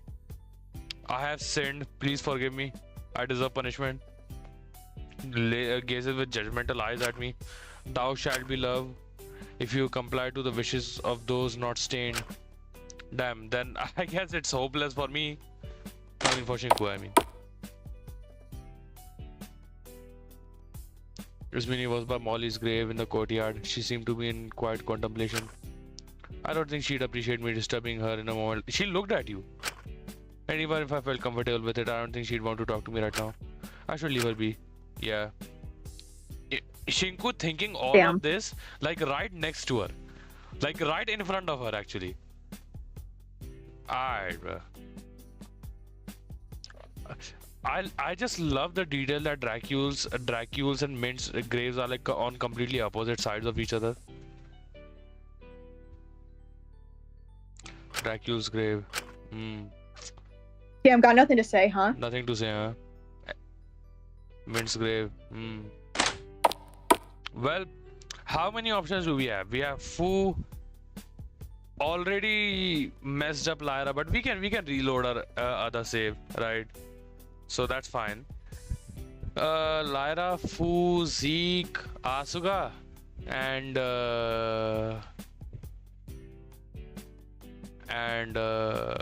Alora. Yep. Those are the fives.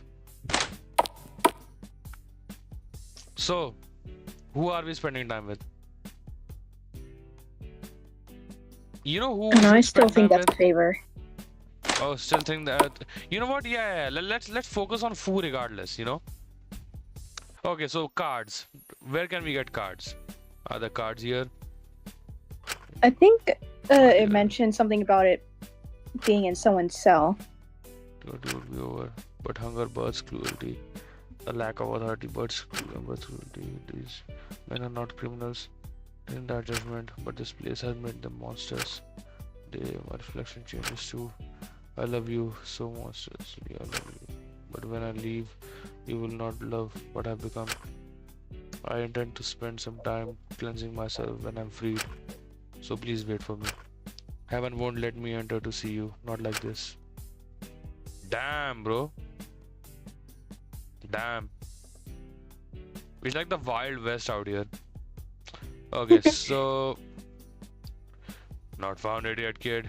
Maybe try checking some cells. I'm sure people won't mind if you did a little permanent borrowing if you catch my drift. But I mean, if you don't have the guts for that, we could always just... Oh yeah, you were right. You were so right. Have a little chat, man to man. What'd you say? No way. You're lost, kid. Let me know if you change your mind or if you find some cards. Let's do that favor. Oh, sorry, not this one. I feel like we should check his cell.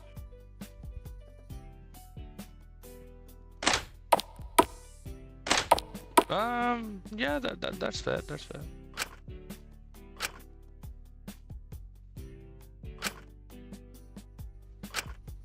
And theology? Oh yeah, because on Foo's freedom. Okay, okay. What do you reckon? Foo was also in a previous killing game, and like the wardens just left them trapped in the cell, for and Foo was the one who wrote the letter we just read. That's my theory. Oh, maybe. Because it says my dearest, stuff like that. And like heaven and hell, Foo likes Legion a whole lot. It's not here. Yeah, it's not here. Have you checked the table? Oh. Various business proposals. Oh, there we go. It's a little strange he didn't tell me the cards were in his own cell, but I digress. As they look pretty old and faded, strange he held on to them. Oh, that's strange. There's a phone number written on the 4 of diamonds and some characters I can't quite understand. Write this shit down. Write this shit. Where's the screenshotting tool? Hold on. I'm taking a screenshot.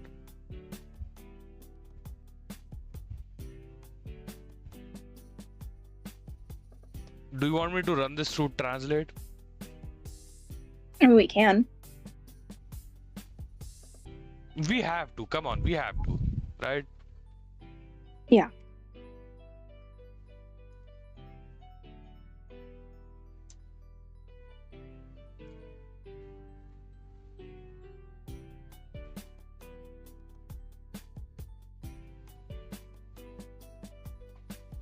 Translate images.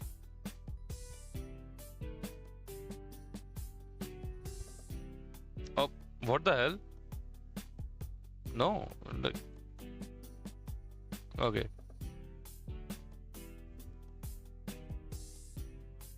Let me just hold on. Pictures, screenshots. Oh my god. Oh my god. This is our reaction half the times. That was so gold. Okay.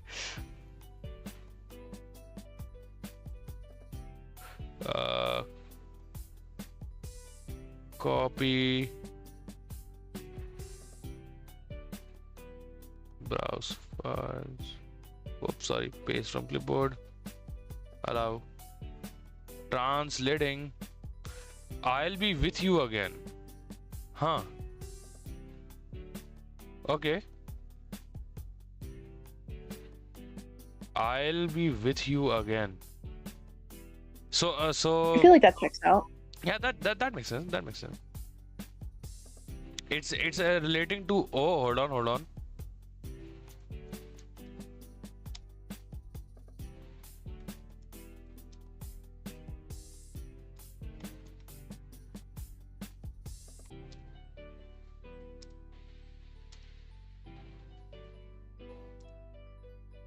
You know we gotta talk about this, right? Yeah. I'm just writing vague ideas, to keep things open and not restrict ourselves. Anyways, yeah, let's continue. So, by the way, this phrase means I'll be with you again. Oh well, I shouldn't think about it too hard. I should take these and bring them back to Foo. Also, what's the number? What's the number? Can we call him? Yo, do you think Foo's voice actor will pick up? I got it. I got the cards. Well, color me impressed. Maybe you do have a bit of spine. Let's skip the preamble. The sooner we can get this over with, the better. Someone's eager, huh? I'm surprised you even know how to play poker. Well, might need a little help with that part. I know how to play poker. Really? Shouldn't have said that maybe, I don't know how that makes me look, but I know how to play a lot of card games actually. You really are something, kid. You know that, right? I do like you a lot. I hate that I believe him. I hate the fact that I believe him. Yeah. I don't want to be liked by a man like this. I'm sorry. It's like kind of like saying Elon Musk likes you, Is that a compliment or an insult? I don't know. Can't exactly say the feeling is mutual. I settled into food cell and he explained the rules of poker to me. I didn't really get it at first. I got scared pretty quickly and folded fairly easily. But eventually I got a grip and tried my best to focus. If I was able to win, I could get some incredibly valuable information this game. I need to do something for the others. Ooh, great CG, great CG. Ah, I got higher that time. Huh, you're getting better at this, kid.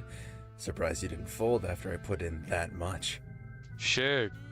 It threw me off for a moment, but I was more shocked you did it in the first place. It seemed pretty impulsive, not fully thought through. Did you think you can throw me off? Maybe. But I'm pretty good at making bad, impulsive decisions that I go on to regret later. If you go all in, win or lose, you can at least shrug it off and say you were just looking for a rush. If everything doesn't work out, at least people can commend your confidence at the end of the day. Won't make you look any weaker. That just sounds like you've got a problem. Ha, maybe a few. But I gotta say, I'm impressed. I thought you'd fold for sure. I can't just keep folding and playing it safe. Otherwise, you'll chip away at what I've got until I really have nothing. Want to make this one our final match? At the stage we're at right now, it could go either way. So, I think one more round would be a good tiebreaker. I mean, sure, but I don't think it's going to be a very fun game. What do you mean, kid? Where we're at, if either of us fold now, it'll just guarantee the other wins no matter what. We're pretty much even, so it doesn't matter how much we put in either. There's kind of no choice but to keep going until the end here. Is that so? At this point, it isn't playing a game. It's just a test of luck. Well, it practically already was before. But there was still something more to it. Guess if you're really skilled. But at the end of the day, if you're dealt a bad hand, there's only so much you can do, huh? But you can't make the other person see that, or they'll realize you're not going to win. I hate the fact that Shinku's become smarter in the ways that Fu is. Yeah. Am I the only one who's noticing that? Bingo. Curious. Exactly. Then I'll go all in. Your hand can't be that bad that you're using my own impulsive strategies against me. It doesn't matter what I bet at this stage. No matter how little or how small, this comes down to luck now. Which is strange, because why would you set this up in a way you couldn't manipulate it to win? I told you, kid. I'm an honest man. I wouldn't do such a thing. Don't lie to me, you absolutely would. Yeah, like you would. Who is he capping? Like, who is this man trying to fool? So that just begs the question. What are you actually trying to do here? Holy shit, this man is... Shinku's getting smarter. Albeit in the wrong ways, but you know, it's some development. It's something. Maybe that can be your question if you win. Well, I'll match you. All in here as well. By the way, that is not going to be my question. That is a horrible question to ask after such an opportunity. Didn't learn from the first time? You said it yourself. What else can I do? We braced ourselves and turned over our cards, presenting what we had. I didn't have anything great, but... Well, would you look at that? Huh? You got 3 of a kind. That's barely anything. Good compared to mine. I looked at his cards. He only had a pair. Wait, so I... You won, kid. Congrats. Thanks, Nice. but it doesn't feel all that significant when it's just out of luck. Now, what exactly did you want to ask? Anything in the world. I'll answer it truthfully. Damn, I hadn't really thought this far ahead. Come on, man. We gotta answer a banger. We gotta ask a banger. Come on. I swear to God, if this man fumbles this question, I'll close the game. I'll end the stream. Not gonna lie, like... Shit, I forgot. Okay. I couldn't think of what would be useful now that I was actually here in the moment. So I just asked the first thing that came to mind. No! When will this all stop? Okay, good question. Fine. I'll let it slide. How many more deaths do there need to be before they'll let the rest of us go? Are you asking how many of you will be left alive at the end of this? Pretty much. Fu diverted his head regretfully and let out a low sigh, avoiding eye contact as he gave me the answer. 1. Holy shit.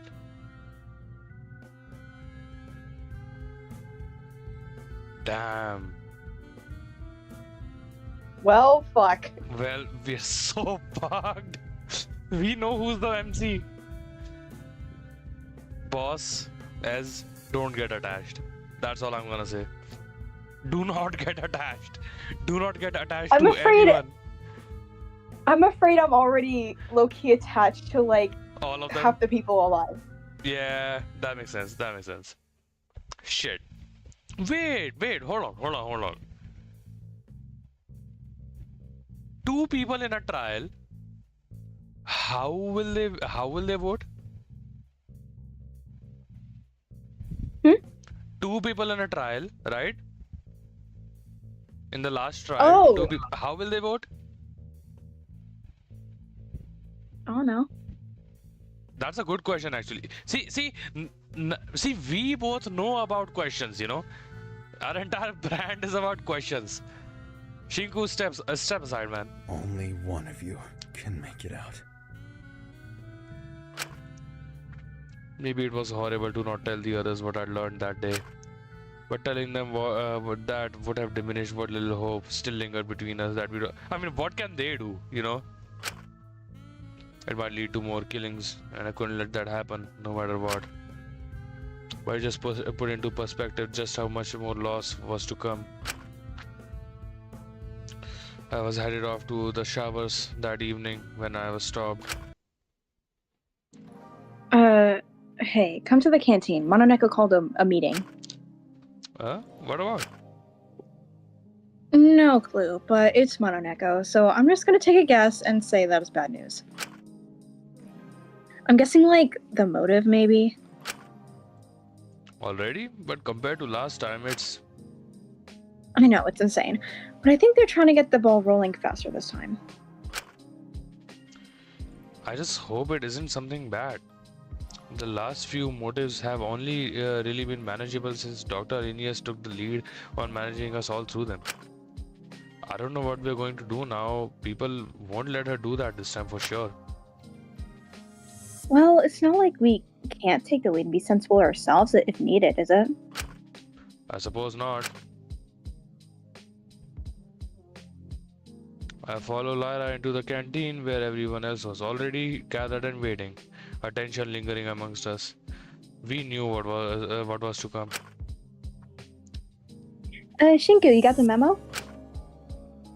He was a little slow on the uptake, but I got him. Is that everyone?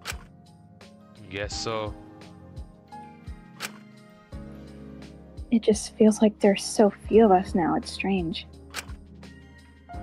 well, go figure. There are a lot less of you. You should feel lucky, really. You made it this far. Oh my Oh my god, that god. fucking cat that I tolerate because it made some good points sometimes. I'm just excited to see who our final 5 will be.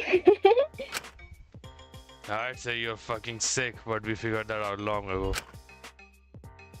I'm just a little confused. This feels quite early for a motive. Who said anything about a motive? Well, we just assumed. Okay, well, you're right, but you didn't have to say it out loud. Where's your sense of suspense, timing, mystery? Jeez. We are getting straight into this. With how everything's boiling up around here, we figured it would be best to implement it sooner than later, or else you might do it without our input, and that would be no fun, would it? Be a lot less expensive on your part. We're willing to take a few monetary losses to increase viewership. So you just want to get as many eyes on this as possible? Absolutely! It's basic media production! I just hope the next motive isn't anything too shocking to try to facilitate that. Well, you know, sex and violence sell more than anything else at the end of the day. Unfortunately true. Don't give them ideas. We thought we'd do something a bit more personal this time, you know? I mean, you have such bright ideas on how to run things here. We thought we'd put a bit of the control in your hands. Oh shit! Oh no! Oh no! Oh, fuck. Don't do that, please. Oh? A spark. A spark of evil. Slowly, I saw a spark of darkness somehow inside Asuka. Asuka heard control and locked the fuck in. Hold on, I don't like where this is going. And even the playing field here. After all, someone has a little bit of an unfair disadvantage right now. You mean all the corrupt prisoners? If they didn't want that disadvantage, maybe they should have not, you know, been such an irredeemable piece of shit. Damn. But we've decided to level things out. We give someone a bit of a promotion. A promotion? You know who actually deserved a promotion? You know who actually deserved a promotion? We all know. We all know. We all know. R.I.P. GOAT. Actual GOAT, actually. Greatest of all time. Monaco hopped onto that one of the countertops and held out a small badge in one of their paws. Oh shit! Oh fuck. Oh fuck. You understand what this means? I think I know. I think we know. Have you heard of the Stanford prison experiment? No? Oh god. I know I know that is what this is inspired by. Do you wanna take a small history lesson of 5 minutes? Sure. Oh my god. Okay. I cannot believe they're doing this. I cannot believe they're doing this, by the way. Stanford prison experiment, you know? Let's look it up. Let's look it up. Oh god. Can you read this part a little bit? The first. Why am I reading it? The first paragraph, you know? Just why not? Why am I reading it? Just do it. Just do it. This part has nothing, you know? Okay. Like out loud? Yeah, sure. For the audience. Okay. The Stanford prison experiment, also referred to as the Zimbardo prison experiment, was a controversial psychological experiment performed in August 1971 at Stanford University. It was designed to be a 2-week simulation of a prison environment that examined the effects of situational variables on participants' reactions and behaviors. Stanford University psychology professor Philip Zimbardo managed the research team who administered the study. Zimbardo ended the experiment early after realizing the guard participants' abuse of the prisoners had gone too far. What they did was take regular students from Stanford University, regular, not criminals, not anyone with a criminal record, nothing, just regular Stanford students, and they said, we are gonna put you in a simulation where half of them will be randomly selected as prisoners in this prison and half of them will be randomly selected as guards, and the guards will have special privileges over the prisoners.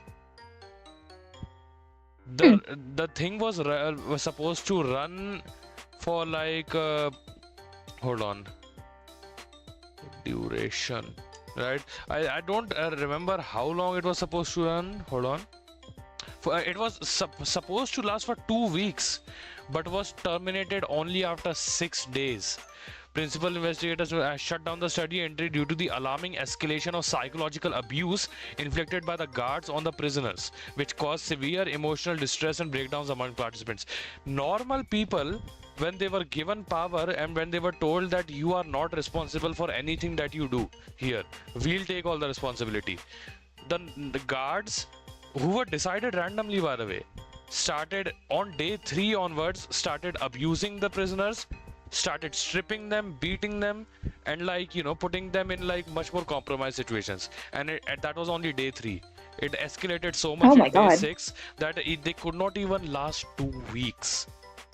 Normal students, by the way, normal students in a regular university. So you understand why I was so shocked by this, right? Yeah. Are we scared? Yeah. We are so scared. It's so This is a warden's badge. It's what'll allow one very special prisoner to start making some changes around here. What kind of changes? First and foremost, it allows you to circumvent any limitations of your verdict. Or, well, some of them. Secondly, you'll be given access to some equipment, namely some handcuffs and a master key. The master key will allow whoever is selected as warden to lock one room at a time. They can use both these tools however they wish to enforce whatever way of life they Shit. want to impose onto the prison. I just blanked. There was a master key, and what was the one before that? Handcuffs, I think. Handcuffs. Okay. What? And lastly, every day starting tomorrow until a murder, they'll get to choose between 2 conditions to be permanently placed over the prison. Permanent? Well, at least until the next kill.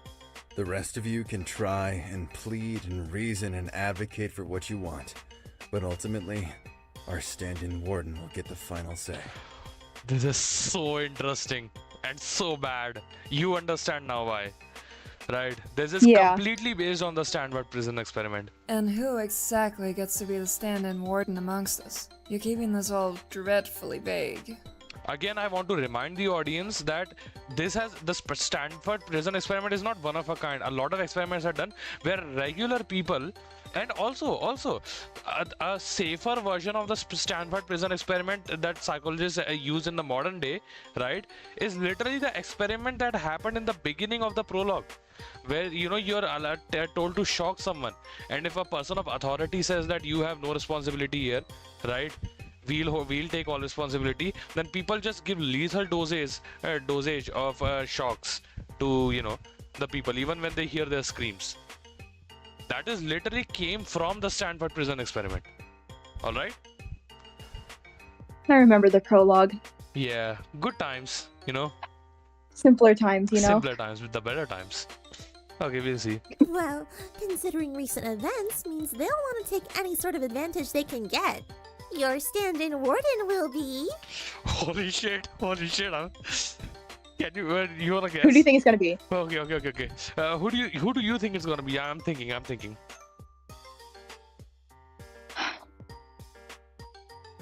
Don't make it Asuka.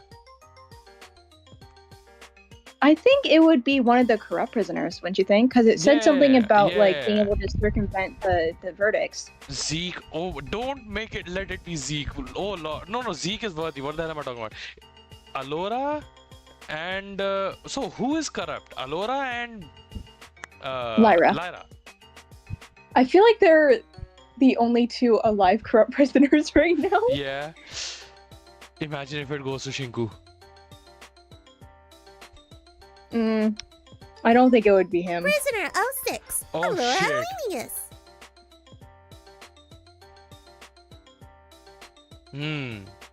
Okay. Is it bad for me to say it could have been worse? You're right. Out of You're all the right. It people? could have been Like, worse. It could have genuinely been. speaking, It could have been Zeke of all people. it could have been Zeke. What? What? The one person in this entire prison that does not want any power. You know what I'm saying? Yeah. Oh, hell the fuck no she isn't. I'd suggest not taking that tone with her. She could detain you at any point now. Just some advice might not work out for you in the long run. I don't give a shit. I'm not having a murderer tell me what to do. Calling the kettle black there, Ezekiel. That's happened. That's been happening a lot nowadays. It's fine. This is completely different, and you know it. Well, I mean, you don't have to listen to her. Just don't complain to me if you end up handcuffed and locked in your cell. I'll not be doing anything of the sort. I think you'll surprise yourself. Every single, because again in the Stanford Prison Experiment, in the first 3 days, everything was peaceful. The guards were pretty normal because they were like, oh, this is just role play, The guards were just cracking jokes with the prisoners even, The prisoners were, pretty chill. They were just in the cells talking to each other. The guards were talking to the prisoners. It wasn't like they were, not acting like guards or prisoners, but it was nothing serious, Like I won't harm, as a guard, I won't harm the prisoners for no reason. But all it took was 3 days.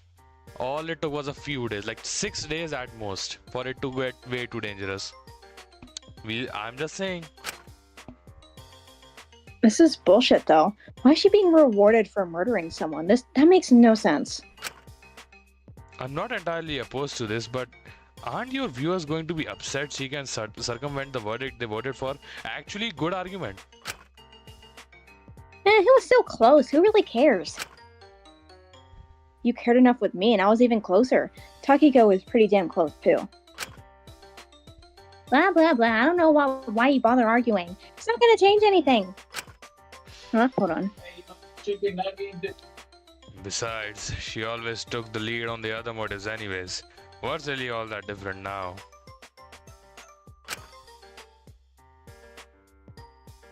Okay, sorry. Alright. Well, either way, the power's in your hands now, Allura.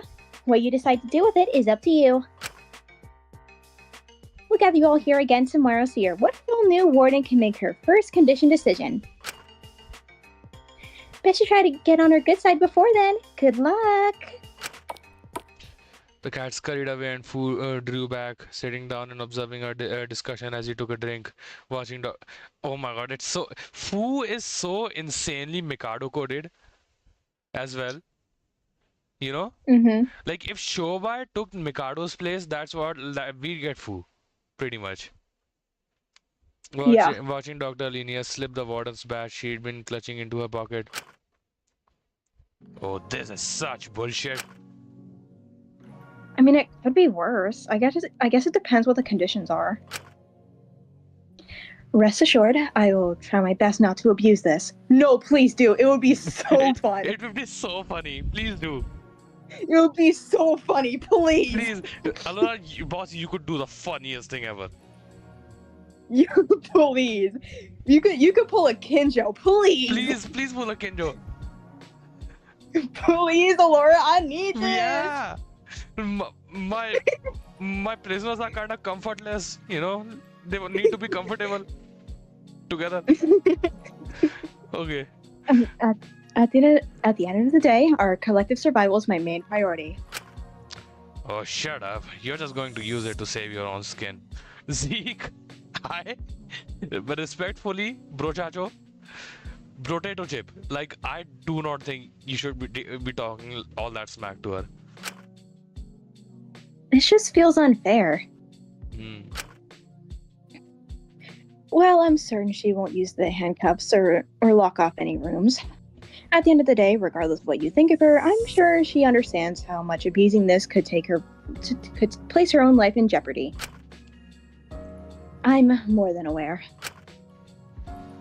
But in actuality, I believe this motive could help our survival. I'm not sure I follow. If it was correct in asserting that all previous escape routes and plans were always going to be fruitless, then it's not worth continuing to pursue those. Instead of trying to find an escape route before someone kills, we should focus on making sure no one kills in the first place. Oh shit.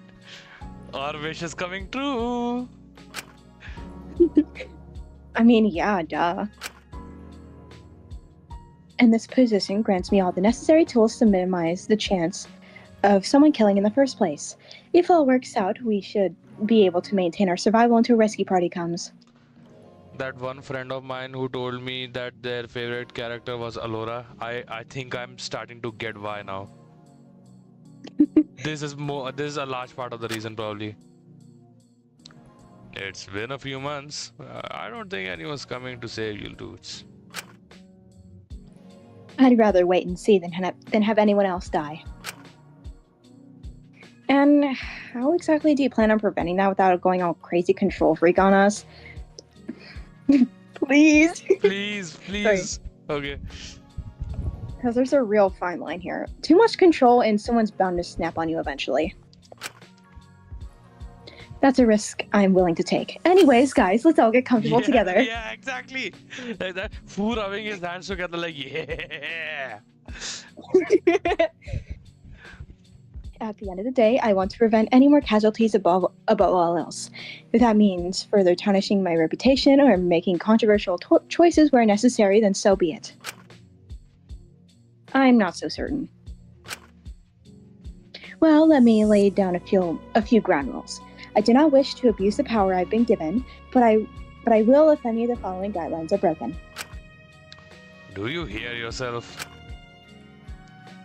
Please, wait until I've said what I wish to enforce. I'm sure many of these you will all unanimously agree with. First and foremost, if anyone is caught being unnecessarily violent towards another prisoner or planning to kill, they will be quarantined and locked in their cell. Well, I think that's fair enough. Secondly, I will be going through people's individual cells to remove anything potentially harmful. Oh, someone is going to say something. Like what?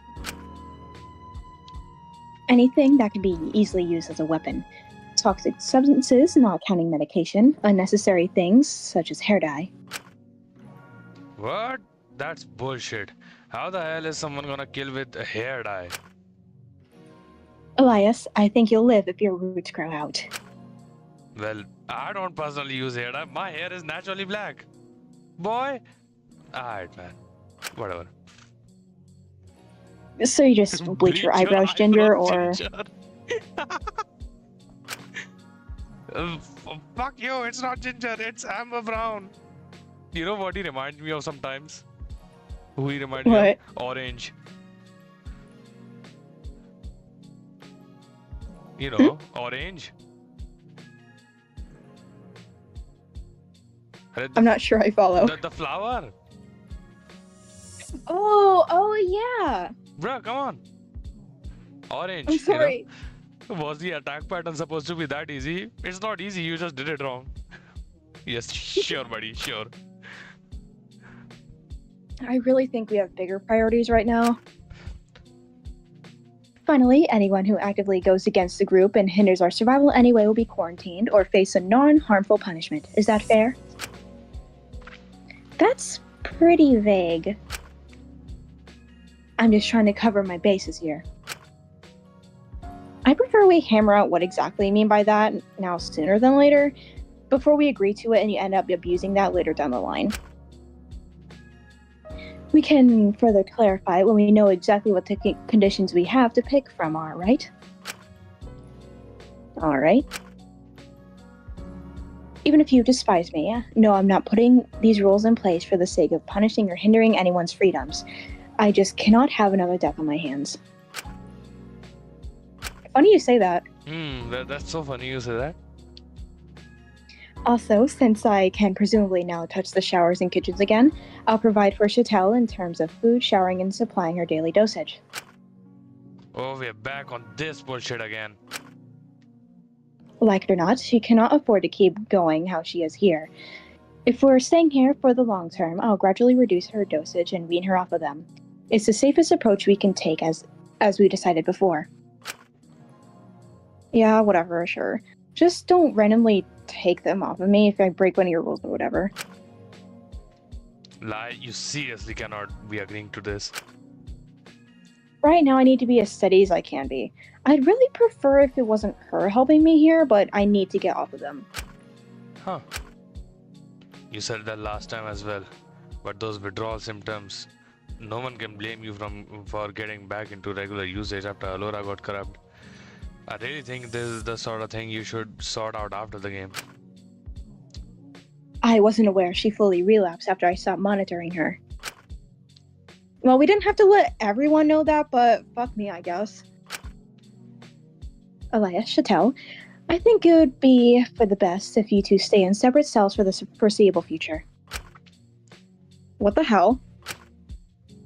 I cannot monitor what the two of you do while you're alone, and I cannot control what Elias gets access to. Right now, we cannot risk Chattel relapsing again, especially with how infrequently the medicine store is being restocked. Her current level of consumption is not sustainable. That's the reality here. I don't care. That's no good reason to separate us. Right? Like, sure, whatever to that other stuff, but this feels excessive. You're both grown adults. You can sleep on your own just fine. This is complete bullshit. Hey, I mean, if you're so upset about it, feel free to test your luck. Just don't blame me if it ends up poorly. That's your loss. Now, I'm going to quickly survey everyone's cells and confiscate anything potentially harmful. If something vital is missing, please come inform me privately later. Once again, please know I'm doing this for all of our safety. Alora quickly left. Oh, that earpiece needs to go now. I'm sorry. We need to. You need to get a Shadel off of the drugs. We need to get you off of that earpiece. I'm sorry, Queen. Like, it goes both ways. Her confidence returned into her a little, but I could still see she was clearly nervous as she went to survey the cells, leaving the rest of us in the canteen. Yeah, right. More like to protect herself. At least she's being fairly sensible about it. Doesn't mean I have to like it. Give her one bad day and she'll go on a power trip, I'm telling ya. I just don't know why they didn't pick someone who actually deserves it. Someone who the audience has decided doesn't deserve to be here, like me and Asu. If you recall, I'm also worthy. Plus, she's taking away my goddamn hair dye. It's not that serious. It's not that serious. Chill out. I thought your hair was all natural.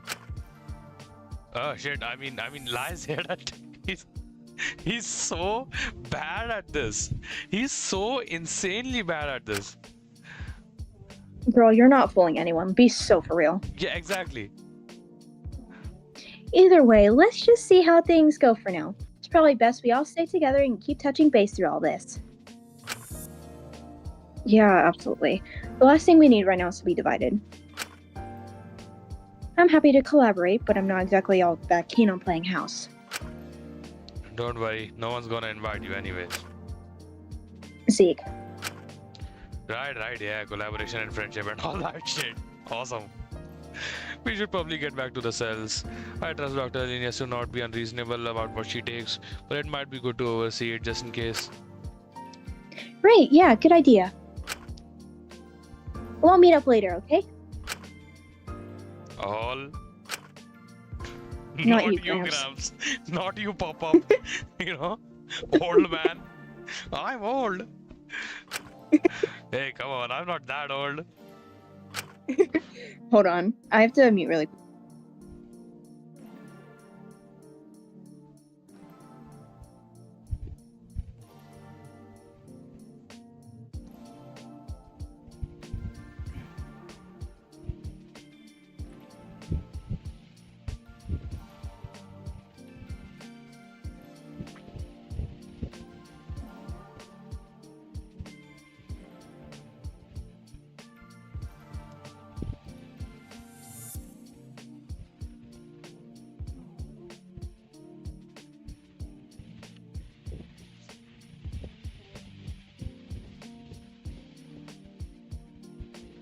Okay, sorry. I would have come back earlier, but my brother tried to beat the shit out of me. I am, bruh. You know what? Sometimes you should fight back someday. You should just scraps. I know, you know what? and Yeah. I know, and I'm allowed to, but like I don't want someone to get mad at me. No, it's fine. It's fine. People, honestly, put them hands up. Next time he I tries to will. scrap, let's just start scrapping. Hus. Just left hook, right hook, uppercut, straight to the jaw. Don't actually do that. Don't do all that.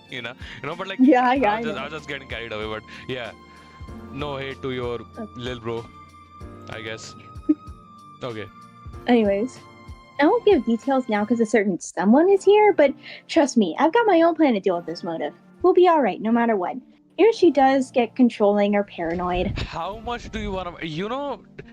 I have like a crazy prediction ability in this game. Yeah? I'm putting another chip down.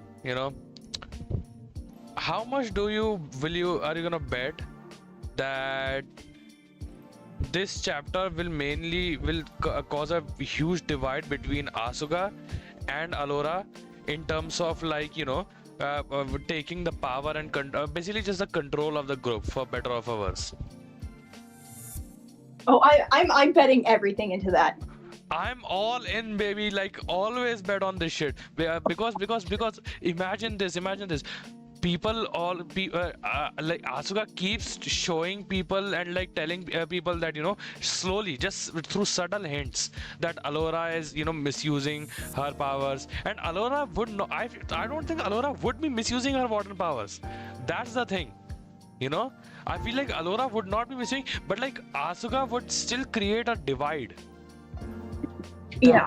That goes so crazy. That goes so hard. Hold on. Which hopefully she won't.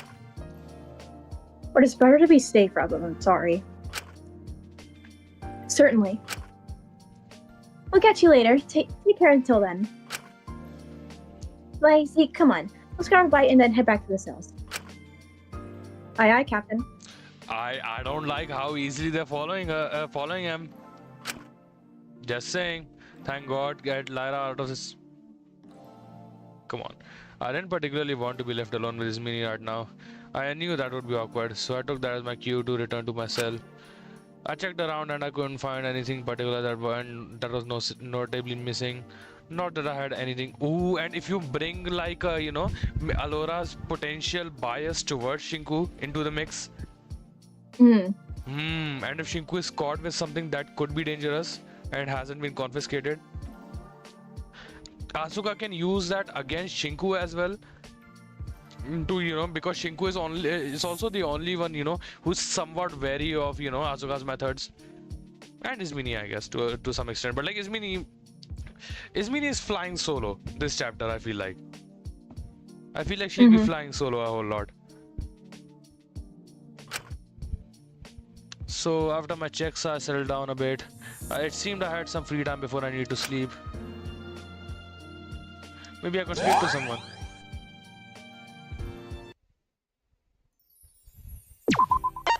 I think we end it here. That sounds good. Because it's been 5.5 hours. It's 5 a.m. here, so yeah. No favors, right? No favors. No one's here.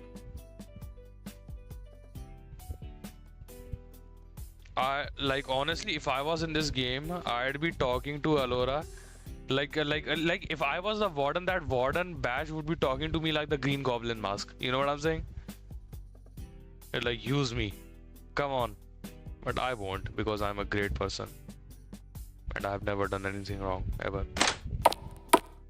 It's true, by the way. Anyways, so that's where we'll end today. Thank you so much for watching, y'all. We got so little views on this one, but like, it's fine, right? It's fine. So next time we'll start next stream. I'll already tell you. We'll start with Love Bomb, then Neoplasm, all of Love Bomb, all of Neoplasm, and then we'll start the chapter 3 and continue chapter 3. I mean, so. What are your thoughts on chapter 3 so far? Liking it. There's it. potential with that motive. I'm telling you, there's so much potential with it. There's so much potential. There's potential for some incredible funnies. Like it's crazy. Come on, please, Alora, we need this. Come on. Okay. All right then. We will see you all next time. Thank you so much, and yeah, we'll see you all next time. Bye bye.